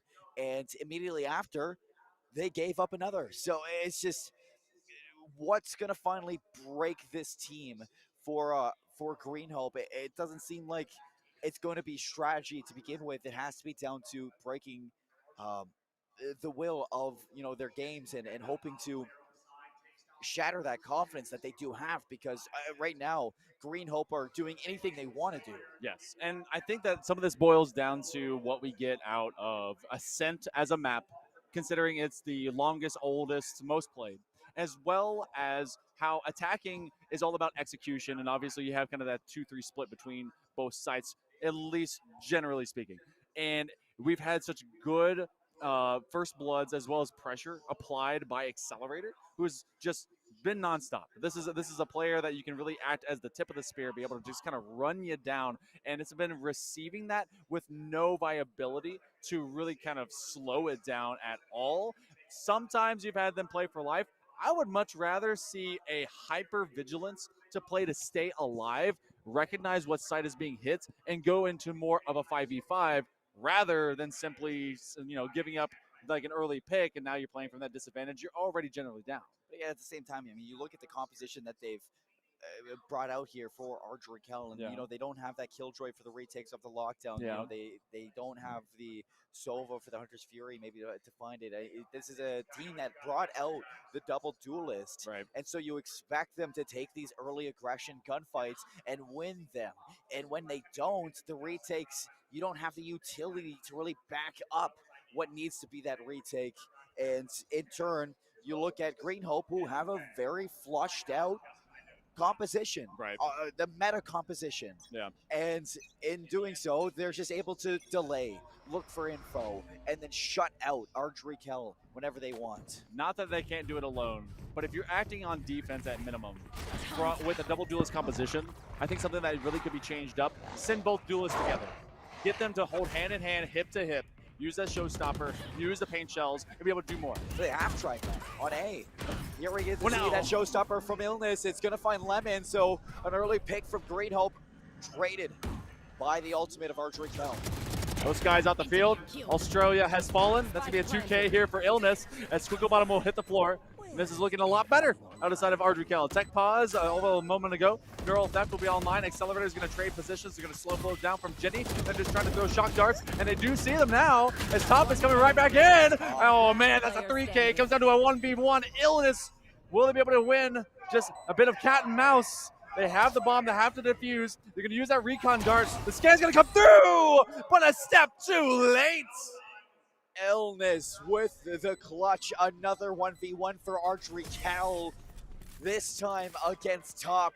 And the Sofa doing exactly what you needed to do. Had no info on where Illness was.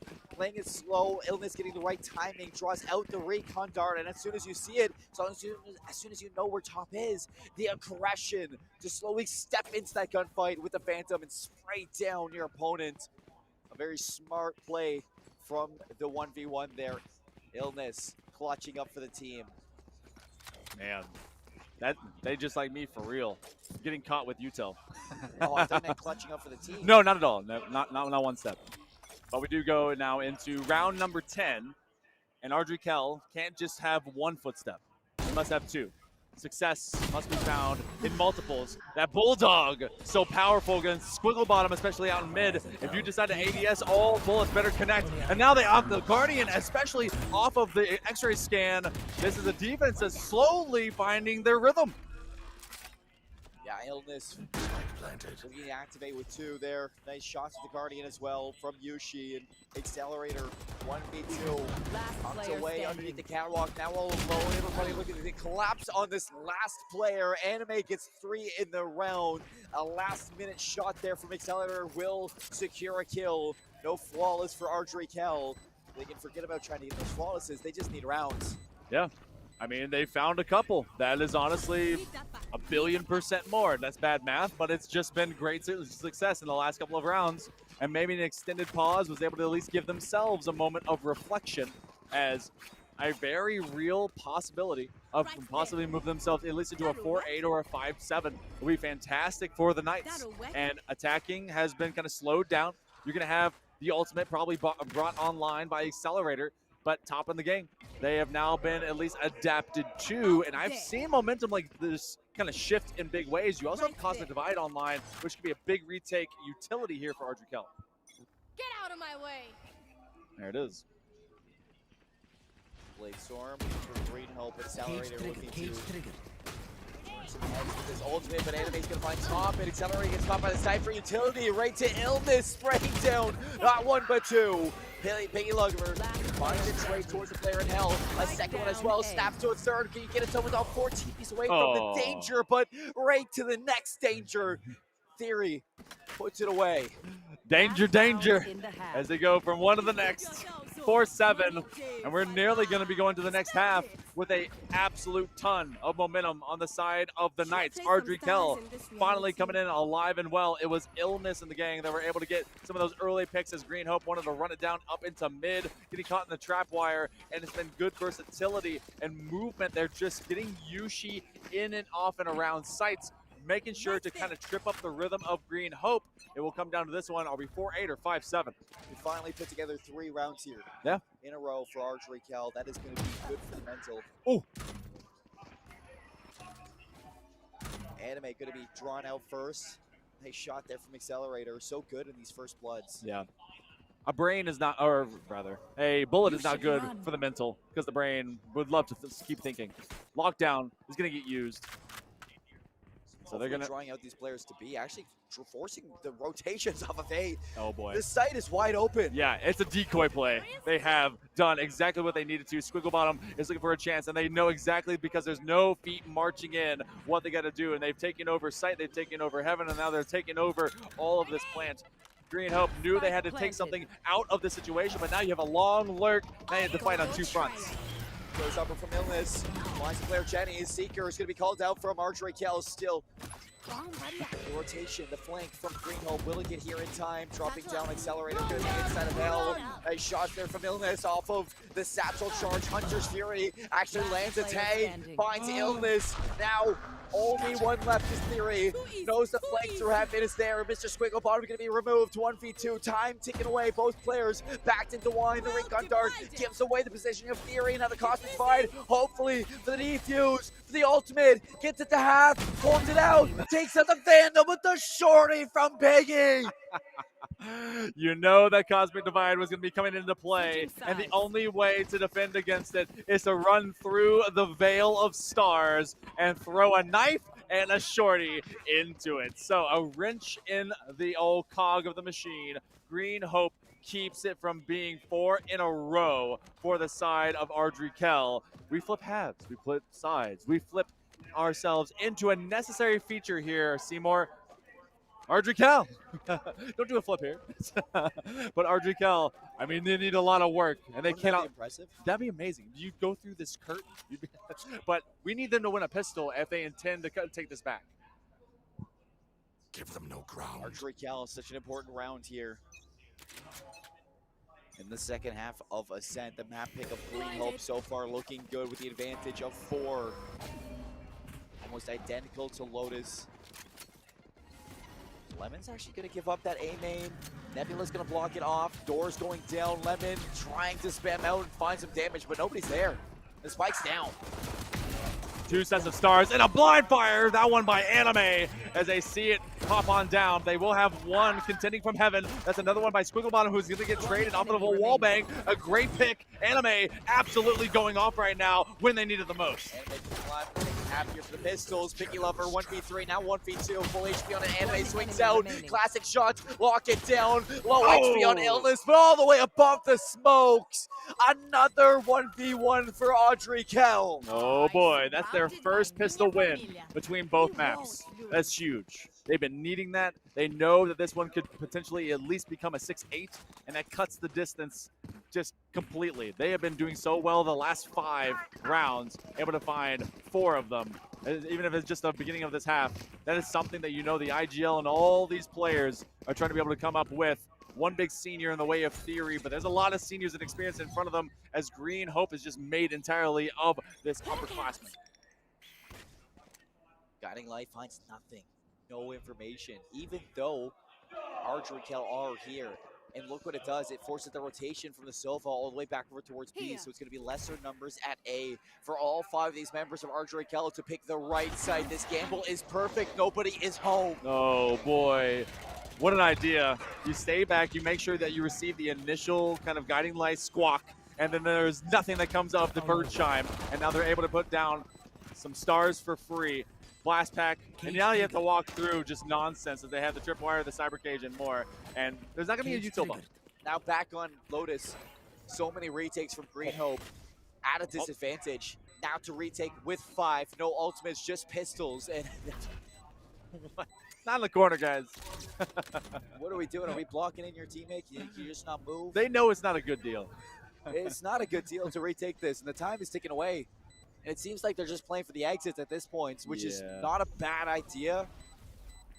They're playing to get their... but Mr. Squigglebottom, he's trapped. Are they just going to die to the spike? Yes, that's what they chose to do. They want the credits. They're just chilling. If we go down, we go together. That's a team that's having fun. That is absolute attitude. They're like, yay, we're fine. So round win over to Ardrey Kell. And they just didn't want to give them extra credits. I don't mind that. It's a smart, like, hey, you know what? We lost. So let's get some extra credits. 8-6. So Ardrey Kell, what is that? 3 rounds in a row. They get interrupted by the 1. Now they put 2 together. And Spectres across the board. 5 with full armor as well on the attacking side. This could be quite lethal, especially considering the pacing that Ardrey Kell tends to play with, full aggression. If they can run it down and find some isolated 1v2s, it very well could take some of these Vandals off the ground or some of these guns. Accelerator playing that R6 angle as a tight sliver pixel to separate them from a big win, but no, Green Hope be playing defensively. They, in fact, will have better weapons on this buy, and in fact are just able to highlight that even here against Anime as Lemon is able to find first blood. They're walking their way through, and by Theory lays out Piggy Lover. Top's gonna trade it. With the Phantom in hand, all the way above, accelerating nice shots with the Sheriff, stops the spike from getting planted. Illness tucked away, entry spotted and swung. Bait and switch from Mr. Squigglebottom and Accelerator, the 1-2 punch. They get their round win that they're looking for. 9 rounds for Green Hope. Only brought enough for me. When you really look at the situation, up a map right now is Green Hope, and 4 rounds away from a grand final win. This Green Hope Falcons squad has been feeling so good. Yeah, they let a few in at the end of the first half, but now they bounce back. They're going to have a big power weapon to kind of really bring into the fray as well, as it depends on where they want to put that operator.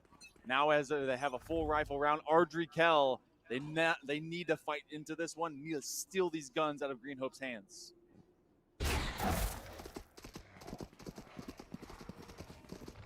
Heading over towards A. Holding player here, Mr. Squigglebottom with Vandal in hand. The alarm bot's going to give away that he is under pressure. Accelerator not able to get any eyes onto this one. They know Mr. Squigglebottom back here, but able to get the first one. Anything else would be amazing, but Theory puts it away before it gets dangerous. Being good for one is still good for one. It becomes a 4v4. The Pathfinder comes out, going to TP on the site. No ultimates except for the Cosmic Divine. That actually can be huge. It will separate them. They got the scan. That's good from Piggy Lover. Yushi from this off angle. Oh, he has a lineup! And they get a 3. Top into a 1v1 here against range. It's going to be short range as well. Depends on when they decide to come in. Rotation around. Will they read this top? Checking through Boathouse. Time is draining. Range now all the way through the catwalk. No idea. Is going to take some shots. Top's just holding it. Top's just holding it. Top's just holding it. What? Oh, man. Just a warning shot to try and scare them away, Seymour. They did not bend or break. Ridiculous. Why? No fear. No fear. Range made every right play. Just didn't check the bomb. Oh, man. 10 rounds for Green Hope and Ardrey Kell. That is going to hurt. You did everything for your homework except put your name on it. Unfortunate if you are Ardrey Kell. 10-6 at this point in time for the Falcons. One stays alive. Mr. Squigglebottom, you're getting pressured at least right now. Oh, and they get headshot through the stars. We'll take those. Yeah. A little bit of a freebie there. Illness, a second one to Accelerator too. All the way through Market. Oh my goodness. Make it harder, but Top walking through those cyber cages, listening is going to be Theory and ready for the Sofa to look to make a play, shuts it down, and it should be an Archery Cal round. Yeah, this should be a save. They're going to go and get that operator. They're going to put it in the right hands, and they're looking to just get some exit frags if they can. Oh, Piggy Lover, they at least get one, but they're just going to have Lemon walking away. They're like, yeah, that's a big weapon. Walk away. Just save this for another day. So let's go ahead and examine for next round, because this is pretty much going to be non-effective otherwise. You have the Empress, you have the Cosmic Divide, and you have Ardry Kel that finds a 7-10. That's a good utility to try and walk your way into a second consecutive. And you think about what the Cosmic Divide can be used for, whether you want to use it for a post-plant setup, deny the retake from Green Hope. Do you want to use it as an avenue into the site? For B, you can cut off diagonally the entry in towards the catwalk. Yep. You can do so much with this ultimate to give yourself a chance at a site. And for Ardry Kel now, they need to start being proactive with these ultimates. I'm looking at them to use it now and not when it's too late. One thing they also got to recognize is that they put the operator back in the hands of Accelerator, and this is going to be more or less an eco where they may have a few extra buy-up weapons, but it depends on how they really can corral around it. And so I want to see how that kind of really happens out. Green Hope is luckily in a defensive position, so this operator can be very effective. So it depends on where they want to go with it, but it does seem that at least initial pressure and a blind, a guiding light, and a Pathfinder will get expended. Running it down is Anime, and the Cosmic Divide will lock them out. Sound of the Cosmic Divide is Shorty in the hands of Lemon. Theory gonna put that spike in the ground. Spike planted. Green Hope. What's your way back in here? Lurking through mid is gonna be one, but looking to return to the rest of them. Anime finds a second here, and every kill is gonna make it harder for Green Hope now, especially considering they don't even have the guns to make it happen. The door is still down, and the Trailblazer walks right into it.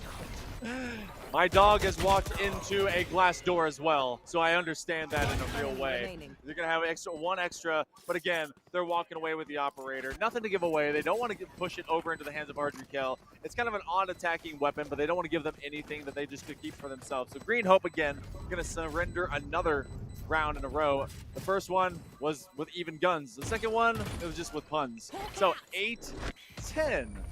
Slowly creeping themselves back into contention. Only down by 2.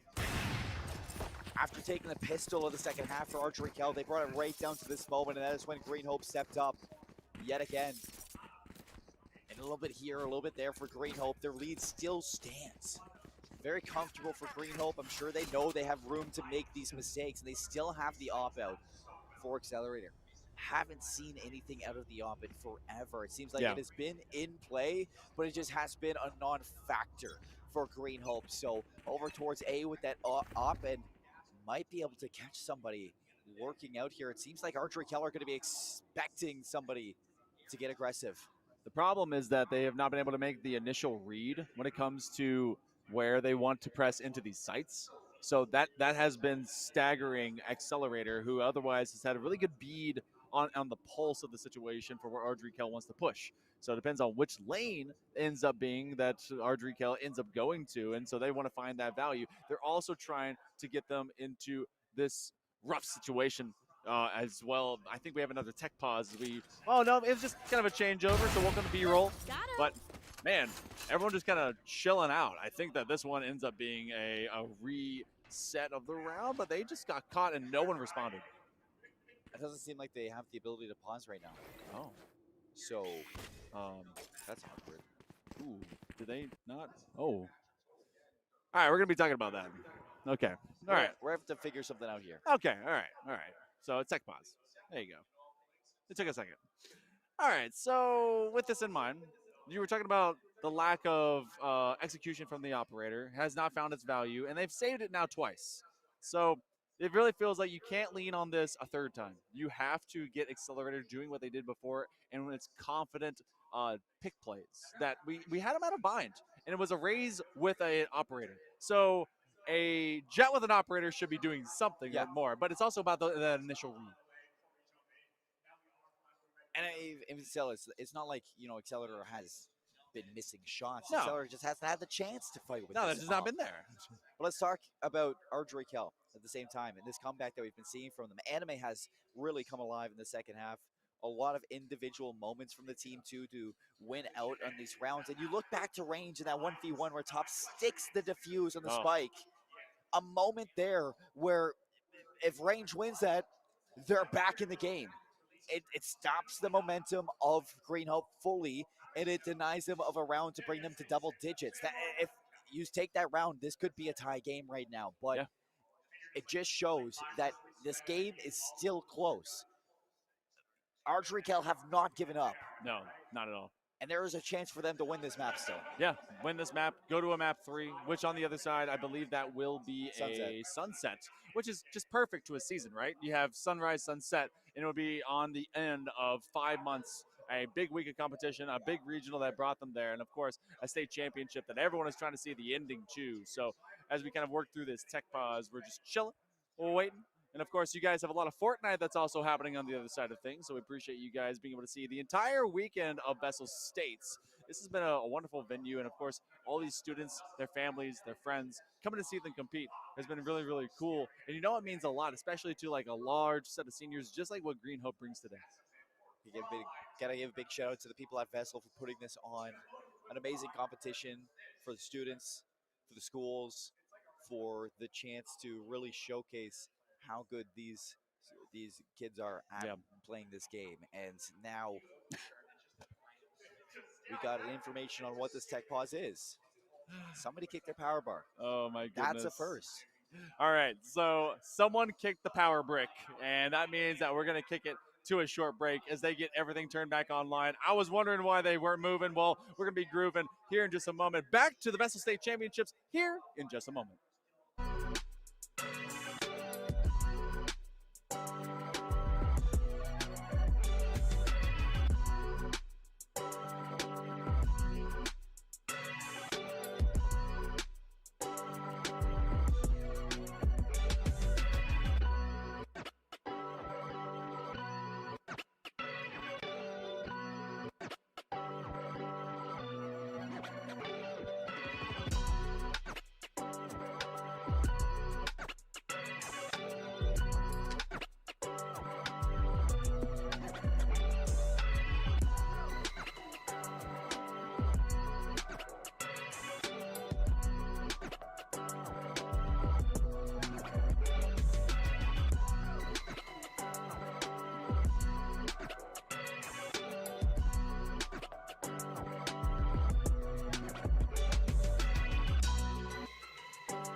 We're back, everybody. A little bit of break, a couple kicked breaks, but now we're into the game again. And Accelerator set up with this off. The Trailblazer in the corner knows it.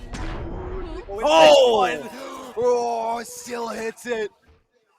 The Lear goes out, but it's about the read, and everyone else was kind of staggered behind, but it's a great first pick, and that's something that we've been waiting for Impact. Illness is going to try and pop on through, but it's going to be the judge out of Piggy Lover that lays out Illness, and that is 2 fronts lost right now for Archery Cal. Starts with the judge, now has a Phantom. In comes Archery Cal to the A side, now to see if they can turn things around, but Yushi trying not to get caught by the paranoia, a little bit disconnected now from the rest of the team, tucked away into one. And Green Hope off the break. They have recovered. Oh, they've recovered in a big way. We were asking where the heck Accelerator went. They just haven't been able to see their pit. Oh my goodness, they haven't been able to see the prize at the end of an ADS, and they finally do get it. A big 3K. Now it's Theory that's trying to release Bend around the corner. It is a shooting gallery, and Lemon is able to get the last and final kill. Green Hope now sets themselves at 11, 2 to go. 11-8, Green Hope. Been back and forth, but they hold their lead by 3. And Archery Cal now looking to deny match point from Green Hope from now on. You look at the history of the second half, it's been back and forth rounds, 2 rounds for each team. And if history repeats itself, Green Hope should be taking this round, but Ardrikel ready to rewrite history heading into this one. They have the guns. They need to make the most out of it. Did Accelerator just updraft over the window and try to op shot from? Okay, BM, cool. Swiggle Bottom is going to get rid of Yushi, so there's going to be some extra anti-lurk. Piggy Lover is right around the corner. Oh, but they don't set themselves up for success. Anime was there, able to just walk into that, and it's actually going to be a great find by Top. 3v2, Empress and Showstopper. Green Hope with numbers. Anime's been revealed, now looking to make a hero play, tucked away into the catwalk. Top is gonna lock this one down. Top gets a third, and now it's down to one. Illness in a 1v3, moving its way through trees. Accelerator gonna miss the shot. Illness has been given a chance all the way over the leg on the op, and Top has tucked himself away. No idea. Match point. Oh boy. You know what? We have a tech pause. We have a power brick that it gets kicked, but it may have actually taken Ardrikel completely offline. The momentum is just seemingly lacking, and Green Hope is one off from taking the trophy into the hands and a little bit of celebration. It's an all-in play. You're going to have Accelerator having to find themselves, an operator, and that may be the final one they have to buy. A couple $9,000 rounds for Green Hope. Yes. Yes. You win this, you take the prize. Exceptional work coming up from these students. And now, Ardrikel back to the corner. What do they have? Showstoppers. Illness all the way in towards the boathouse. Shot onto Lemon. Accelerator has the op. Through defender spawn, and a shot's just not going to hit here. Fury looking for the plant. The Hunter's Fury going to find a trade. Finds a second onto range. And Piggy Lover! One left. All down to Anime. 1v3. Able to find Mr. Squiggle Bottom. But your champions standing up. Goodness gracious. The execution of Ardrikel. Taking them down, the Knights will fall upon the ramparts. I want to get this curtain open, whatever, because we're going to be seeing this awesome crew in the way of Green Hope. The Falcons are your VESL State Champions. $9,000 in a big old first place. What a win. Dominance from start to finish. Whew. A team that runs full capacity, full steam ahead with nothing but trust, nothing but skill individually and as a team. I mean, there is no doubt in my mind that they deserve this win today, and they put on an absolute clinic here in the grand finals. Wow. Allowing only 14 rounds to be gained. I think actually only 13 rounds to be gained between both of those games. Best of three, taken down Ardrikel. And Ardrikel, they got to the absolute climax of the mountain, but they couldn't be able to finish it out as Green Hope stood before them and then took on all comers. Gonna be that big winner for the VESL State Championships. What a showcase. Yeah. This is someone that everyone's gonna be looking to topple next season. And you can really see how much it meant to the students too, as they stood up as victors, as champions of their state, the best Valorant players that North Carolina has to offer here in high school Valorant. It is exciting to watch, and we thank you all for tuning in to the Valorant Champions. We have one more championship here in VESL. Fortnite going to be coming up next. A quick little break from us, and we'll be back with more.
Howdy, howdy, ladies and gentlemen. We've got for you VESL's Fortnite State Championship Finals here. We've jumped on over from Valorant, and we're in the middle of our first game.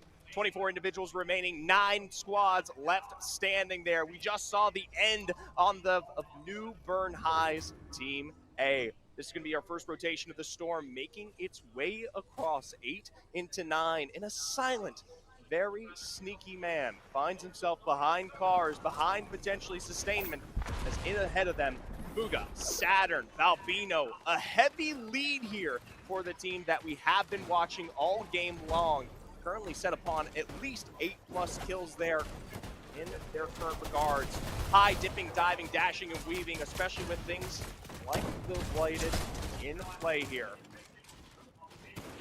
Set up from below. They've got themselves a position on the very edge of this zone here, playing directly in the midst of the tarps. Forbidden and Panda looking for an entrance of their own. Will take it toward the mid-ground as Breezy and Oxygen have to defend with what they can here. Playing for edge, looking for exits out. They know they've lost out on the high ground for now, but need to look for a retake here ever so slowly. I can solo, Fragger, Kenshi, Kazuki. We had checked them just a little bit earlier on, losing out on Consolo fairly early into this game. Now in their own sense of recovery here. They themselves in the midst of their own tarps, losing out on walls upon walls before 8 seconds as we reintroduce and head on back south. It's not going to be directly into the builds that we just saw before, but into a position that is, well, slightly undeveloped. Love the shots on the line here, though. Perfect beams for Delta, Oxygen, and Brexy. They've got nowhere to go. Finally, Storm pushing things in gives them a small bit of respite here as they've got to focus on their own movement ahead. Storm's shrinking. Valbino low. NBC Saturn also facing their own difficulty. Most of our rosters taking to the sky to set themselves up. Noticeably watch, though. Tokyo, Balbino, Saturn. This is a high ground position that can play into effective control the deeper this goes on. But they need to set themselves up effectively when we talk about these end game zones. And playing for tarps this high, this early, can come at a bit of a risk.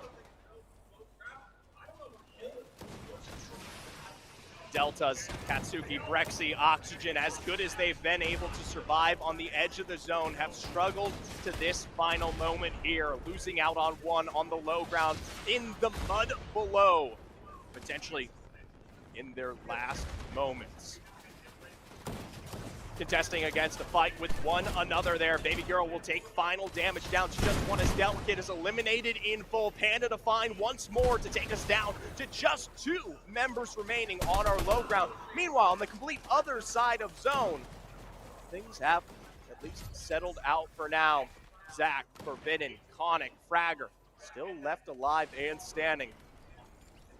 It's just looking for Forbidden as this final member, a singular rat, at least for now, as they'll be the ones to pick up at least what looks like potentially that first win. But from above, Saturn, Valbino, this is that height we talked about early. They might not have made it there with the full roster. Potentially from above, though, as I see those rockets coming from off screen, I might have set themselves up. They're going to find one here as Monk, Zach, and Fragger set themselves up with the best cover you can hopefully imagine as Valbino. Great coverage from the other side of the train line, reconnecting with these builds. That's going to make them extra sturdy here as they're dealing with what they can. Shot out from below. Zach now one of those final members alongside Monk doing the best in their final moments here. When we talk about the builds, they've got little to nothing left. And from above, the drops will finally come through, taking to the skies here. We'll try to one solo dolo it out. Balbino, Saturn, the rest and crew just waiting from the NC Virtual Academy to finish the job here. Surprisingly, though, it is going to be a little bit of time ahead here. Some shields on the middles, taking up for a 1v3 situation. In the end, though, Saturn, Balbino, and crew, they're able to just blister their way through the builds on the low ground here. And at the end of the day, it is a minor victory lap before they're on their way to being one of our first game winners.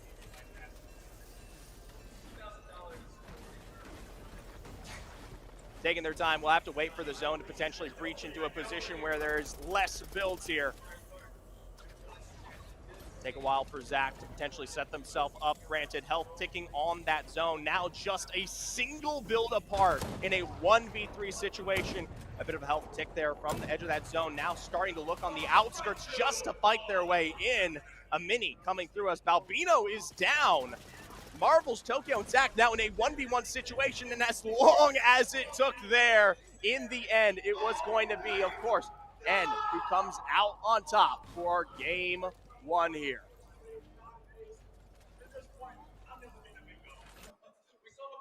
All right, ladies and gentlemen, we're going to go to a short break. When we come back, we're going to bring the production setup here in studio to VESL, and I, of course, will be joined alongside more casters, so I'm not just solo doling this one. We'll be back with you soon.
What's going on, Fortnite fam? It's here. It's time. The moment you've all been waiting for. The final game of the VESL Sports State Grand Finals is Fortnite. This championship is concluding with my personal favorite game. I may be a little biased here, but I'm excited to get into it. Zephyr, my man, it's great to be on your side.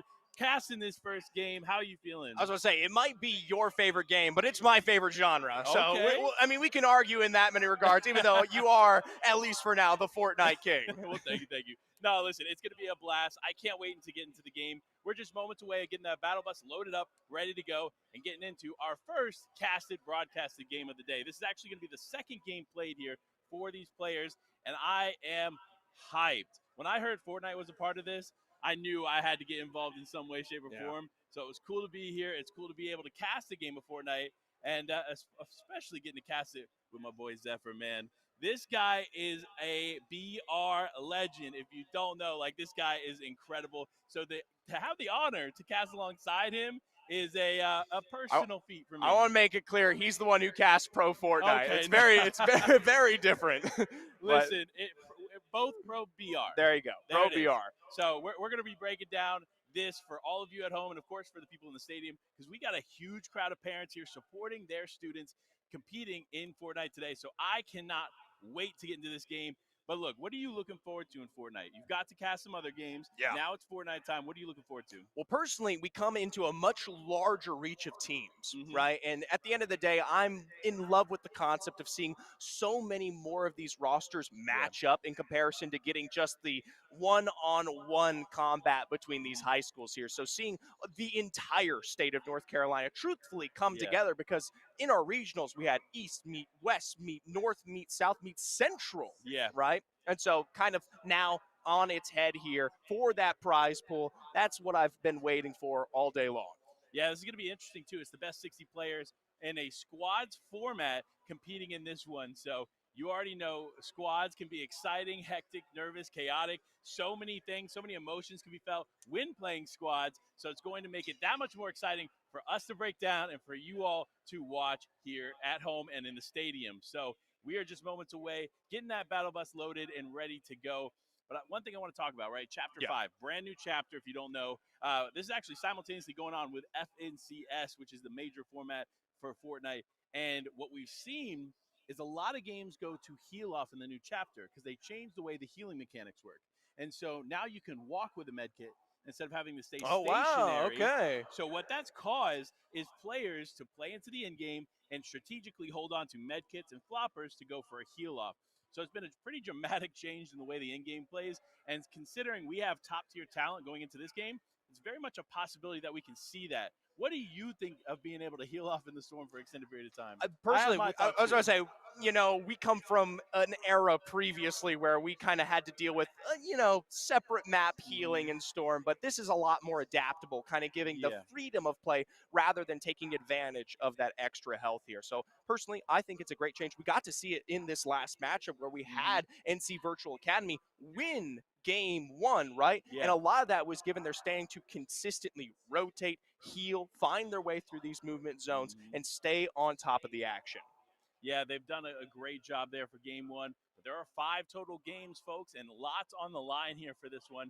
This is going to be one of those events that these players are going to be competing for some big money here, too. So I'm excited to see who's going to be walking away with it. It's going to be great no matter what. But one other thing I want to talk about here in this season, the striker AR. One of the guys in the back, we were talking. He's like, "What's your favorite weapon? What's my favorite weapon?" And he was talking about the striker AR.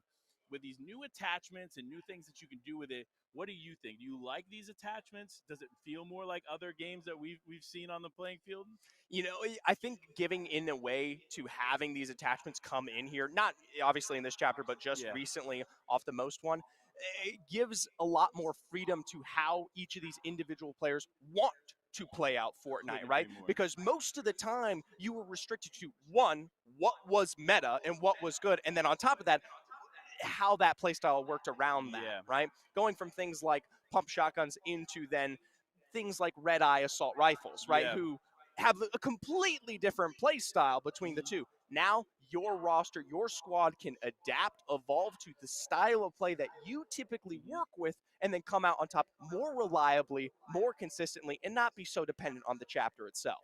No, I couldn't agree more. That's a really good point. And to be honest, one of the weapons we're going to be paying close attention to is the Triple Burst SMG, a new addition to the season. And this thing is absolutely insane. If you haven't experienced it yet, when you're playing wall-to-wall, box-to-box with another team, the burst actually, in 3 bursts, can not only take down the wall, but also cause damage to the opposing player in the box despite them holding the wall. So that's going to be a big, big advantage for the teams holding that weapon today.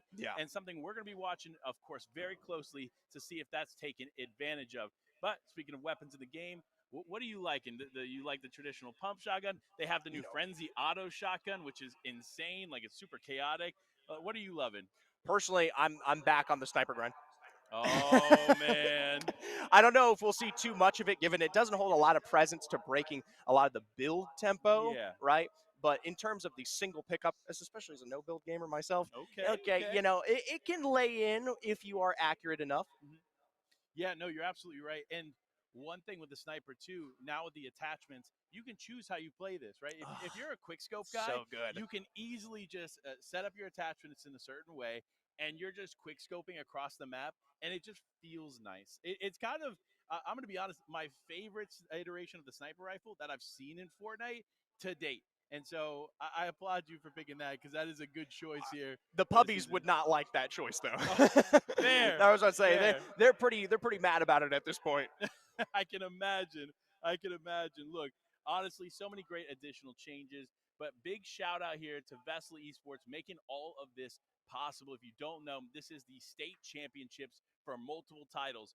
We've had everything from Valorant, we've had Overwatch, we've had Rocket League, and so many more game titles, all possible because of VESL Esports. So a big shout out to them. Make sure to go check out all of their socials. If you're not following their socials to keep up to date, do that now, because there are so many incredible events like this one being planned out for the future. So you definitely want to get involved here. So many schools, so many talented students being showcased on an incredible stage like this. You definitely want to make sure you are following up. But speaking of prizing, can we talk about the prize pools real quick? I want to break down the prizing here for all of this. And there it is. First place, $8,000 to split across the team. This prizing is pretty incredible. Mind you, that is insane. For a single squad roster of Fortnite, that is an incredible amount, especially for high schoolers. Yeah.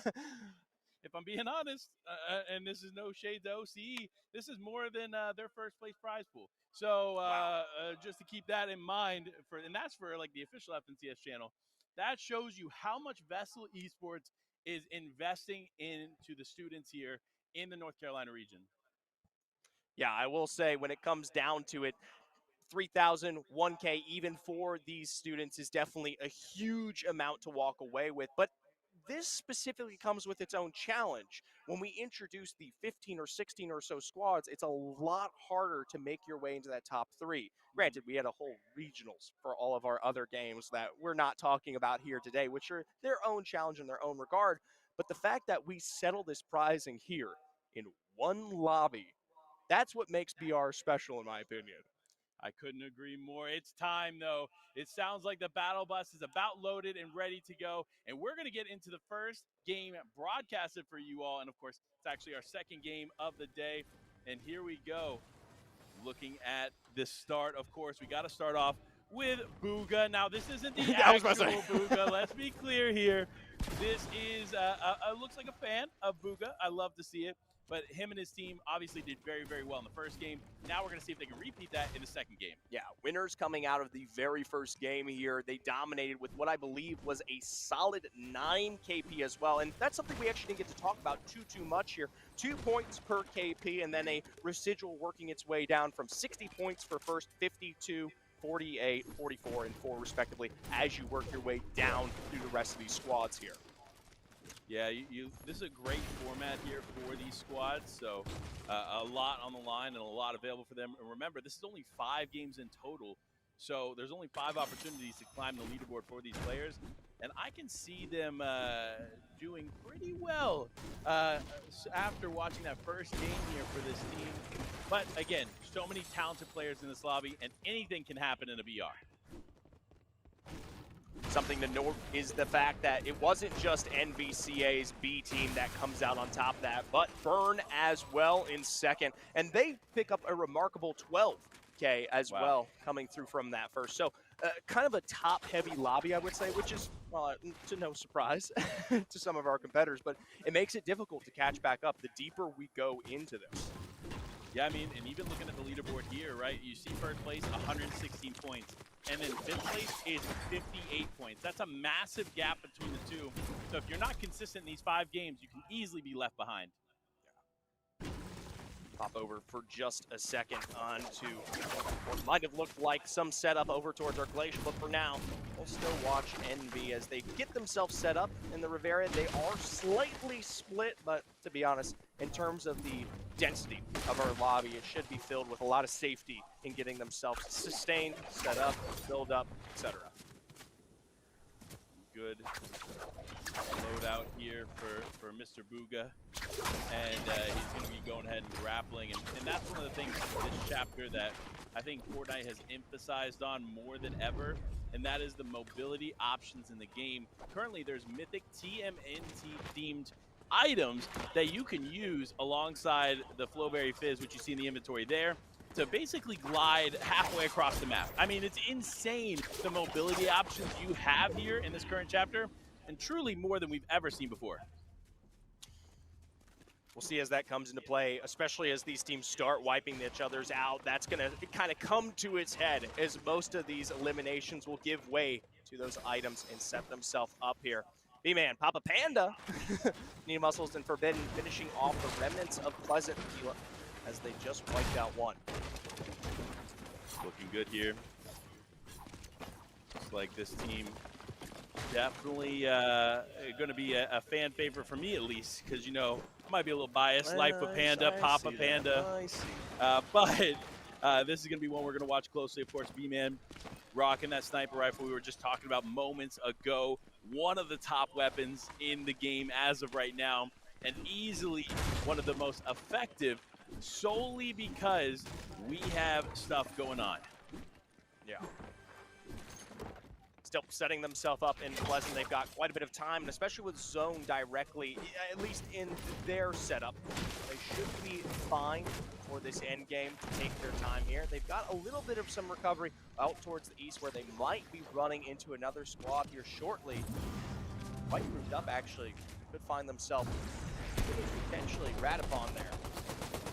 Yeah, it looks like B-Man and Squad are hungry for it. Big shot comes through. It's the sniper rifle we talked about moments ago. Taking out Mr. McNasty. It is B-Man.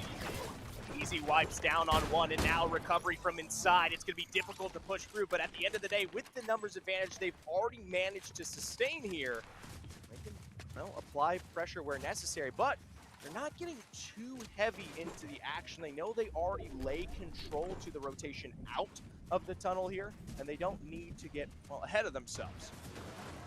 Well, we've seen Green Level High compete highly in many esports throughout this entire competition, so it's no different here that they're doing exactly this in Fortnite. And if you don't know, it's Green Level High, from which is rocking B-Man, Papa Panda, Needy Muscles, and Forbidden. This is the Green Level High School team, and we're going to be watching them closely. They've done exceptionally well in multiple esports throughout this. Top fours. It shows that they are committing to esports, and you love to see it. And when they came out of their region here during the qualifiers, they were right there, I believe, in first or second. Wow. Of course, gaining their position into our state championship. So definitely one of the prize potential winners to watch out for today as we make our way through the remnants of our last 4 games here. Yeah, so much still on the table, but if this Green Level team has anything to say about it, they're going to continue to push on. Another team's found, caught off guard as they attempt to go for the reboot. And it looks like B-Man just going to go ahead and focus the player. Rebooting. It is Mr. McNasty yet again. So this fight continues on despite the elimination coming through moments ago. It looks like Mr. is back in the game, but for how much longer with B-Man on the hunt? Getting in the recovery of the tunnel there, should be able to cross this distance efficiently enough that, I mean, they're playing seconds behind where the actual regroup is. So for the likes of Green Level, maybe a car or two will close the gap, but at the end of the day, it is going to be a full squad on squad here if they're going to look for this fight. So no longer picking up easy pickings. Yeah, I think it's time to just get away. You know what? You spent too much time on this fight. It's time to just focus on getting in the zone, getting a nice position here, and then focusing on the late game, because that's where all the real action comes from, folks. When people are stacked up on top of each other in those final moving zones, that's where the real points convert, and that's why these players are starting to focus up and just put that focus towards making it in the zone, get a nice position, and maybe catch another team or two along the way.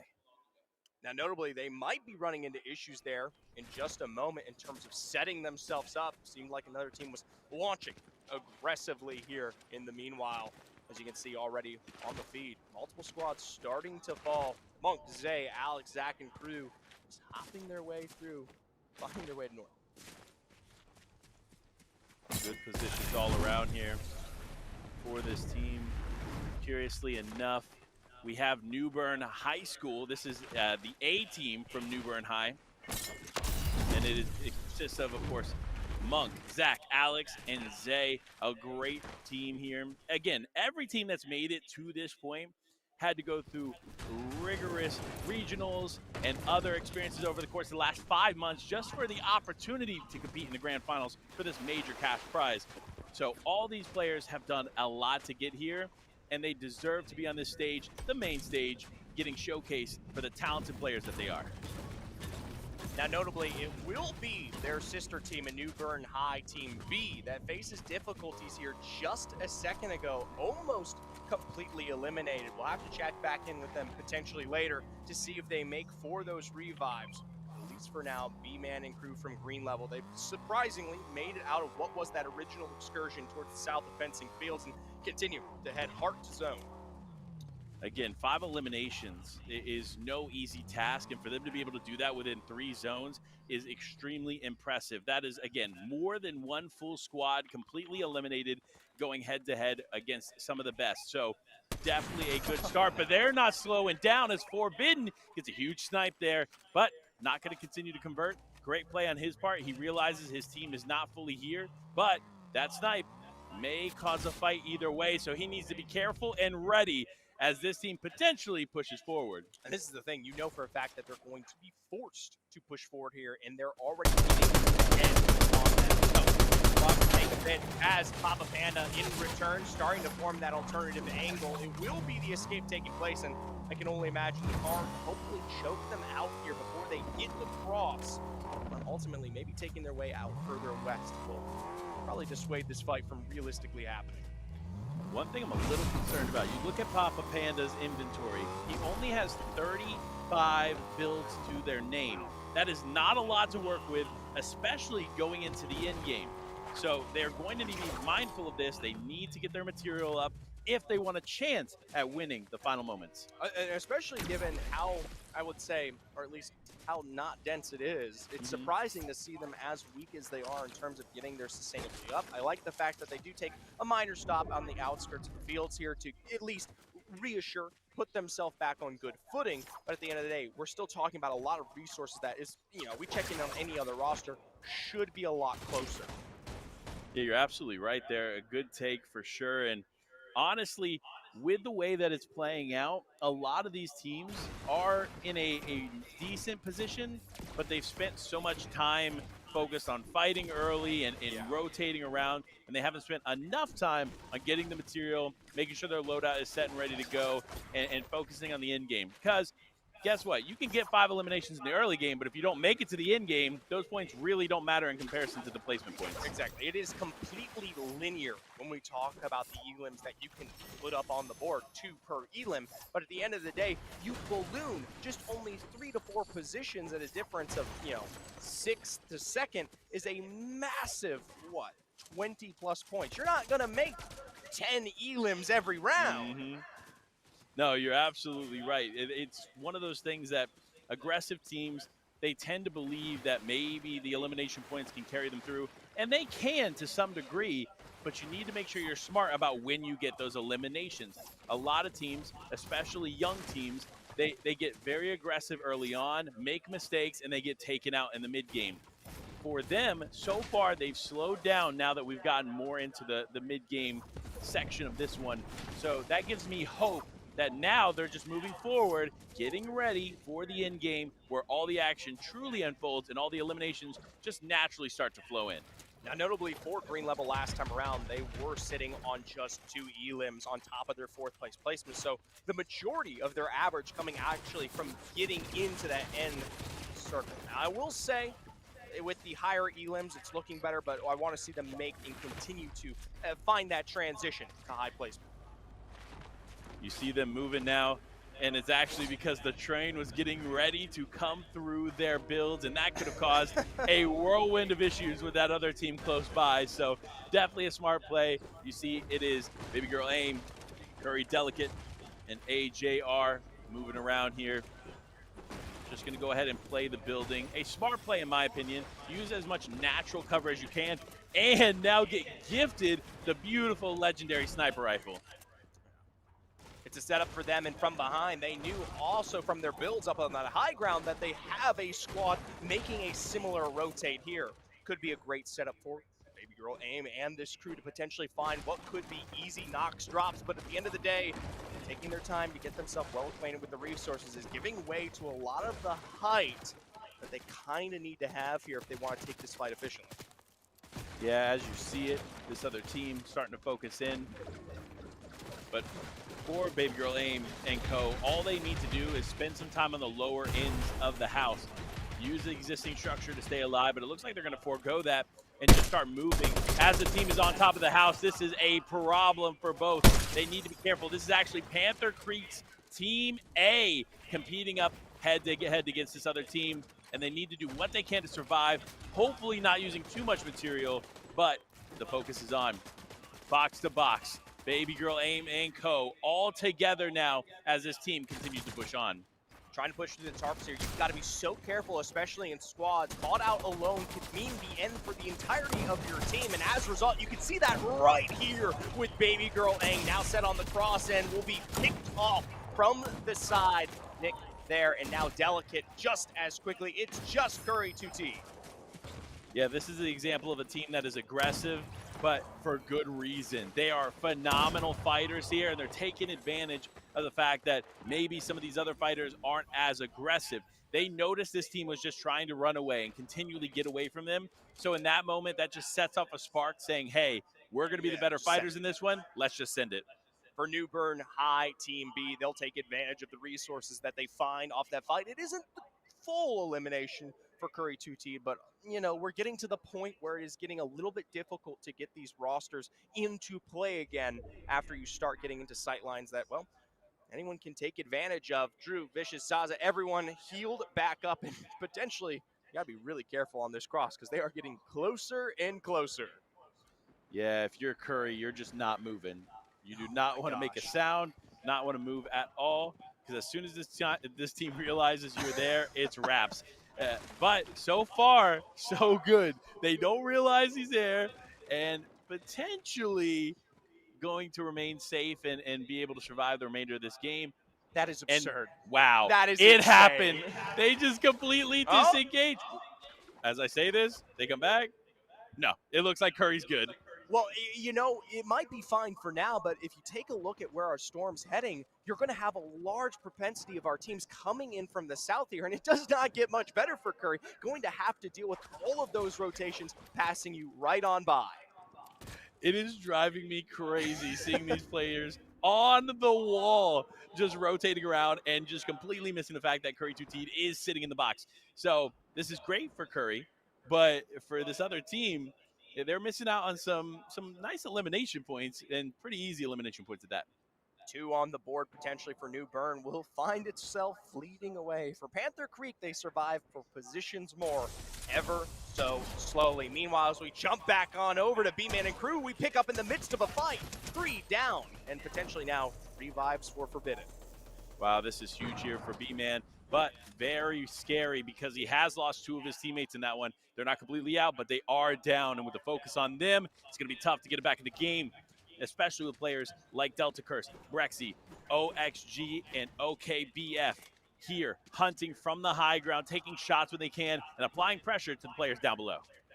This is a great setup that we talked about earlier on with New Bern High Team B, extending themselves into those early fights. It's similar to how they got into this excursion originally. They dropped from this height here. Now that separation might be something they can take advantage. OKKBF starting to potentially find JD, but instead, ratted upon, just barely doesn't go down here. That's a tough call. You have to pay attention to those bushes, especially when you've been spending some time in this area, and the lack of focus on that leading to a ton of damage loss and a ton of resources gone. Now having to use all the shield in the inventory just to heal up and their 1 med kit, that puts them in a less advantageous place for the end game, and hopefully they can recover for this as they look to take the fight. Geringer's pulling back here, but they've made for full recovery. The problem is that they've evened out the tarps here, now playing for similar situations. A beautiful snipe from OKK, but it's a break of the builds in response. Still, though, if this is a go button, might be it. Brexy, though, not looking much better in that regard. The sniper does work. There it is. That's the okay to go in and just get your eliminations, because these players are now at a huge disadvantage. Both teams very aggressive, box to box, wall to wall. OKBF gets in. Big shot comes through, but it misses. Now there's 1 knock. Can they get the second one? Can they get the final player to clean this one up? For Geringer, they've been successful on the upper end and send them on their way out. That's a good refresh on the resources, but now they've got to move just as quickly. Thankfully, it is as early as you could potentially imagine, and take advantage of some of that extra speed there to get on and across, but reaching into the edge here. Curious to see how they set themselves up. Maybe they might find Drew, though. Yeah, you are absolutely right. Look, Drew looking unhealthy there, as Brexy actually takes a lot of damage. It looks like there could be another fight ensuing, and of course, you know OKBF and co are going to get involved and see if they can get these eliminations for themselves. But as I say that, Brexy ends up going down. That's going to be 1 down on the team. And this is really bad right there on the edge of Storm. While they might be successful in laying control of this land, they've got to make for great moves fairly quickly there. Ticks away, and that's it. Brexy's out of this one. Wow, that is going to be a tough loss here for this team.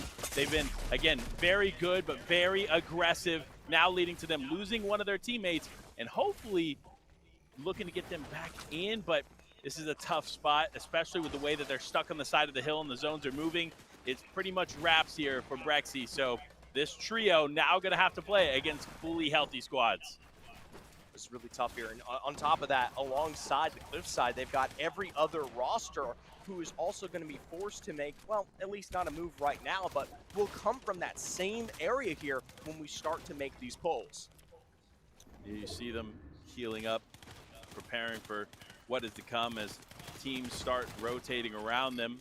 And with them being on the low ground effectively, this could be a rough rotation once this zone continues to close in. We're in zone 7 to 12, and from this moment on, folks, it gets chaotic. It starts moving crazy, moving faster, and these players have to do everything they can to survive for just a little bit longer. Notably, Reedsville on the height there, as that yellow team is going to be one that poses a lot of threat to any one of these rosters that potentially gets caught out over here on the hill. Now, granted, we look towards more of our active side to see where the fightings might be taking place. Noticeably out there towards the southeast, a large swath of teams converging on trying to get in here. This is good here for OKBF. It looks like the focus isn't necessarily on them, but has a good right-hand peek to observe this other team down low. It is B-Man, Forbidden & Co. Again, one of the top teams we talked about moments ago. It's Green Level High School, just hanging out, just so close to this team. And what they don't realize is Green Level is one of the teams that have been taking out the lobby. So if they're not careful, this could be a battle they may not win. Out towards our southern eastern edge, the majority of the fighting taking place, breaking build upon build with seconds to go here. Just able to sustain longer and longer, but granted, no one's forced to move just yet. Good hold here. NARFN, Nasty & Co. all ready and rearing as another team pushes in on them. But so many players have now picked up their aggressive side. Everybody's going for eliminations. Big shots coming through here for Jay Balbino as he tries to take out one of those players, but it wasn't enough to push in. His team now staying close, and what they need to do to make sure they do not get separated in these final moments as it gets crazy, as it gets chaotic. You need to be playing as a team. And as I say that, Booga goes down. And that's going to be that full rotation coming through just as quickly as well, having to make the cross against the river there. As a result, going to be leaving Booga behind, another team that's now going to be forced to play as a trio as we enter into our late game here. Balbino, Saturn, Tokyo, they'll have to do their best for the NC Virtual Academy. Notably, that was the roster that finished first coming out of our last game here. Looking to repeat it here. It could be a big lead on the leaderboard. If they get a second win, it basically puts them into the top 5 guaranteed, especially with the way that they've been playing so far. Right. New Bern High, Team A. We've had a lot to say about Team B getting aggressive in our early game. Their sister school playing more for the late. Not quite in terms of the limbs, but up to find 4 on 5. That's 10 points already on the board, and quite a launching dive here to see if they can take advantage. Building up, going for the high ground. And it looks like they should have it uncontested. But as I say that, Newbine's trying to build up too, but Zach immediately applying pressure, forcing them down a bit. This is great to see. Zach now holding height, controlling the lobby. Can he get an elimination though? You see him taking some big shots, nothing really connecting, but players are on the receiving end. They need to be careful because Zach FN, if he has anything to say about it, is going to be sending you back to the lobby. Hey, and if he isn't, Monk is. Able to find 1 or 2 there, and instead, Zach taking quite a bit of a snipe in response. Have to be super careful. Finding your way to height like that paints a target on your back, and for Flick, Screw, Vines, and Minty, they've actually maybe found a gift for themselves, a single B-man left alone on the tarps. Oh, man, unfortunate in there for that team as they're going to be down and out. But for Flicks and Vines, they're going to be playing as a duo as they lose Minty.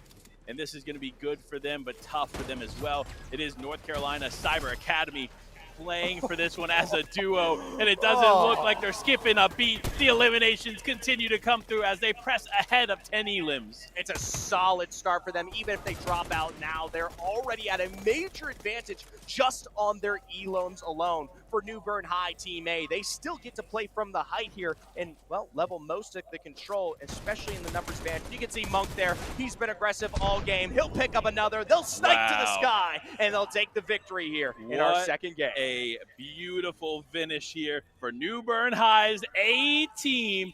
And if I'm being honest, they have set themselves up quite nicely on the leaderboard. Look at how many eliminations they have. They have 12. Yeah. And you double that, that's 24 points in eliminations alone. Plus they walk away with the win.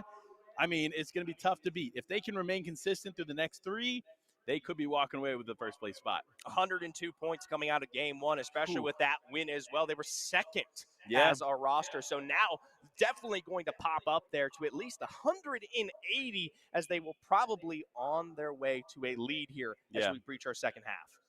I mean, look, it is just incredible to see these teams play so consistently, but that's going to be it for game number 2. Before we get into game number 3, we're going to have to take a quick break, but that's going to be it for me casting. I'm going to bring in Septilence. I know I'm going to miss you guys so much. I'm going to bring in Septilence. He's going to break down the rest of these games for you all at home and here in the arena, but stay close, get a snack, get some drinks. We'll be right back.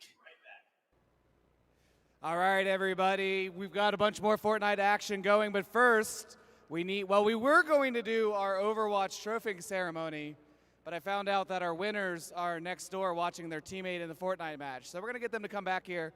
In the meantime, we're going to do our raffle drawing. All right. I'm going to look away here. We're giving away, what is it? A brand new monitor. There we go. This is like 3 tickets. All right. There we go. This is a very scientific. All right. The winning ticket is 52495139. No one. All right.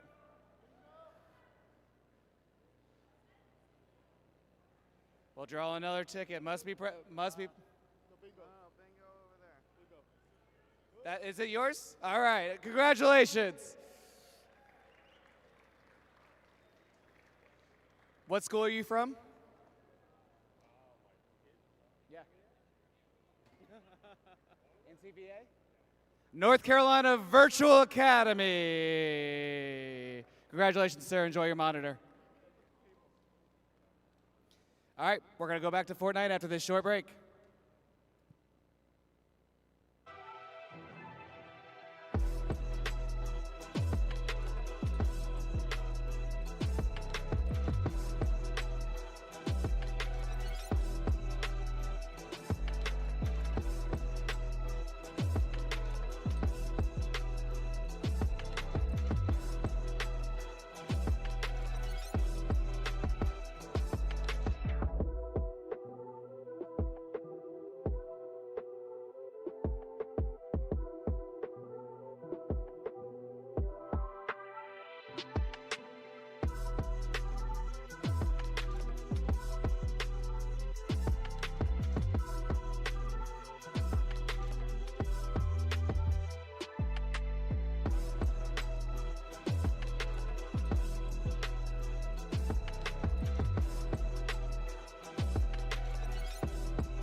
check. There you go. All right, for those who are wanting to keep up with the leaderboard on Fortnite, scan this, and it'll take you to the leaderboard for your team.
Hello, everybody, and welcome back to VESL Fortnite. I am Septilence, joined still by Zephyr. You guys know him. He's been here for a while, but we are jumping into our third wave of 5 here tonight. Looks like we're going to be kicking things off with Panther Creek Team A, dropping at Snooty Steps, which tends to be a hot drop.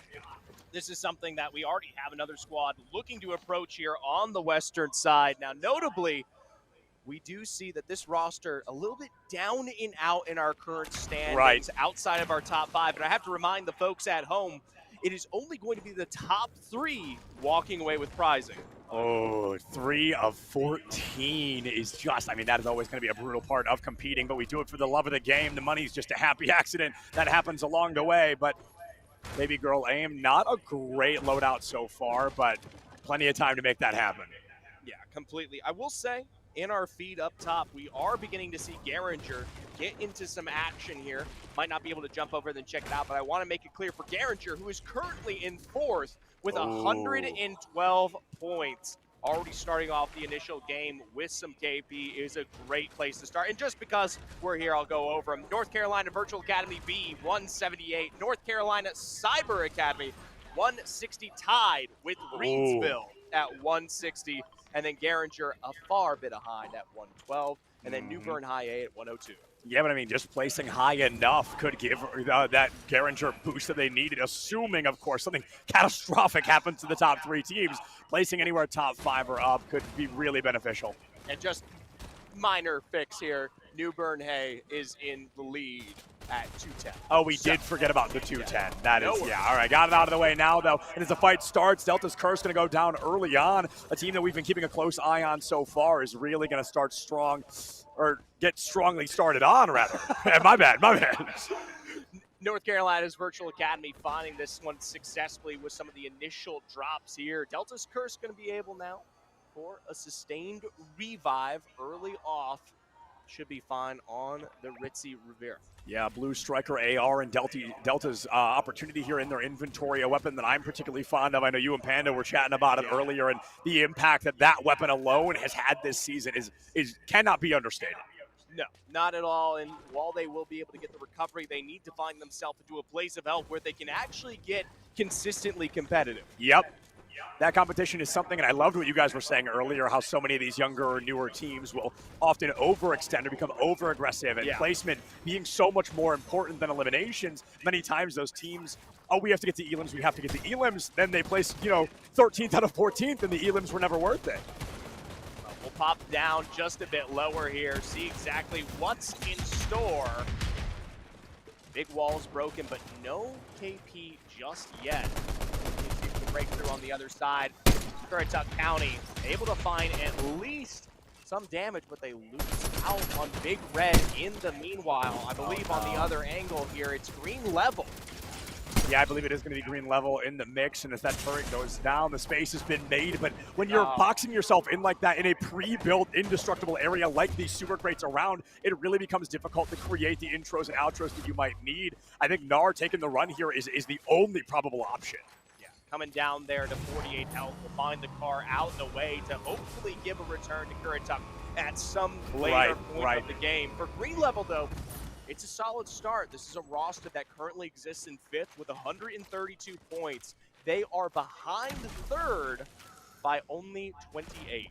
Oh, I mean, that's unbelievably achievable. That is unbelievably achievable. And as Gnar is going to get healed back up thanks to that slurp truck, this is one of those instances, Zephyr, where you've lost all 3, and if resing your teammates is not an option, you have to go exclusively for the rat play. You have to go exclusively for placement, and you have to try to stay out of the way for as long as you can. We'll have to jump back on potentially a little bit later here for Gnar. It's really just going to be a loot and boot game. If you get the opportunity to maybe pull for revives, it's possible, but we've seen it's like moths to a flame when you activate that revive. I mean, it is anyone in a 10-mile radius is collapsing on you. Mind you, on the other side of things, we see minor movements. It's going to be a quick escape from Gnar over here to get out away from the Southwest Edgecombe Heights Team C. I mean, for now, just ratting.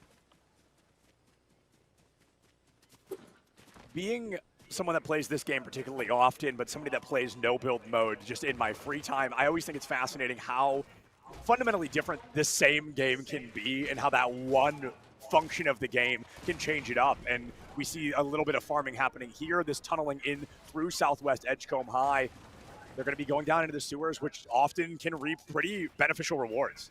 It is good, but it is an area that we did see extended in very early on. So I don't know what you're really working with here in terms of getting yourself set up as, well, it's been already picked apart there. Not quite breakable. Yeah, not, there's one way to learn, and unfortunately we saw them learn it. So not a perfect scenario, but we'll do what we can do to make it happen one way or another. At least here for now, Southwest Edgecombe will make their way out and across, and they'll pick up the remnants of whatever loot still regards here. So, Zephyr, entertain me for a second, because I feel like if I was competing... I'm doing that. Okay, hold on. Entertain me separately. But if I was playing something like this, I feel like I would avoid these areas where there's one entrance and one exit, right? Because you really get boxed in early. The only reason I'm okay with this is the fact that they are so... Look what's happening! Okay. Look what's happening! I'm not okay with it. Proof in the pudding. They are fully getting caught on the only exit on the way out. Come here, KJ gets fully just boxed and folded by Forbidden, and all of a sudden the rest of the players' critical condition as they get fully jumped. Mind you, on the other exit, it's no better. Yeah, exactly. You box yourself into such, and not in like the Fortnite box way, in like an unfortunate kind of way. You box yourself in, one exit, one entrance, and there's a team on either side. You are stuck. Well, for Tizzy and Peasy there, that'll be it for them, as we'll pop Welcome back over to Gnar. Just a small rat figure, actually literally above this current fight. Oh, I saw Needy Muscles get a pick just a moment ago, and it looks like Gnar hears that gunfire, goes for the bail, and as Green Level finds what would have turned into 2 eliminations, Forbidden finding that first. Needy Muscles had knocked someone else. They're getting ready to wipe somebody off the board once again. If you're a Green Level fan, this is a game where they currently exist in the lead. So at least right now for Green Level, they've picked up a closing gap of at least 10 to 12 in terms of points for those elims. And that's really, really important because when we talk about tight lobbies like this, there is a difference of about 4 to 8 to 12 when we go through placements. The way you catch up to these teams that have built up their leads is going to be finding those fights. Yeah, absolutely. And while we're kind of between fights, this is a little house cleaning matter. If anybody's relying on the shuttle to get back to UNCG, it is leaving right now. So you probably want to go tackle that if you have to. But just so everybody knows, the shuttle is leaving back to UNCG. So public service announcement for there those who have come here unable to watch. $400. Not as expensive as the bus, though. True. Very true. Yeah.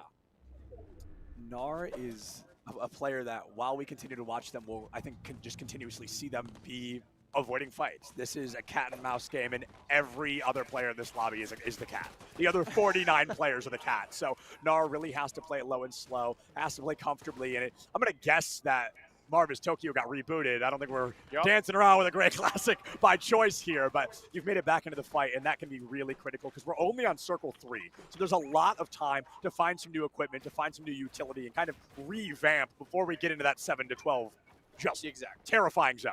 For North Carolina's Virtual Academy here, this is a great game for they and themselves, but something that they also have to eclipse. New Burn come out of that last game with their win and now set themselves ahead here, a happy 32 points. Just surviving isn't going to be enough. That one elim you see on Marvel's Tokyo, that's not the necessary amount to close, even if with high placement. And even now, facing difficulties, a knock on to Saturn, potentially the end of Tokyo, doesn't get much better. Oh my goodness, Tokyo taken down. We say survivability isn't going to cut it. Eliminations aren't going to cut it. And unfortunately, you may get eliminated in just a moment here. We see Jacked B falling in the kill feed as well. So Hugh Team C is going to be losing one of their players. And it's the only one that's gone down so far. So the other 3 should still be standing.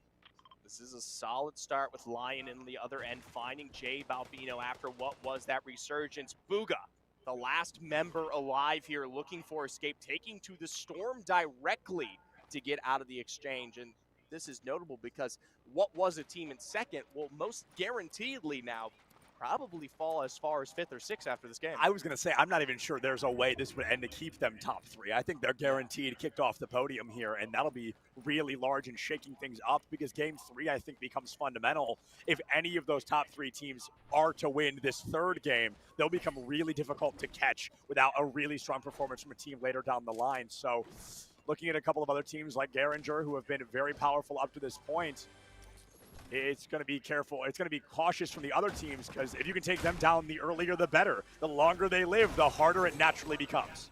Sitting on 5 elims on the board, that's an initial 10 points already picked up. Something to note here about all of our rosters, though, is the fact that none have fallen.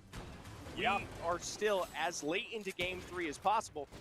Every single team has at least one member standing. We've seen a couple rats here and there, but ultimately, at the end of the day, a good reboot could be enough to get you in, especially since we are still on just the 3rd.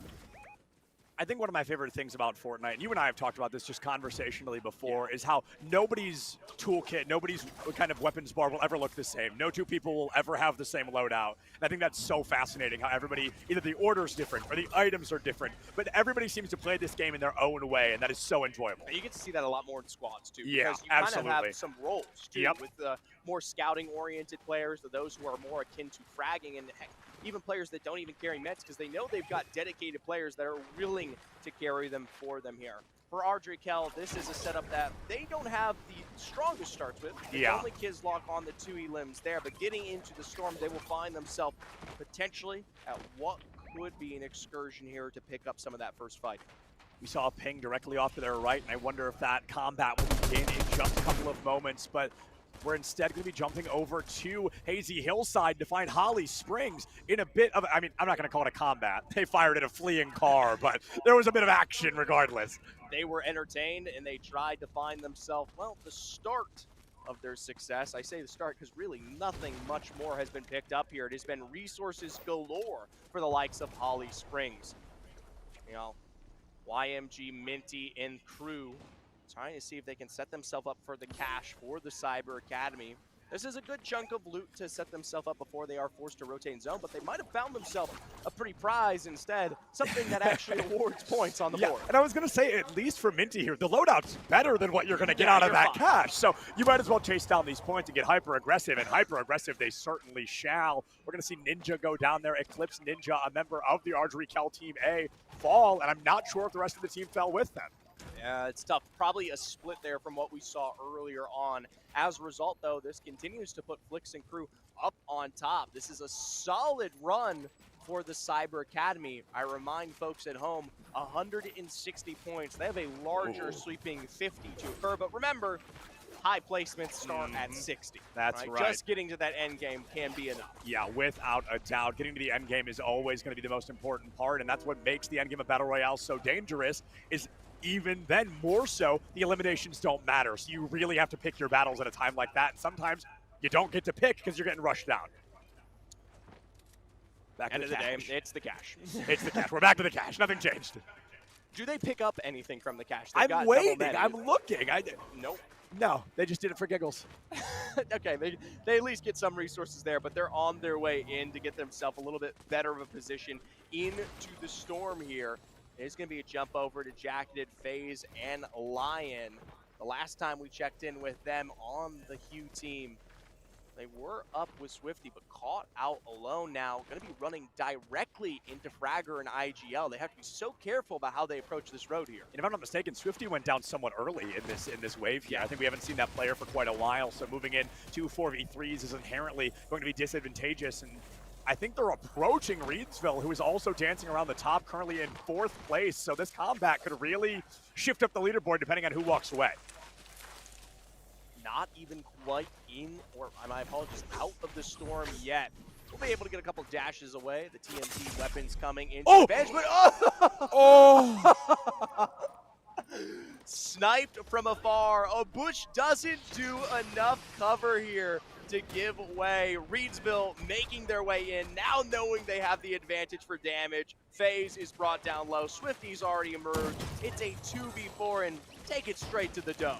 Yeah, that was an unbelievable shot. That snipe really opened the gate, and as we see FaZe TTV going for the runaway, only one of 2 surviving members, and at 34 HP total. Tough on the times here. Meanwhile, for Fragger, Kanji, and crew, continuing to accelerate the height of this fight here for Reedsville. We saw them get active after what was that initial snipe, but how could you not been able. I mean, it's great, but they haven't been able to deliver Yeah. on some of that final KP. Consolo just making their way in. They're actually going to opt to play for the medallion. For those folks at home who don't know what that is, or the gold gleam that's catched your eye, it gives you a little bit of extra shield regen outside of directly healing. The consequence, though, is that other teams can see you on the map. Yes, there are 5 medallions in the game right now. The more you have, the more shields per second they will heal, and the more they will heal total. But the more you have, the closer and smaller your circle gets. So it is a dangerous game to be a part of, and it's really the risk versus reward. They started off a lot stronger. They actually were nerfed recently to only heal a maximum amount, depending on how many you have, instead of a full 100 for all 5 of them. They're very fun. They are very fun. Don't get me wrong. I like the mechanic a lot. But in competitive, it's basically waving a red flag around this guy saying, hey, I'm over here. We're over here. Come give it your best. Try to take the king off the throne there. Seeing like we're getting somewhat of an end out here towards the fencing fields. This is something where they haven't quite set up for the end game. Most of our teams still rotating out through the west of the storm to at least get in for now. New Burns High, Team A, were able to make for great recoveries, albeit no Elans. This is the roster that has finished 2nd and 1st, respectively, in our first 2 games. There's one way that gets better. That is almost the perfect run. I mean, it only barely gets better than that. That is a huge opportunity to be starting off strong. And as they've got this team pushing them in from the storm, I think they're really in a peak position to at least pester them out. Maybe go for 1 knock and then engage off that aggression if you're lucky enough to find it. I was about to say a single shockwave, something of a nade there would just be absolutely perfect, but it's nowhere close to the wheelhouse that they have available. Just taking their time, really getting into a defensive position, even if it is on the dead side of the zone. At the end of the day, Monk finally living up to a lot of the presence we saw last time around, getting some of that first Elans down, even if it's just a single knock, and they don't even want to invest anymore. They're on their way, rotating ahead. This is a team that knows they love to play for high placement, and they have no desire to finish offense. Yeah, might as well get out of there while you're guaranteed that you can. Monk, though, as you mentioned, gets a little in the fray if you let him. So you've got to make sure that's the call you want to make. Zach wide out in the open, looking for a spray and pray into a wall, but nobody there to be caught out by it. We see Nar approaching with Mr. McNasty, and the pressure continues stacking. They're not ready to leave as a full squad. They're getting ready to leave Monk behind. You know what? At the end of the day, it's still relatively early, and for Monk, this is where he shines, able to take advantage of so many of these rosters when they are at their weakest, rotating without the cover. Even still, though, this is an insane rotation ahead here for so many of these teams. They have to make their way deep in and out across here, still on the east, and likely to be gate kept. Yeah, and I remember when this season started, the biggest complaint from a lot of players was the lack of mobility. Little did we know this would become the highest mobility season that Fortnite has ever had. Which is very fun. Very fun. We've got Crash Patch, we've got Grapple Blades, we've got TMNT lineup, we've got Impulse or Shockwave Grenades. I mean, we've got everything in terms of mobility, and that makes this running from the storm, playing in the storm, a lot safer of an option because you can get out a lot faster. For New Bern High, they'll pick up an extra wipe onto Mr. McNasty there, but it will come at the cost of some health onto Zach and Alex, and actually dropped out here, unable to get out of the zone, and heck, they even had a medallion. I didn't even realize that. They've got a medallion, and now they're fully down a player. Monk goes down as well, taken out by Big Red Gamer. Well, kind of. Big Red actually fell. I think they both fell to the storm. But the important part is that Monk has gone down in an unrecoverable position. This is really going to be tough. Now, if you are any other roster in this lobby paying attention to that feed there, this is so crucial because you've just been revealed that New Bern High, the current leaders, are struggling and potentially down and out already. They're down half their roster right now, and in squads, that can be game-changing in a scenario like this. Look at these squads all trying to play out on a high ground. Nobody really going for a full contest quite yet. Panther Creek on the height here, controlling, we'll say, the best position for now. Sure. Ultimately, at the end of the day, though, this will continue to swift as teams like New Bern High just below them, as well as many others, are going to have to make these crosses. But this kind of verticality can kind of come back to bite some of these teams as we start to address that rotating zone. If it parallels from low to high ground on some of those tighter zones and you don't have the builds available, that can be incredibly punishing. That's my biggest fear as well right now, is going up for that vertical chase, wasting a bunch of materials that you may not be able to refresh as we get to the more threatening circles that appear in the game later on. The train coming through below. Does anybody use it to bail? Hi, Peasy. Peasy the Great and Fizzy, they are getting out of there. They're going to drop down onto the train, trying to relocate because I'm sure they can just hear the natural footsteps, the build, the fire of all these squads so close together. This is going to be a bit more of that lulling pace, though, of the Right. game as our teams are getting closer together. Inherently comes with the risk as well. Taking fights here are no longer as simple as just picking off one squad in their complete lonesome. Getting into an excursion usually means you yourself will also be punished here as you make that exchange. We see Northwest Kamara's school on the rotation here. They're going to be ignored, though, as it looks like Booga may be going for a fight of their own. Consolo, Conic, Kazukis will be able to get Fragger back into play here for Reedsville. This is a great resurgence. It's not quite the elims they need yet, and they're going to take their time, switch out the medallion, find the health back onto Fragger Kanji, but ultimately, in the end, should be dropping that. We just saw T-Fizzy go down, so the bail onto the train did not last particularly long, and I believe we have the information now that we have at least 3 medallions currently in play. Wow. Yeah. Now, I will say optimally at the end of the game, when you're this close in the storm, it is not as good information to know that the teams are next to you. Right. Because where they else are would they? Yeah. Where are they?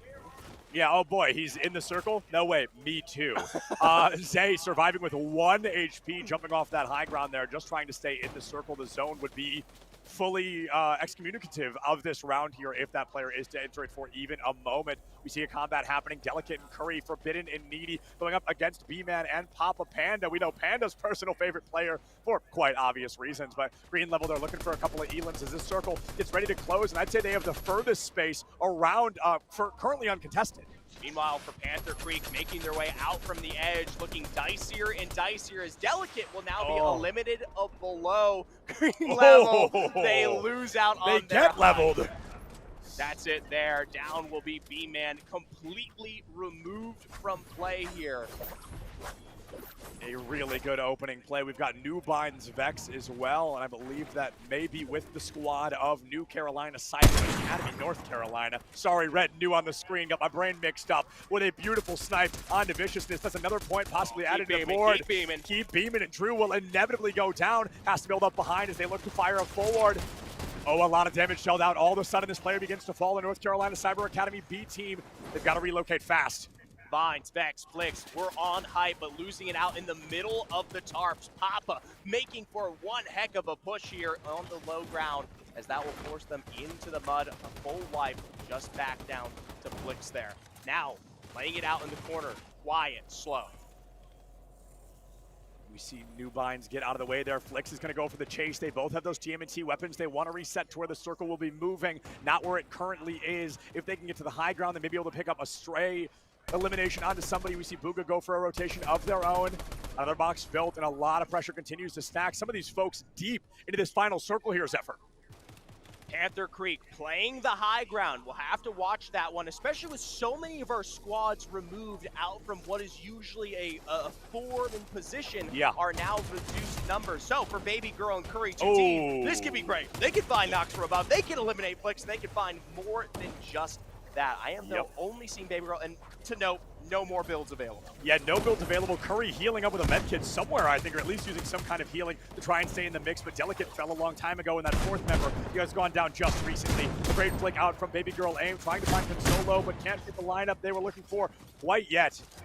New Burn Team High B. This is a team that has been at the advantage of having the extra numbers through and through, and while they will face some initial knocks, they are still far and above the remaining 6 squads in our circle. Drew will go down here, and it is just up to JD and New Binds to keep this one alive, but they play the height so effectively. And the height, I mean, we all know at this point, especially when you've got build mode on, the height is fundamental in having a level of success. Forbidden will be removed from this final circle as they continue rotating out. We're down to less than 10 players, one of them about to go down to the storm, and there they fall. Another one down and out. Baby Girl Aim pushing in, eliminated and obliterated by Fragger Kanji. There's 2 squads left, 2 players remaining. It's a 1v1.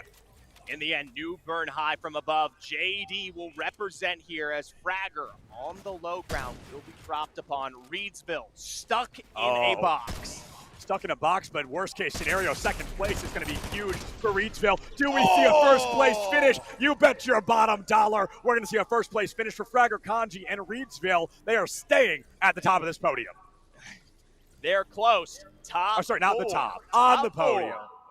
160 points coming out of the previous game for Reedsville with a win on their belt, especially with teams like Virtual Academy falling very early. They might have just put them in a spot of prizing. I think they are currently in the top 3 with a performance like that. Fragger Kanji goes into a 1v1. I like the way they do it. They turtle, they play slow, they wait for them to jump off the high ground, and then, we're on level playing ground. Then it turns into a true 1v1. Kanji able to sneak it away, giving Reedsville a true boost, I believe, at least into 3rd place. Still, though, New Bern was present in a lot of that game there. Even though they were in the driver's seat by having more players, ultimately they still lost out. But 2nd is a great place to end it off there, even if you're not walking away with that extra 6 additional placement points. Yeah, 2nd is plenty of points on the board, especially compared to the few you're getting in, the 15th or the 14th position that we could have been seeing. You've got a best case scenario, and right now we're looking, okay, I'm waiting for it to update. We're still tied 160 on the board now, so 3rd place up in the air. Yeah. Well, with that being said here, we're going to go to a short break, and we're actually going to direct your attention to the stage where we have to reward some players. That's right, it's time to do our trophy ceremony for Overwatch 2. All right, so first of all, in 3rd place in the state of North Carolina with a record of 5-2, the Palisades Pumas.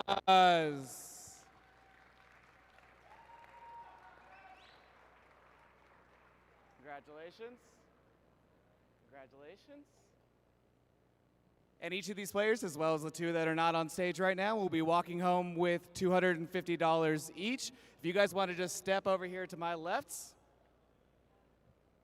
Let's get another round of applause for Palisades. All right. In 2nd place, also with a record of 5-2, from Cary, North Carolina. They've only lost to 1 team, and we'll get to that team in a second, in the entire state. It's Green Hope. You guys step a little bit further to your left. Congratulations. Congratulations. And each of these players will be walking home with $800. Congratulations. For a total of $4,000. You guys can step to the right side here. Thank you very much. And finally, our champions, undefeated, undisputed, the only team in the state of North Carolina that can beat Green Hope. It's Panther Creek.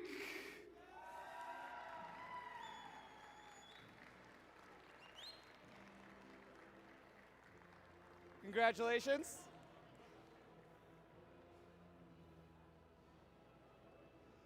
And guys, I'm going to get to present you with one giant check. And I'm serious, it's a Giants check. For $12,000. Ladies and gentlemen, Panther Creek.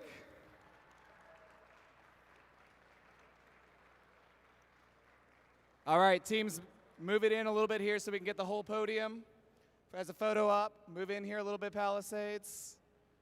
Ladies and gentlemen, these are the 3 best Overwatch 2 teams at the high school level in the state of North Carolina. Congratulations.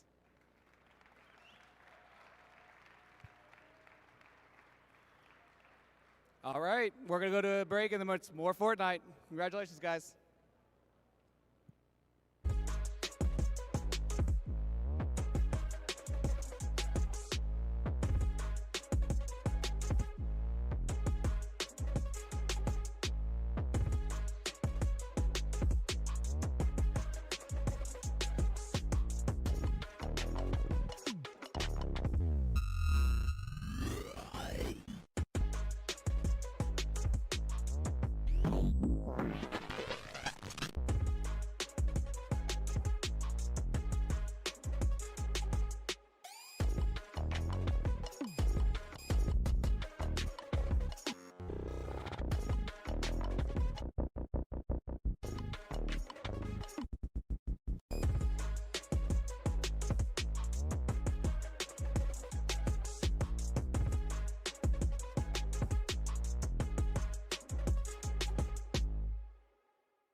Hello, everybody, and welcome back to the VESL Esports State Championships here for Fortnite. We're jumping into our 4th of 5 waves in just a moment here. I am Sepulence, joined by Zephyr still, and we are going to be seeing how things are going and how these teams have shaken out. Now, notably on our leaderboard, New Bern High A is currently in the lead. Even though they finished 7th coming out of that last game, they still lead at 268 points.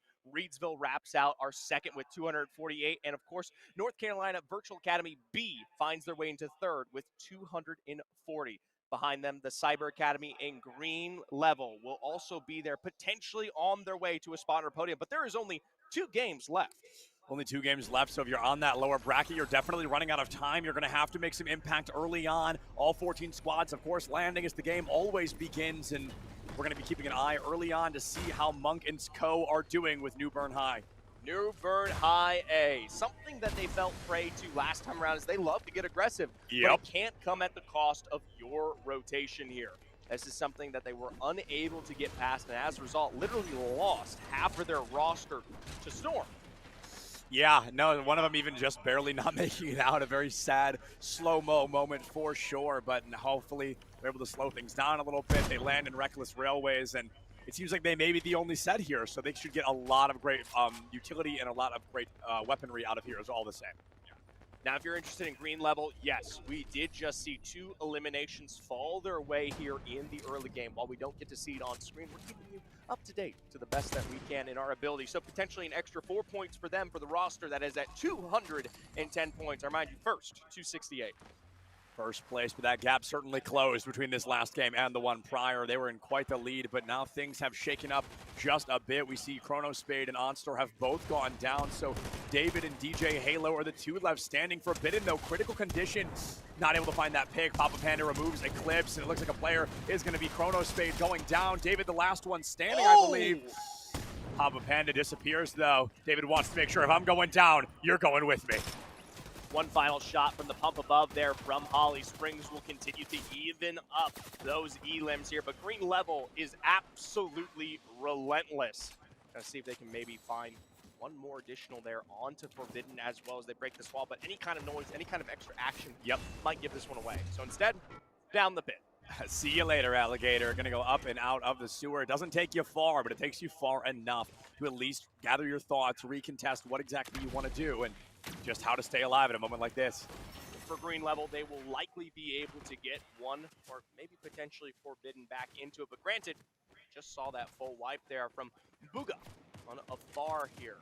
Now, notably, this is going to be that Virtual Academy roster who started out today in the lead with a win, but with 2 consecutive 4th place finishes, both notably with 4 eliminations, they have slowly fallen off the lead. They accidentally played the exact same game 2 times in a row, so they're staying toward the top, but like you said, that lead is definitely beginning to slip, and you see DJ Halo finally dismissed by Booga here, and that's another player down and out. Zephyr, I think this is the fastest we've seen 7 players disappear. It's 7 players, but I want to confirm this for everyone at home. Yes. Every single squad is still alive. Every single team has the chance to get back into this game. It is only the members of these individual rosters that have been eliminated. So if you have a favorite team, you're still in Game 4. Game 4. 14 players left, 47 players still standing. So like Zephyr said, every team still has a chance. Nobody's been removed yet, but some teams, the chances are just looking a wee bit better than others here for this 4th game. I don't care how much I play this game, I will jump every time that thing is fired. I cannot help myself. It's a habit. At the end of the day here for the Virtual Academy, they need to keep moving this one forward. They got to find their way into catching back up on the board. And while they have lost a ton in terms of at least falling out of their placements, their elims have been something to rest their laurels on. Marvel's Tokyo going for a bit of an approach. We see a team approaching on the far side, and I think we're looking at what would be Northwest Cabarrus School. Cabarrus. I did that every time at the regional, too. This school probably hates me. Cabarrus. Looks like it will slow down for just a moment here, as most of these teams kind of realize that with the presence that they have seen, you don't actually have to get involved. This is still Storm 1. Yeah. There is a lot to, especially for those who are looking for recovery, they're probably out and on their way to a separate point of interest to get their full team recovered. Jay Monic, blessed by the grace of something there, unable to get brought down by Marvels. I think this is actually a really good example right now of what we talked about earlier, just patience versus power. You know somebody's there, now do you make the call? Does that mean we have to chase them? Does that mean we have to engage? And it looks like they're actually going to be playing this really slow. A clever play who's clearly a talented team, but I think they almost went too slow, and now Cabarrus is getting away. You say that, but ultimately in the end, they're only just a bit further ahead. Spy ultimately goes down, and it is left up to Jay Monic to stay alive for the Northwest roster here. For the Virtual Academy, though, this is big ups. This is a huge win for them, continuing to pick up the eliminations they need to push themselves into the top 3 here, and they're going to have a little bit of a party. A little bit of a Flowberry Fizz party, getting the squad up and running here. 48 players remaining, a lot of time. I can't believe we're only on the second circle, and we've seen so many players get eliminated thus far. It's a huge elimination, but once again, no full team. Somehow, every fight, someone's made it out. Green Level, one of those rosters that has shined today, consistently placing within the top 5 all day long, but ultimately is still a happy 50, well, not happy, it's probably a sad 58 points, but a sad 58 points away from the upper limits here. Notably, though, they walk out of these last 2 games with 9 eliminations respectively in both of them. As a result, putting up 36 points these last 2 games just from their elims alone. That's pretty absurd. I mean, those are fantastic numbers. We saw David hitting a reboot there. I'm eager to see if it does come to fruition or if it is going to be caught out early. I'm pretty sure I showed the reboot van close out, so that should be a couple of players back into the mix, and we actually have seen our first squad elimination. Full wipe. We didn't get to quite catch the exact, I believe, David's squad. It may have been David, yeah. I'll do a quick check up there. It might be Holly Springs completely eliminated as we jump on later. For now, though, it is going to be Edgecombe making their way out and across here, playing the train line. This is a separation. DJ is caught out alone. DJ is one of, I believe, 2 standing players right now. I don't remember if the resurrections were able to come through or not, but I know DJ's squad was and is now in a worse scenario. So, okay, well, Holly Springs, DJ going down and not out means David is still up. Yeah. So it must have been a different squad. Don't hold your breath here. Monster's not looking much better. Peasy, though, is quickly taken back here from afar with the sight lines. Come here. There he is, the man of the hour. David bursting into the scene, trying to pick up Monster to get them out of the storm, but come here, KJ, living up to the name. They're saying, get over here, right now. We're duking it out. A beautiful shot on Monster, who just may go down to the storm at this point. Continuing to press out and away here. Come here, a little bit slow to the take in terms of tracking where Onster ends up. And at the end of the day, it is going to be his teammate, Dark, who finishes the job on the other side. I don't believe David may have been able to get out there. Honestly, not sure, but we see this squad here. It was Peasy and T-Fizzy, who we saw in the penultimate circle last game. But this time, Peasy has gone down to a reboot. Somewhat unlikely. They're pretty hard to pull off, as we mentioned earlier. Jay Monic taken out by Curry off screen, but as we join Panther Creek Team A once again, already Jay Monic maybe, the next to go. Still that roster left standing with Submissive King on the other side, and Pixie up above here. Delicate, though, wrapping the corner, will quickly find themselves brought down by the surprise of a player. Brought down and out. Yes, we say that a lot. Yeah, I mean, it's a big difference, honestly, because to go down, the resurrection's available, but when they thirst that elimination, when they take you out of the equation, it's so much harder for your team to play well. Now, Baby Girl kind of going for the same mistake here and going to be possibly reaping the same reward of elimination, but instead, they find the pick, they get the trade, and they get that vengeance pick for their teammate. Now, I will say, for the likes of Panther Creek, these are big wins, but for Northwest Cabarrus, they've got to find themselves. Actually, no, that's it for Clicks, or my apologies, Pixie. Popped out over on the other side here, brings us down to our top 11 teams. Top 11 teams. And I've got to say, I think this is just the fastest game we've seen so far in terms of eliminations. It feels like the pace has not really slowed. You know, I was like, oh wow, 6 was kind of fast, but the number really has not stopped dwindling. We're down 15 players, 3 squads missing, and Big Red Gamer, maybe another one to go down and out. real struggle here. Stuck between a turret and the edge of the wall. It's left up to Gnar to keep this one going forward here. Currituck County will be left alive, but with the distance closed only by a couple dashes, Gnar barely makes it out. Oh, Gnar. Oh, that's a close one. I mean, we're looking at, what, maybe 15 HP if they're lucky. Gnar is really in a tough spot. But North Carolina Cyber Academy, they are chasing deep into this team here. They want to get that squad wipe. This is something they absolutely need to find, too. For the Cyber Academy, they've been falling apart in terms of getting some of that KP. And so at this point, probably will not let that one go. Meanwhile, the follow-through, we've talked about Saturn and crew from the Virtual Academy all day.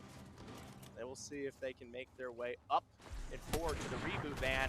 Unable to get the snipe off, but B-Man is still taken down low, and Green Level is brought, well, to the ground. Brought to the ground in a pretty showboaty way. That snipe shot given to be met by a firing squad just moments later. I have beef with this house specifically because every time I go here, I get eliminated. I don't know what it is. Somebody's always waiting for me. I always get sniped or I always get snuck up on. This spot right here, I try to avoid this part of the map. Skill issue. It is. Specifically in that part of the map. Well, at least for Green Level, they aren't completely out of it yet, right? You do get a little bit of an escape there to potentially find your way back in, but that's a reboot that you've now utilized that you no longer have, right? We talk about these zones closing in. It gets harder and harder to pull for these reboots, as we just saw. Teams come running from miles away to take advantage. Well, yeah, because for some reason when you try to reboot a teammate, the truck starts playing the loudest trombone song you've ever heard in your entire life. So everybody in a 30-mile radius knows exactly where you are and what you're trying to do. But also inherently, as you know, a majority of the map works, the more the circle closes, the fewer vans there are to utilize, the more obvious it's where you are, etc., etc. It becomes harder and harder to find those reboots. So eliminations around this time tend to become a lot more permanent. The Virtual Academy just barely reaching in through the other side of the storm. They're in the lowest part of the zone here to fight out from the western side, but ultimately a lot of the spacing that they've been given from this valley will allow them to probably make their way out of this safely, albeit if they are separated from one another. Notably, 6 elims for this team right off the bat. This is going to be hopefully something that helps them catch back up. They're in third right now, 240. Yeah, 240, third place, 6 elims. That's a good chunk of change on the board, but you certainly don't want to finish 10th because that's not nearly the amount of points you're going to need to thrive in an economy like this one. The rotation in toward the circle, and it looks like they're going to be approaching, or maybe approached by, rather, a couple of squads who are still outside of the storm. Another TMNT weapon on their side, and we saw a squad rocking Reckless Railways earlier. The question stands, who else may still be nearby? There is still, though, a lot of space, right? This is very true. Especially down to our 10 teams remaining here, 34 players on the map on a 4th storm. I mean, you've got a lot of space here to kind of find your safety, and that's something that we've seen from a lot of teams as they've taken the time to get themselves recovered here. Notably, with 34 on the board, 6 team members are not in play here currently. I just realized how interesting Marvis Tokyo's loadout is right now. Shotgun, a rocket launcher, grapple blade, EMP grenades, and some small shields. Which, I mean, it works. With one rocket. Yeah, with one rocket, which is the part that I was really like, oh, that's fascinating. So holding onto this loadout is going to be really interesting, but those rockets are very effective. The grapple blade EMP combo can take somebody down really before they can react if you catch them off guard. So I would argue this is a very high-risk, high-reward loadout, but it definitely, you can reap quite the rewards with it. Yeah, those rocket could be very good. Those rockets. You're so right. You're sorry. Those rocket could be awesome. We'll have to see later on, especially as things kind of tie themselves up here. It is a big separation, though. For some reason, Bugha and Jay Balbino playing much more of a height in play. And meanwhile, from behind, Panda moving in from green level here, building a castle of 2. Oh, here comes the rocket. The rocket! Here's the rocket. And I mean, it makes sense to hold on to the rockets, especially in build mode, because it destroys so much space. Marvis Tokyo doing more damage to themselves than anybody else in the vicinity, losing all shields down to 66 HP, and now has to re-shield up. Does not use the grapple to break the builds, notably. I thought that was really fascinating, yeah. Did not blow through that. Instead, it comes down to Bugha getting into the fight here to send Papa's Pandas home here. That's going to be it, I believe, for the likes of one of our squads. Here.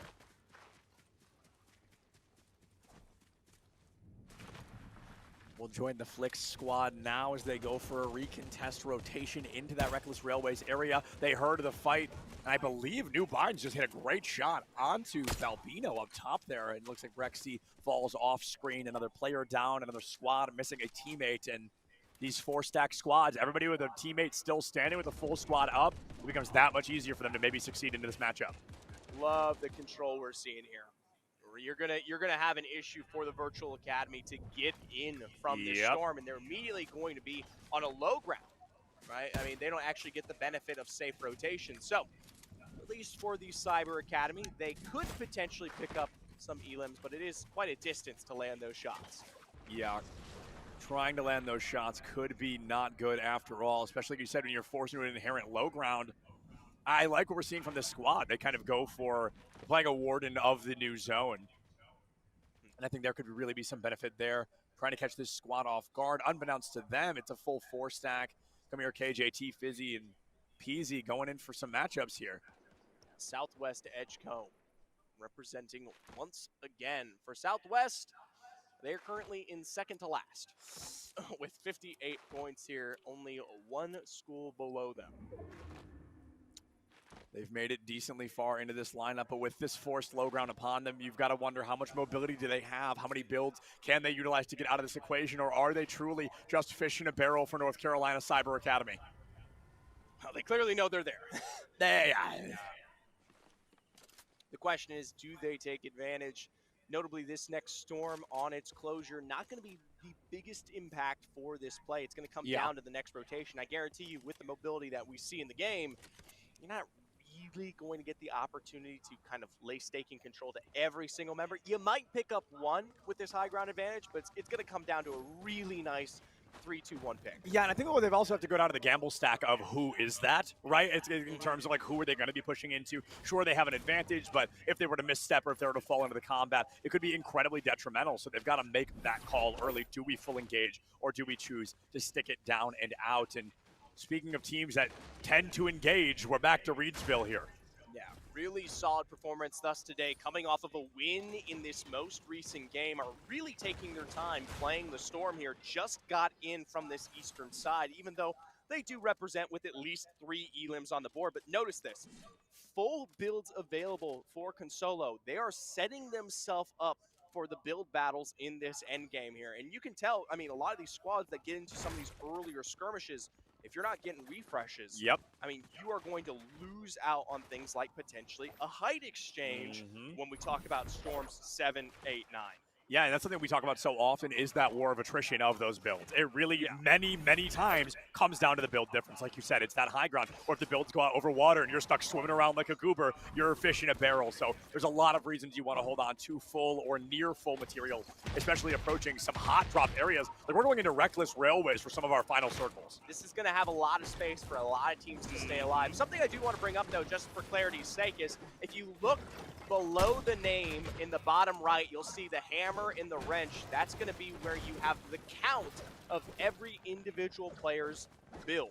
124 available for Curry 2T. Now you know, as we get into the end game, as those numbers tick lower and lower, that just means these teams have less and less cover. Kind of like Baby Girl. Yeah, less and less cover, and they're looking for 6 eliminations right now from this roster. They're definitely bringing in the action early on. A lot of grenade damage goes out, and I think it was those clingers, which I'm surprised to see a little bit of. We haven't seen anybody bust those out quite yet, but if you do land them on someone, they are almost a guaranteed elimination, or at least a knockdown. New Bern High Team B, this team that was on that height that we at least got to see Panther Creek blast off in a way there. They are forced to relocate after that initial damage, but for Panther Creek, it doesn't require them to move any further. They are going to be likely on the deadest of sides of the zones here, or not the dead side, the most active of sides here. The furthest away here from this next rotation. How they get there, we're going to find out. Getting through Reckless Railways, I think, could be really fascinating due to the fact that a lot of teams are rotating out and around. So you have to make the call. Do you go directly through the buildings, a guaranteed low ground as you run through the city? Do you waste materials going up and over or going through? Or do you run all the way around? Do you waste more time getting to the circle? Or secret fourth option, do you Flowberry Fizz shockwave yourself directly toward the circle? This comes with the risk of being out in the open. Yeah, no, and you're more split now, importantly, too. completely separated. Yeah. Baby girl aim is on the other side of the grand How did station. you get there? Set up, they will find themselves surprisingly able to regroup here as they make the cross to Reckless Railway. This could be something for Panther Creek to set up upon as they are just starting to barely pull themselves back together. I can't believe the squad. They separate, like you said, no cover, no communication, no connection. It looks like they will be able to regroup just on the outskirts of this upcoming circle. The problem is, if you take a look in the circle, some folks have already set up that real estate, and that is an intense housing market. Now, notably, those who have set up, we do have at least what you see as that green team on the bottom. It's set up as just a duo. That was an emote. Taylor Swift one. I've had enough of that. Well, Curry 2T stuck out here, able to find maybe a low ground advantage, kind of shoring up close to this mountain could potentially be enough. And just as a heads up, another housing market thing, if anybody is trying to catch the 6:55 train to Raleigh, you need to get on the shuttle right now. There will be a second train at 9:15, and all players and family can be on the 9:15 train. But if you are taking this 6:55 one, you got to go hop on the shuttle right now. Okay, thanks, folks. Back to the game. We never technically left. That's true. I just wanted to kind of pull us back in. Kind of an intense emotional moment, an emotional beat. I'm not about emotion. You know what I am about, though? I'm about the fact that we are still at 9 squads. We went from 14 to 9 in like 5 minutes, and then we've stayed at 9 for more than 5 minutes. We've been at 9 longer than we were at 14, and even though we see, I think, 3 or 4 eliminations come through, we're still at 9. So there's some wild pot shot elims, but nobody gets that full squad wipe. No. Virtual Academy playing for height right now, but it's going to be New Bern High Team A. The roster that has won 1 and 2nd and 1st here. They're going to be playing for the Mountain Height ahead. I like the cross from Virtual Academy, but they are slightly separated in this exchange. Just barely are Sat and Bugha Crew just now getting into maybe more consistent loadout. Saturn still across, maybe looking to pick up some of these late rotating rosters. I think we saw T-Fizzy get knocked there down on the right side by fall damage, I believe. T-Fizzy is going to go down in a pretty uneventful way, but they will get taken out entirely by that firing squad, as you mentioned, that they are walking straight into. This is a team in second to last place. They are desperate to try and find a higher placement than that 9th, but as Peasy has also now gone down, that's half the squad missing. Southwest Edgecombe potentially on their way out here, caught from most of these teams playing great defensive angles, and we'll have to check back in on the there they go. Academy a little bit later, but that's it for them. ECD Dark and come here, finally eliminated. Another elimination comes through. We see 8 squads remaining, and OKK BF underneath the builds. An absolutely genius play as they have no teammates. You cannot be engaging in situations like this. You're shooting entirely for placement, and it looks like they are going to be able to maybe increase those numbers a bit if they can continue playing this kind of this groundhog play style. Garinger currently all the way down, I believe, in 8 overall. Massive rockets, though, will send Alex hurtling to the ground. Surprisingly able to survive, but just for only moments more. Conic and crew, Fragger, and them will find that elimination, but they themselves need to at least get some sort of cover out ahead. Pazukiz takes a lot of damage on the way out. Monk, critical condition, but has one of those weapons to negate fall damage entirely. Iconic gets taken out by a stray bullet just on the edge of the storm. Most likely will not be revived. We see Fragger Kanji taken down as well. The previous single winner of the last game sealed the deal for the team. Has been knocked well before this game is going to be coming to a close. And as these builds go up, they will stop going out, and this will become a vertical challenge for a majority of the rest of this match. Now it is going to be the Virtual Academy here on top of the entire chaos. And not just that, they are entirely a 4-person roster. Yeah. This is going to be absolutely huge, especially with 7 squads remaining. 16 players. That is 6 squads divided among 12 people. We got a lot of solos running around. We know there's at least one duo standing as well, as another player has bit the bullet here from Saturn. That's another point added to the board. I believe we're looking at 12 elims in total for this squad. Right off the bat, 12. Saturn potentially looking to make it 13 there, sitting on the JD's. Got to be careful though from behind. Kazuki putting in the damage to break the shielding. Notably, no resources to heal here. It is the health that they have to work with. Jay Bambino picking up another one, takes us to 13 now. 13 elims on the board. We're down to 5 Love squads this, and love 10 this. players. Booga goes for an immediate high This ground is so steal. This good. is going to be tough for anybody to recontest, even with those TMNT weapons. You just land right on top of them, and they've got the firearms to take you out of the way. This could be a huge play for our friends Booga and Co. JD going to be the first one to take it toe-to-toe against Saturn. Gone. Eliminated Deleted. there. Now from this height, I mean, this should be the Virtual Academy's game to lose here. Yeah, it truly should. The Virtual Academy Team A. You can't lose it if you try. You can't lose it if you try. Marvis Tokyo finds that shot, and they will secure a victory. Zephyr, I do want to note that we are looking at 20 eliminations. I don't think I can do math that fast, but it is a lot of elims and a first place finish. The point total here is going to be through the roof. You have to understand, just getting one elimination is for 2. 20 puts them up 40 points for a maximum of points that we can even get from placements. It was 20. Being that of Got it. 60, right? Yeah. So they are literally making up 66% of their score from that last game, coming directly from their elims alone. And the crazy thing is they were only 28 points behind the leader. This is going to be a huge swap in the leaderboard. And all of a sudden, I don't think they're behind anybody. I don't think it's even close at this point. That was easily the most dominant performance that we have seen so far. And before we jump into our next game, we are going to go ahead and throw it to the stage in just a little bit here for that Valorant Trophy ceremony. But before we do, Zephyr, I hate to ask this because I don't want to paint a negative light. But a team comes out, they do that well. Is there a win condition for the rest of these teams? This is going to be a really big point gap. It's going to come down to the math, especially because we did still see teams like New Bern High and many others make it to that end. This is true. This is very true. New Bern's probably got a lot more points than I'm giving them credit for. And we're going to find out what those points look like in just a couple of minutes. Now we're going to throw it to the stage for the Valorant Trophy ceremony. That's right, ladies and gentlemen. It's time to do the official Valorant presentation for the state of North Carolina.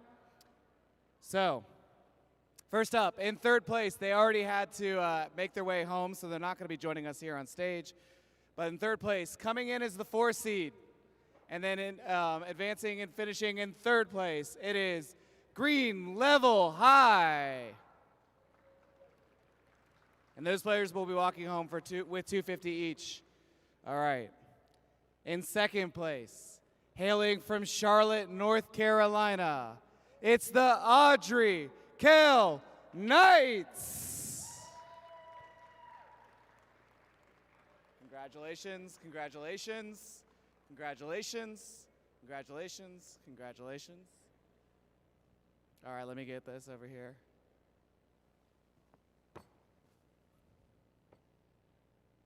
And then it is my pleasure to introduce the Valorant champions at the high school level for the state of North Carolina, hailing from Cary, NC, it's Green Home.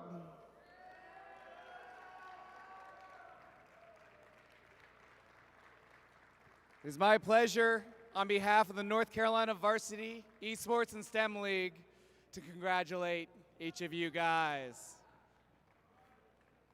And to present you, very deservingly, make sure I have the check the right side up, with a total of a $12,000 grand prize.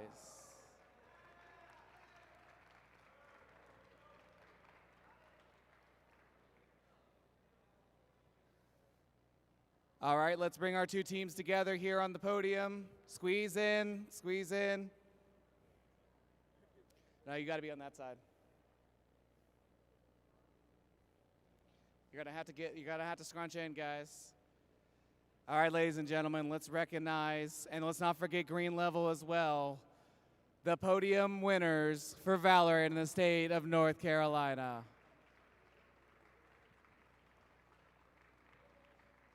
Congratulations, ladies and gentlemen. And now I'm gonna announce the STEM winners as well. Congratulations, Valorant winners. You can drop it off. Yeah, take it with you.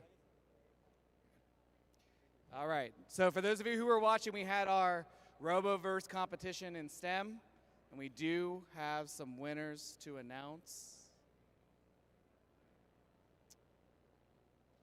So in third place, from the Charlotte College, Early College of Engineering, the One Theory.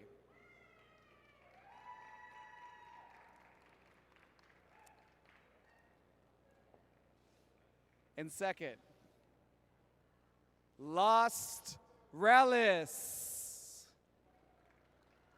And our STEM champion for fall 2023 from Philip O'Berry High School in Charlotte, Godly.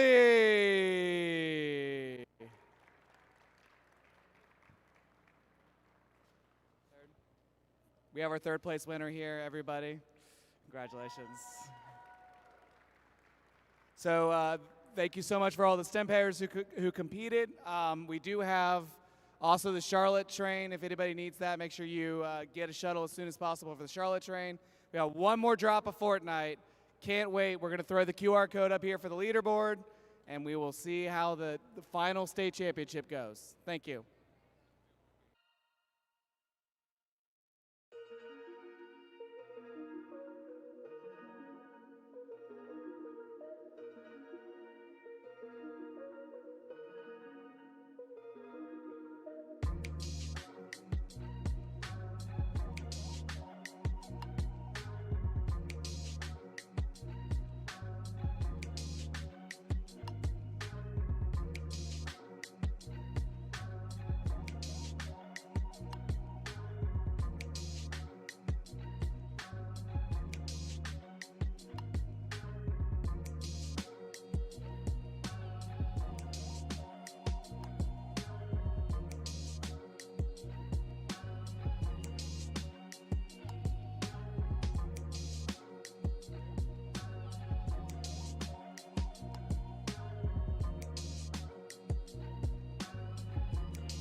Hello, everybody, and welcome back to the VESL State Championships here in Greensboro, North Carolina.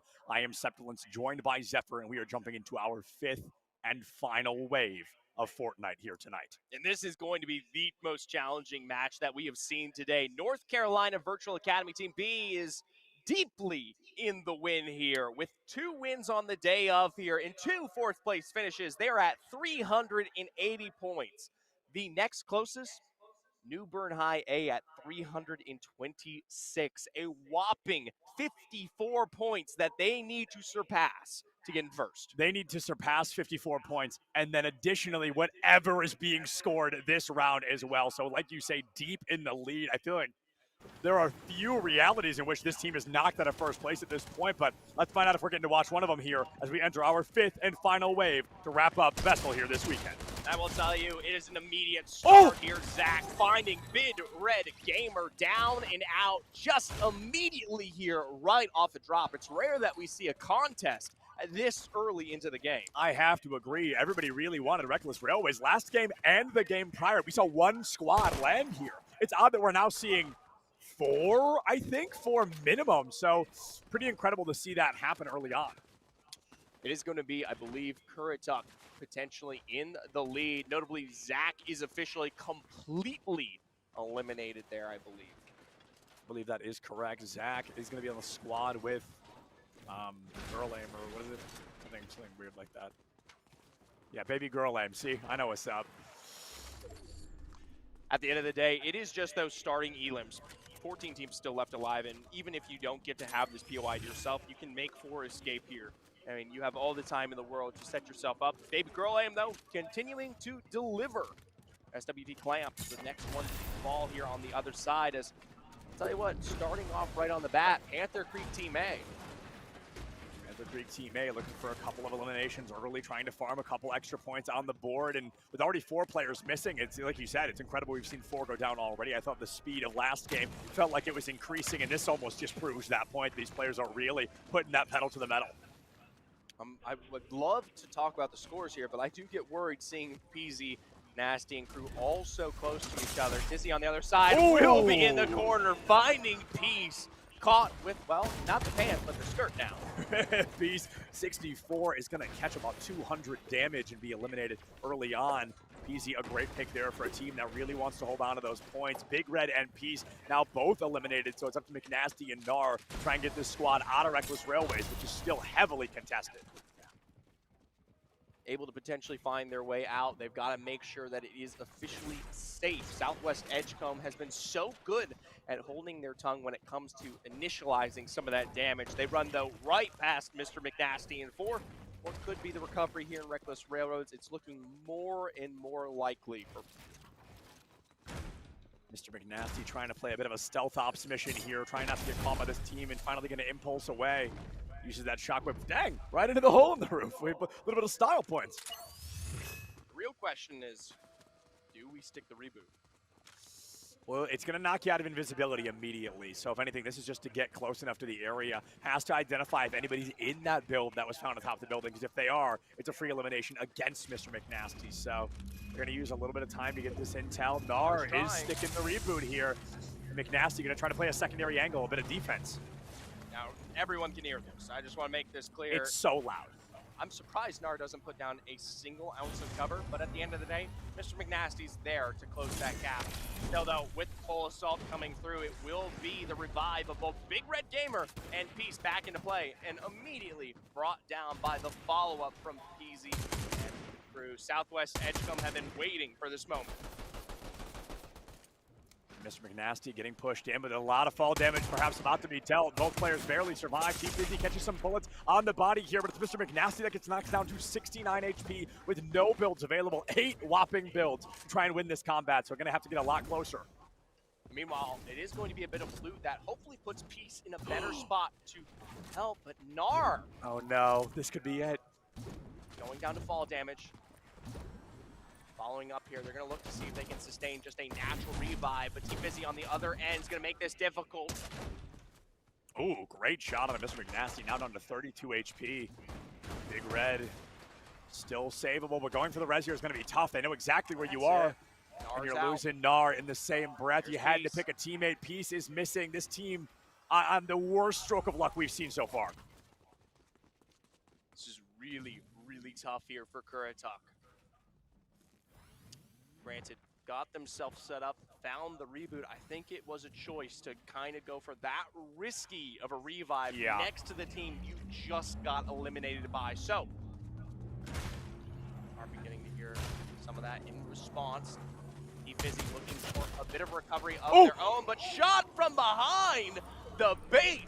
Peasy. Oh, Peasy had the angle, had the flank, and I think that's going to be the end. A lot of fire goes through. Big Red dismissed, and that will be Kurituk, unfortunately, saying goodbye.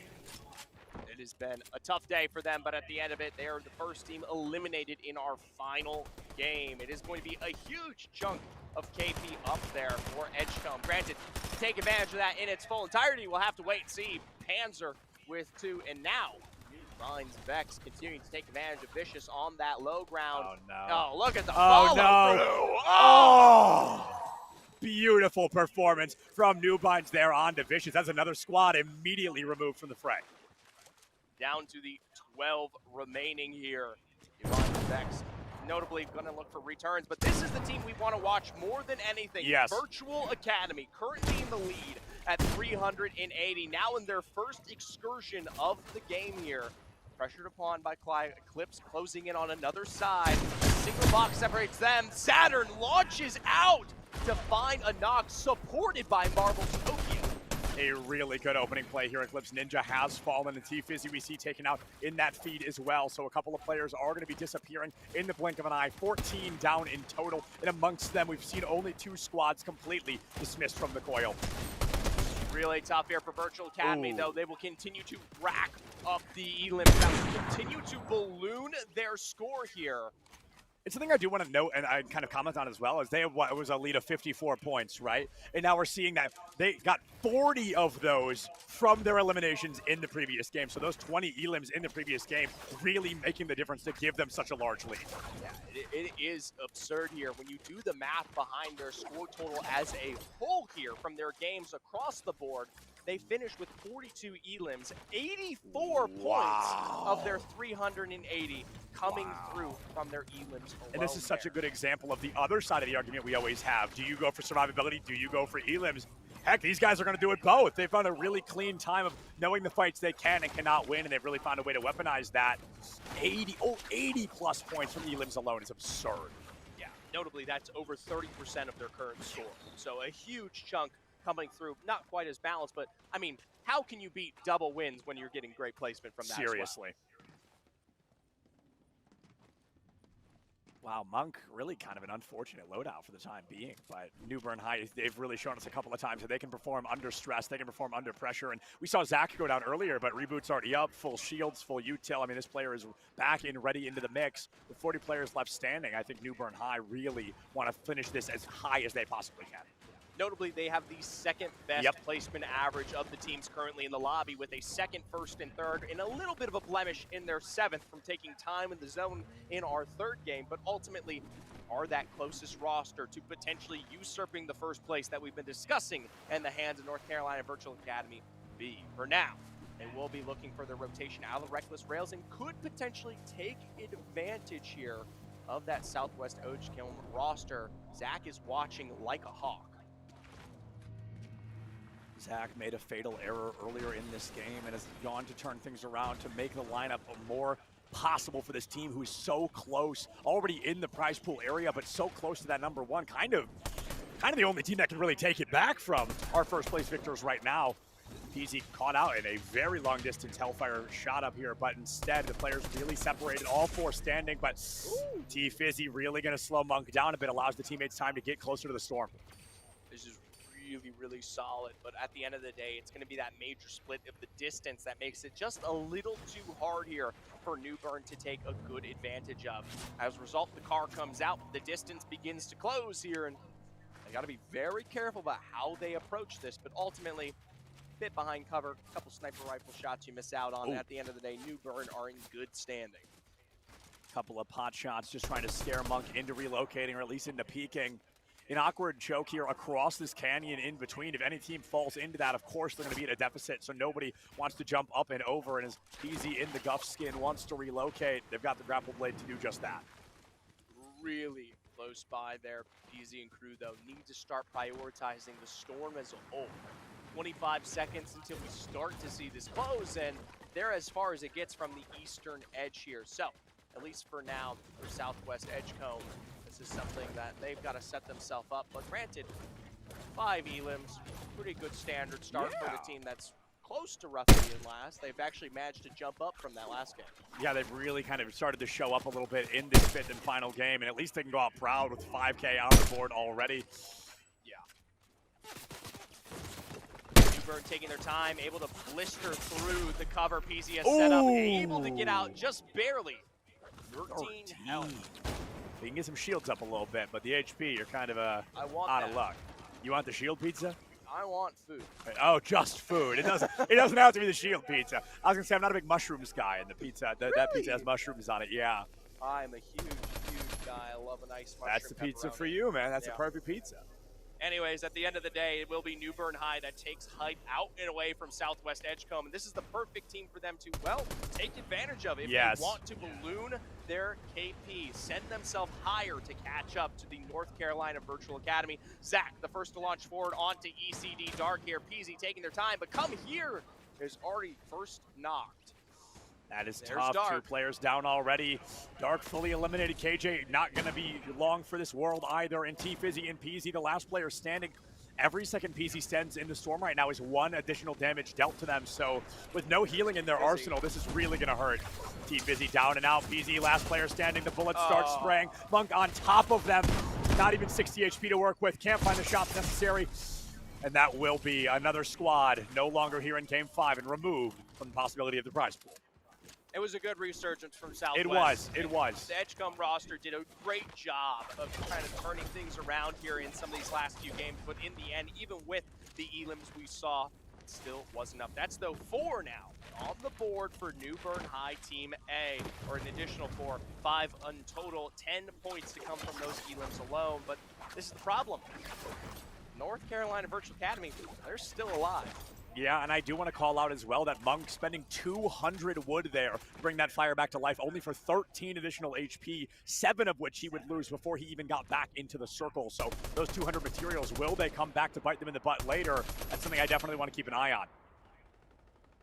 Looking here, we are beginning to see a bit of a take from Reedsville against the Carolina Cyber Academy. Closing that gap, Minty is currently set out alone, but that height in their control. So, Consolo will be headshot. I love how much this crowd loves sniper shots. Every time, everybody, I'm eating it up. Consolo is going to be eating up a couple of bullets to the body, though, eliminated and removed from the fray. The remaining team members boxed in here at the ruins and really nowhere to run. Fragger Kanji goes up and over. I really like the relocation on that. They go for a bit of a misplay here. Go for the box in toward Flix and find it. Flix has gone down. Now Newbind's Vex looking for an escape here, even though we do see a bit of pressure on to Reedsville. They do a great job responding, even if it comes at the price of Consolo. I will say, time is ticking. 4th storm. It gets a lot harder to make for recovery here as this goes on. Zach still in the mix here. We're looking at this team to stay alive as long as possible, and as Curry will be going down. Iconic adding another point to the board for a team that does not have many to offer right now.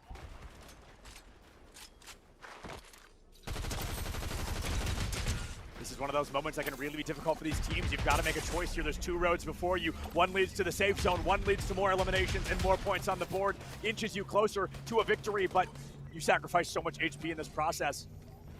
Meanwhile, someone rebooting?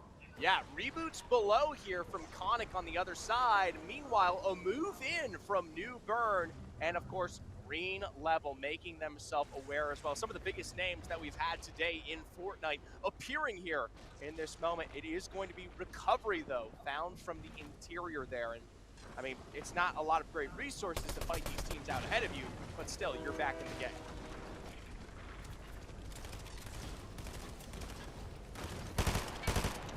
Ardrey Kell Team A, a team that we really haven't had the chance to hear much from so far, is already got 4 points on the board and a great locale to get some coverage, to get some fire onto the enemy teams, and unfortunately none of it's going to land, but with the high ground they're utilizing right now up here on this loot island, this should be really beneficial at least until this next circle starts moving.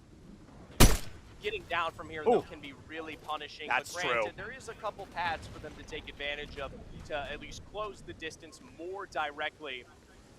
Need muscles in that feed, taking out RHS Zuki. We saw that revive a little bit earlier on, taking advantage. Couple hot shots. Might as well. Not a little high, like a wee bit high, I think. You thought they'd learn after a couple, but going for the shots onto Forbidden, just a little bit slow here, and now they've got the bridge for cover, and you've completely given away your location to miss these now 8 shots.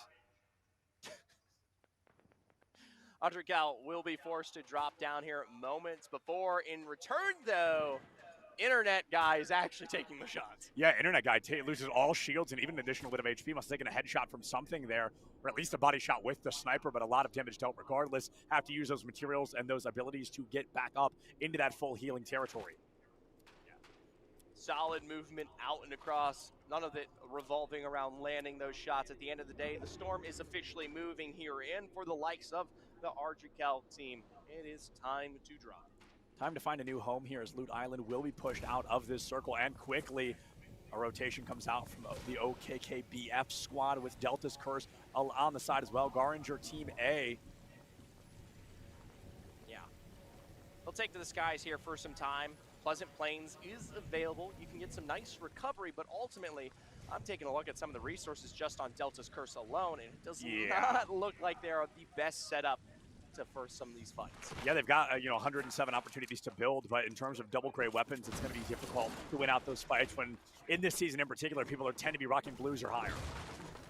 Notably, it is going to be the likes of the Virtual Academy that sits on the hill just above them here in their sight line. So, got to be really careful because that's a roster that not only is on fire, but is looking to continually pad their points. Getting a bit more materials on the board here. This team just barely on the edge of the circle. We see this so often, but on a almost forced low ground in a way. We saw the Marvis Tokyo squad rolling in along that hilltop, and that could be really detrimental to this squad if they choose to engage. Notably, they will be in for that next storm as we are starting to get to the halfway point where our rings begin to split in half here and pull. Most teams will likely be able to make their way in. It's probably the most competitive lobby we have seen thus far. 11 rosters still alive going into the intro of our Storm 7 here. Ox, Brexy, OKK. We'll see. The Booga squad still standing around right now. We've got a little bit of a high ground, at least for this current circle. The rocket goes in. Will it take anyone down? No, but the moves are eliminated.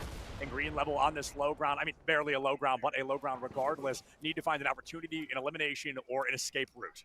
This is interesting, though. I don't expect Virtual Academy to close this gap. Right, They know how much pressure is within this game. Heck, they even know that from behind. Delta's Curse, Brexy, and OK, they are in their own excursion to start fighting this out here. So, this time, green level, though, they're happy to track Cal as they descend from the heavens. Gracefully descend from up top down into a pretty comfortable spot towards center circle here, at least where it may be rotating in later lines. Needy Muscles in critical condition. We see Forbidden taking some damage, and B-Man and Papa Panda not really looking great for wear either. So this squad never really wanted to carry much more than those mini shields, and that really may come back to bite them here. Something to note, though, is that B-Man 4 rockets instead of 1. That's huge. That's huge. We get to say S this time.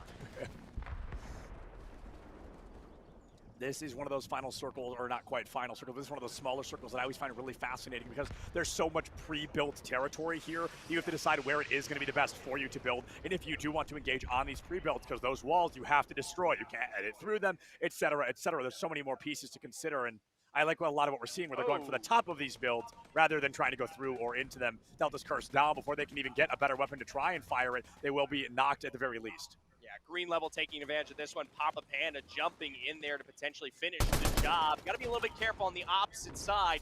You've got New Burn who are setting up, potentially looking for their own third party into the action there. B-Man, though, I love the counter rotation. Goes a lot deeper, takes that position back, and is able to at least control. But ooh,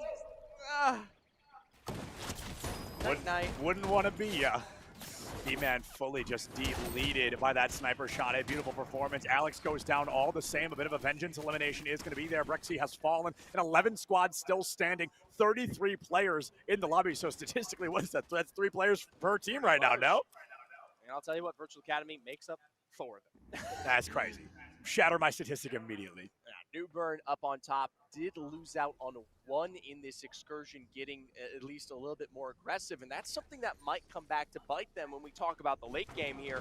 Not having Alex available in a roster that needs to put up at least 60, 70, 80 points coming out of this game is going to be nearly impossible. We'll have to wait and see. Yeah, you're down another player, and we see Meaty Muscles and the Internet Guy both go down to the Marvis Tokyo Squadron once more. That's going to be Virtual Academy, who are already in first place, but they are just trying to make sure that is a guaranteed first place for them. Yeah, Virtual Academy continuing to deeply lead above the pack here as 54 to separate now with the extra eliminations. That bar continues to raise here. New Bern, they'll take their time. Delicate just ahead of this one. Jay Monic will be picked up, but can he take advantage of this late rotate? Does Delicate even make it out of the storm alive here? Going to be almost eliminated by the storm itself. Monk has to rotate. I think we're looking at a 2-tick for the time being. As we've entered Circle 8, the circle continues to move, and the safe zone will not be in a static area from here on out. So these teams need to make sure that they're going for eliminations, but they're also playing the circle just as much, because the storm very soon goes all the way up to a 10-tick. Ardrikel down to a duo, stuck low. Someone is underneath. All the way in the tunnels right now. That is, that's gonna hurt. Yeah, it goes all the way back to the thing we talked about, what, 3 games ago? One way in, one way out. Are either of them in the circle? Probably not. Probably not. So you are almost guaranteed taking some damage. But again, as we talked about earlier, it is about placement as well. So maybe they're just going for the bunker strat. Still though, Virtual Academy in the lead here, now playing from height. Marvel's back on up after some of the general dispersions that we saw to pick up the 2. Sniper in hand, fragging crew trying to make their way across. Oh my gosh, Ardrikel. Let's see if they can get a couple of extra elims from the distance so far. A couple of extra eliminations go a long way, as we learned from our first place team, North Carolina Virtual Academy. 30% of their total score right now comes from eliminations alone, and they're trying to rack that number up as high as humanly possible.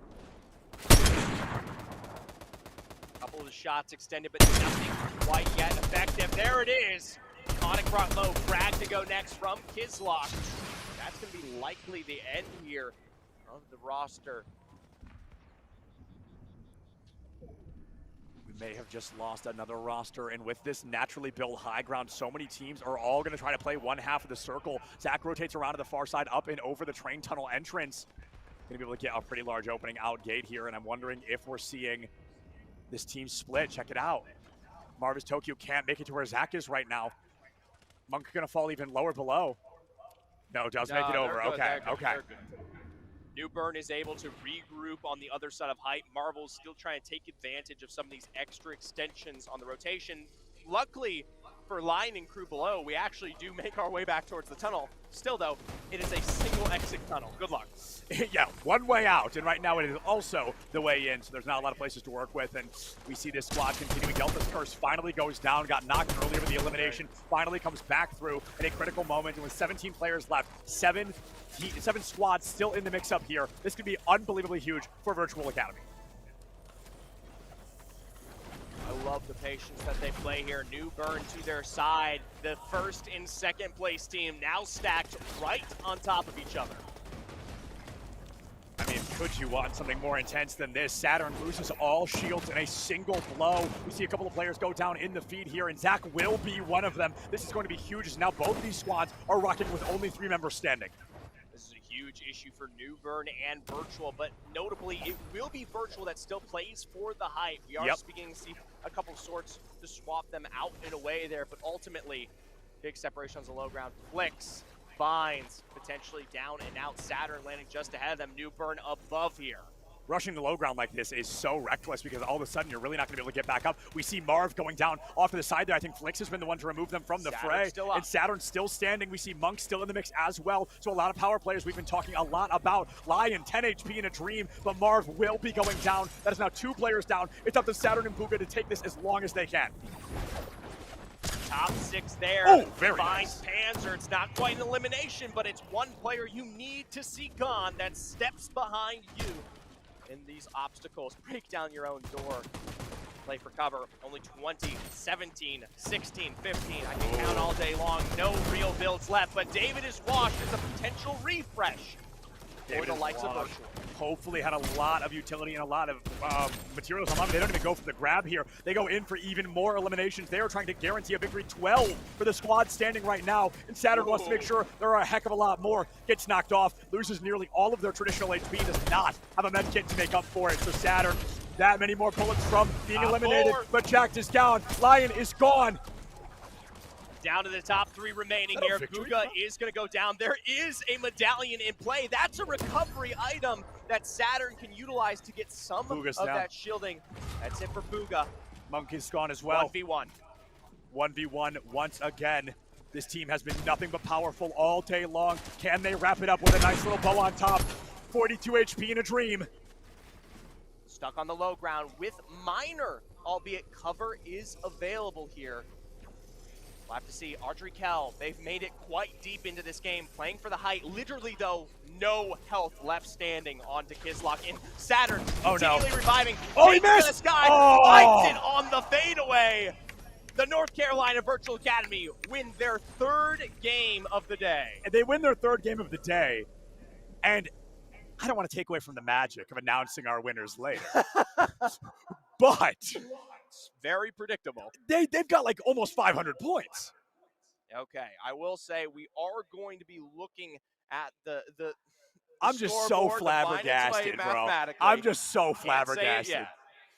It is, I mean, yeah, the scoreboard's going to get figured out, but what a way to wrap up. We've got 5 games. That's 3 victories under the belt there. 60% of the available wins go to the same team, the same players coming out. That is just, you cannot ask for a better performance. Or what was it? It was 3 first places and 1 second place? Three first places and 2 fourth places. 2 4, that's what it was. 2 fourth places. Yeah, wow. So top 5 out of 14 minimum. Yeah. That's absurd. Ultimately coming through there with a 2.2 average for their placement. I mean, that is absurdly high for a Fortnite tournament. Yeah, absolutely. I mean, these kids came in, they played like the pros, and they could have punched with the best of them. I really do believe that. We saw some phenomenal accuracy, some better build control, which is very hard, and they make it look so easy. We're waiting here just to see our final leaderboard. Something to note, though, is that the race for 2nd and 3rd was just as close. Teams like the Cyber Academy, Reedsville, of course, New Bern High. Hey, they were just on the edge of potential prizing as well. So while we may know Virtual Academy is likely confirmed here, that switch up is still waiting to take place. Yeah, before that switches out between 2nd, 3rd, and 4th is a total of about 50-ish points. So that's very achievable to jump anywhere between that 2nd, 3rd, 4th position. And of course, you want to be in the 2nd and 3rd spot.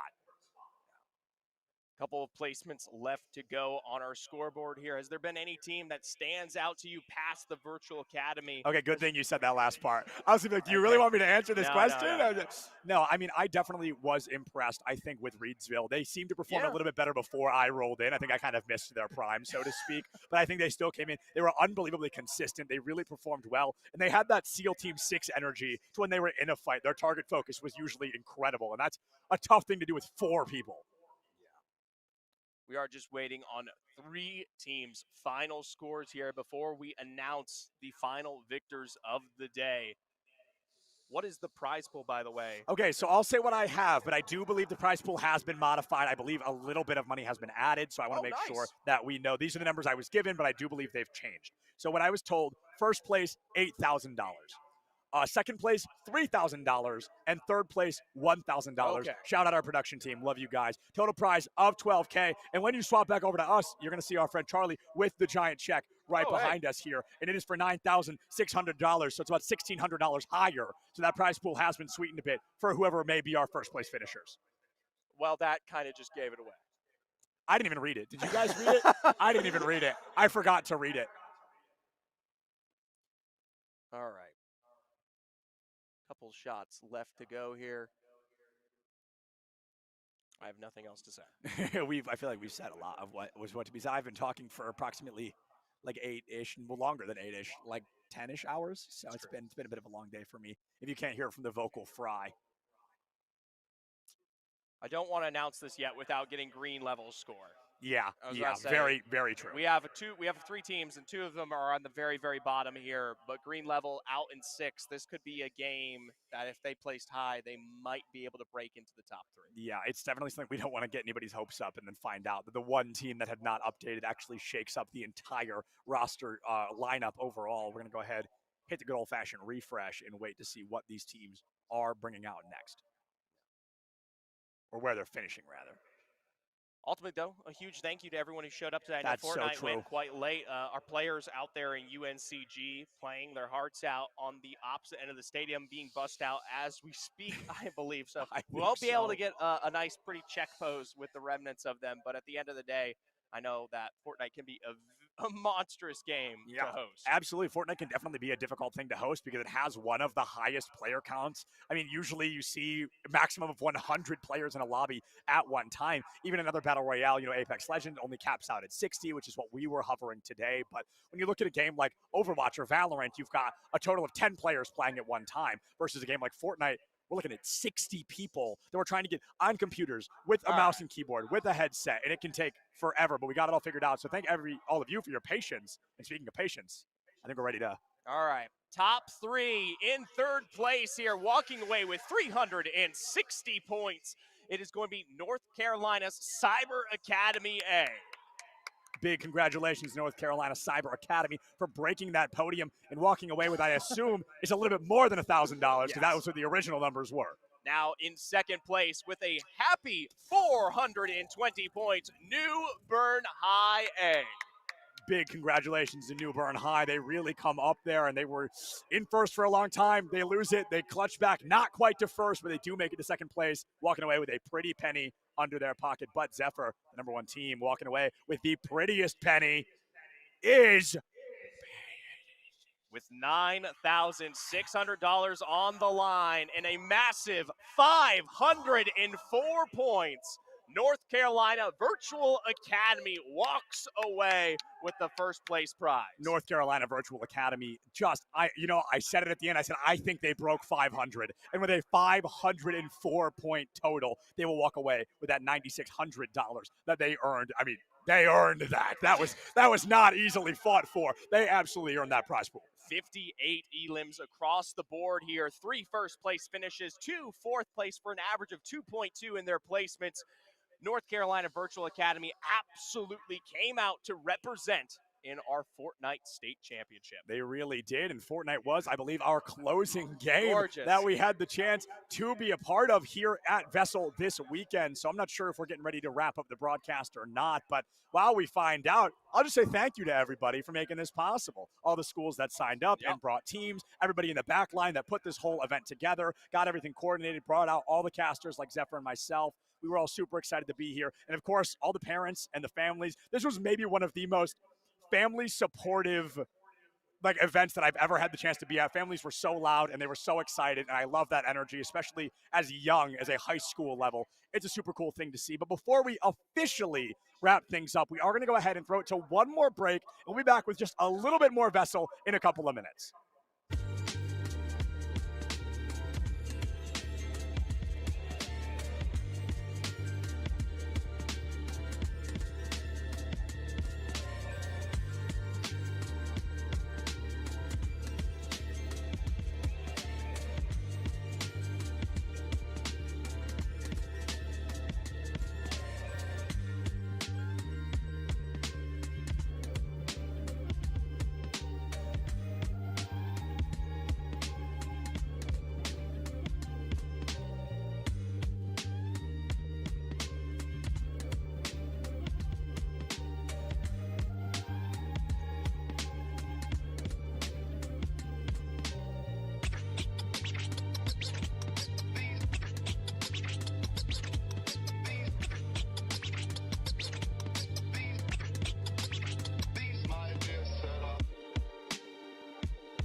There we go. All right, let's welcome our Fortnite players back. And we're gonna get our casters. If you guys want to get us started here, we'll get everything set up. Let me go through and some instructions with the players.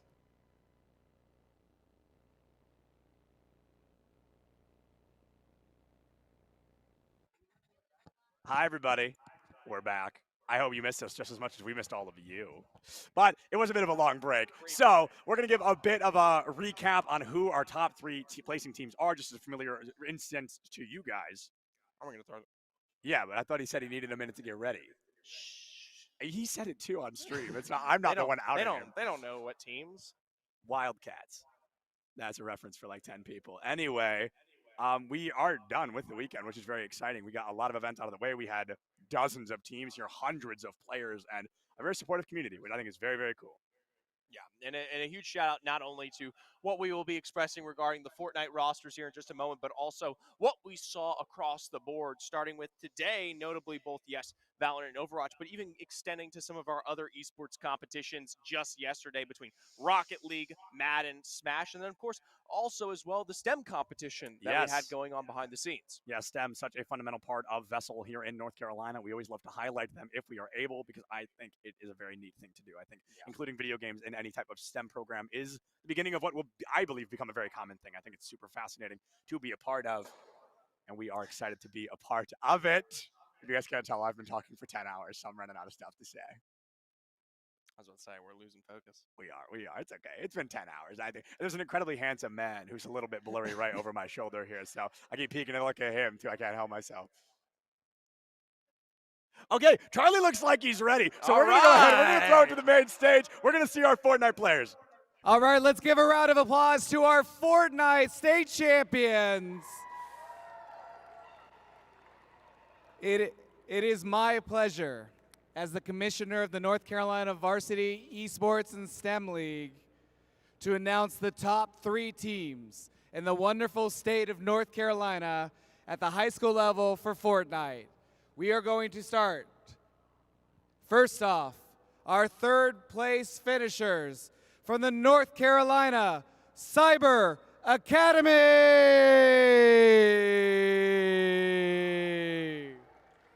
Congratulations. Stand right here in the middle. Congratulations. Congratulations. Fantastic job. Pose for the cameras. Excellent job, Cyber Academy. Slide to your left for me. Excellent. All right, now our 2nd place finisher. Hanging tight. You don't have to go that far left. You can stay right about here. Stand right about here. Our 2nd place finishers, hailing from New Bern, North Carolina. It's New Bern Team A. Congratulations. For your 2nd place finish, you'll all be walking home with $800.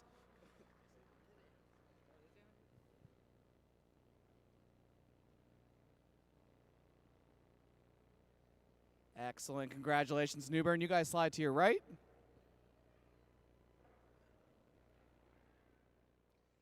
And finally, the deserving and undisputed champions of Fortnite in the state of North Carolina, North Carolina Virtual Academy.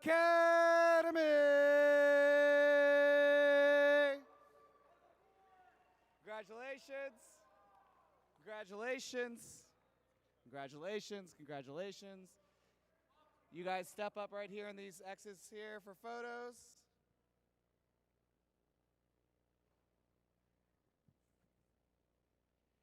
And it is my pleasure, on behalf of the North Carolina Varsity Esports and STEM League, to present you with your winning prize of $9,600. Congratulations.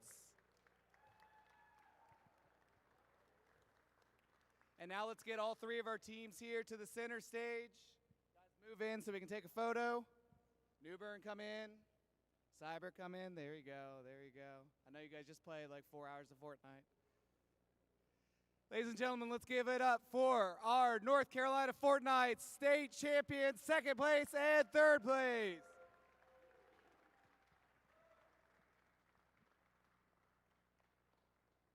And now I will throw it back to our illustrious casters to close us out. Take it away, gentlemen. Now, we have talked a whole lot this weekend, and we are definitely excited to wrap it up. We do, of course, one more time. From all of us here at VESL, want to thank all of you, all of the players, all of the families, everybody that helped make this weekend possible, because truly, all we do is sit here and talk. So much more goes into this event. We are so incredibly grateful for the opportunity and for everybody that made it possible. Just one more time, we love each and every one of you. Check your posture, drink some water. Don't forget to love each other, and we'll see you guys next time.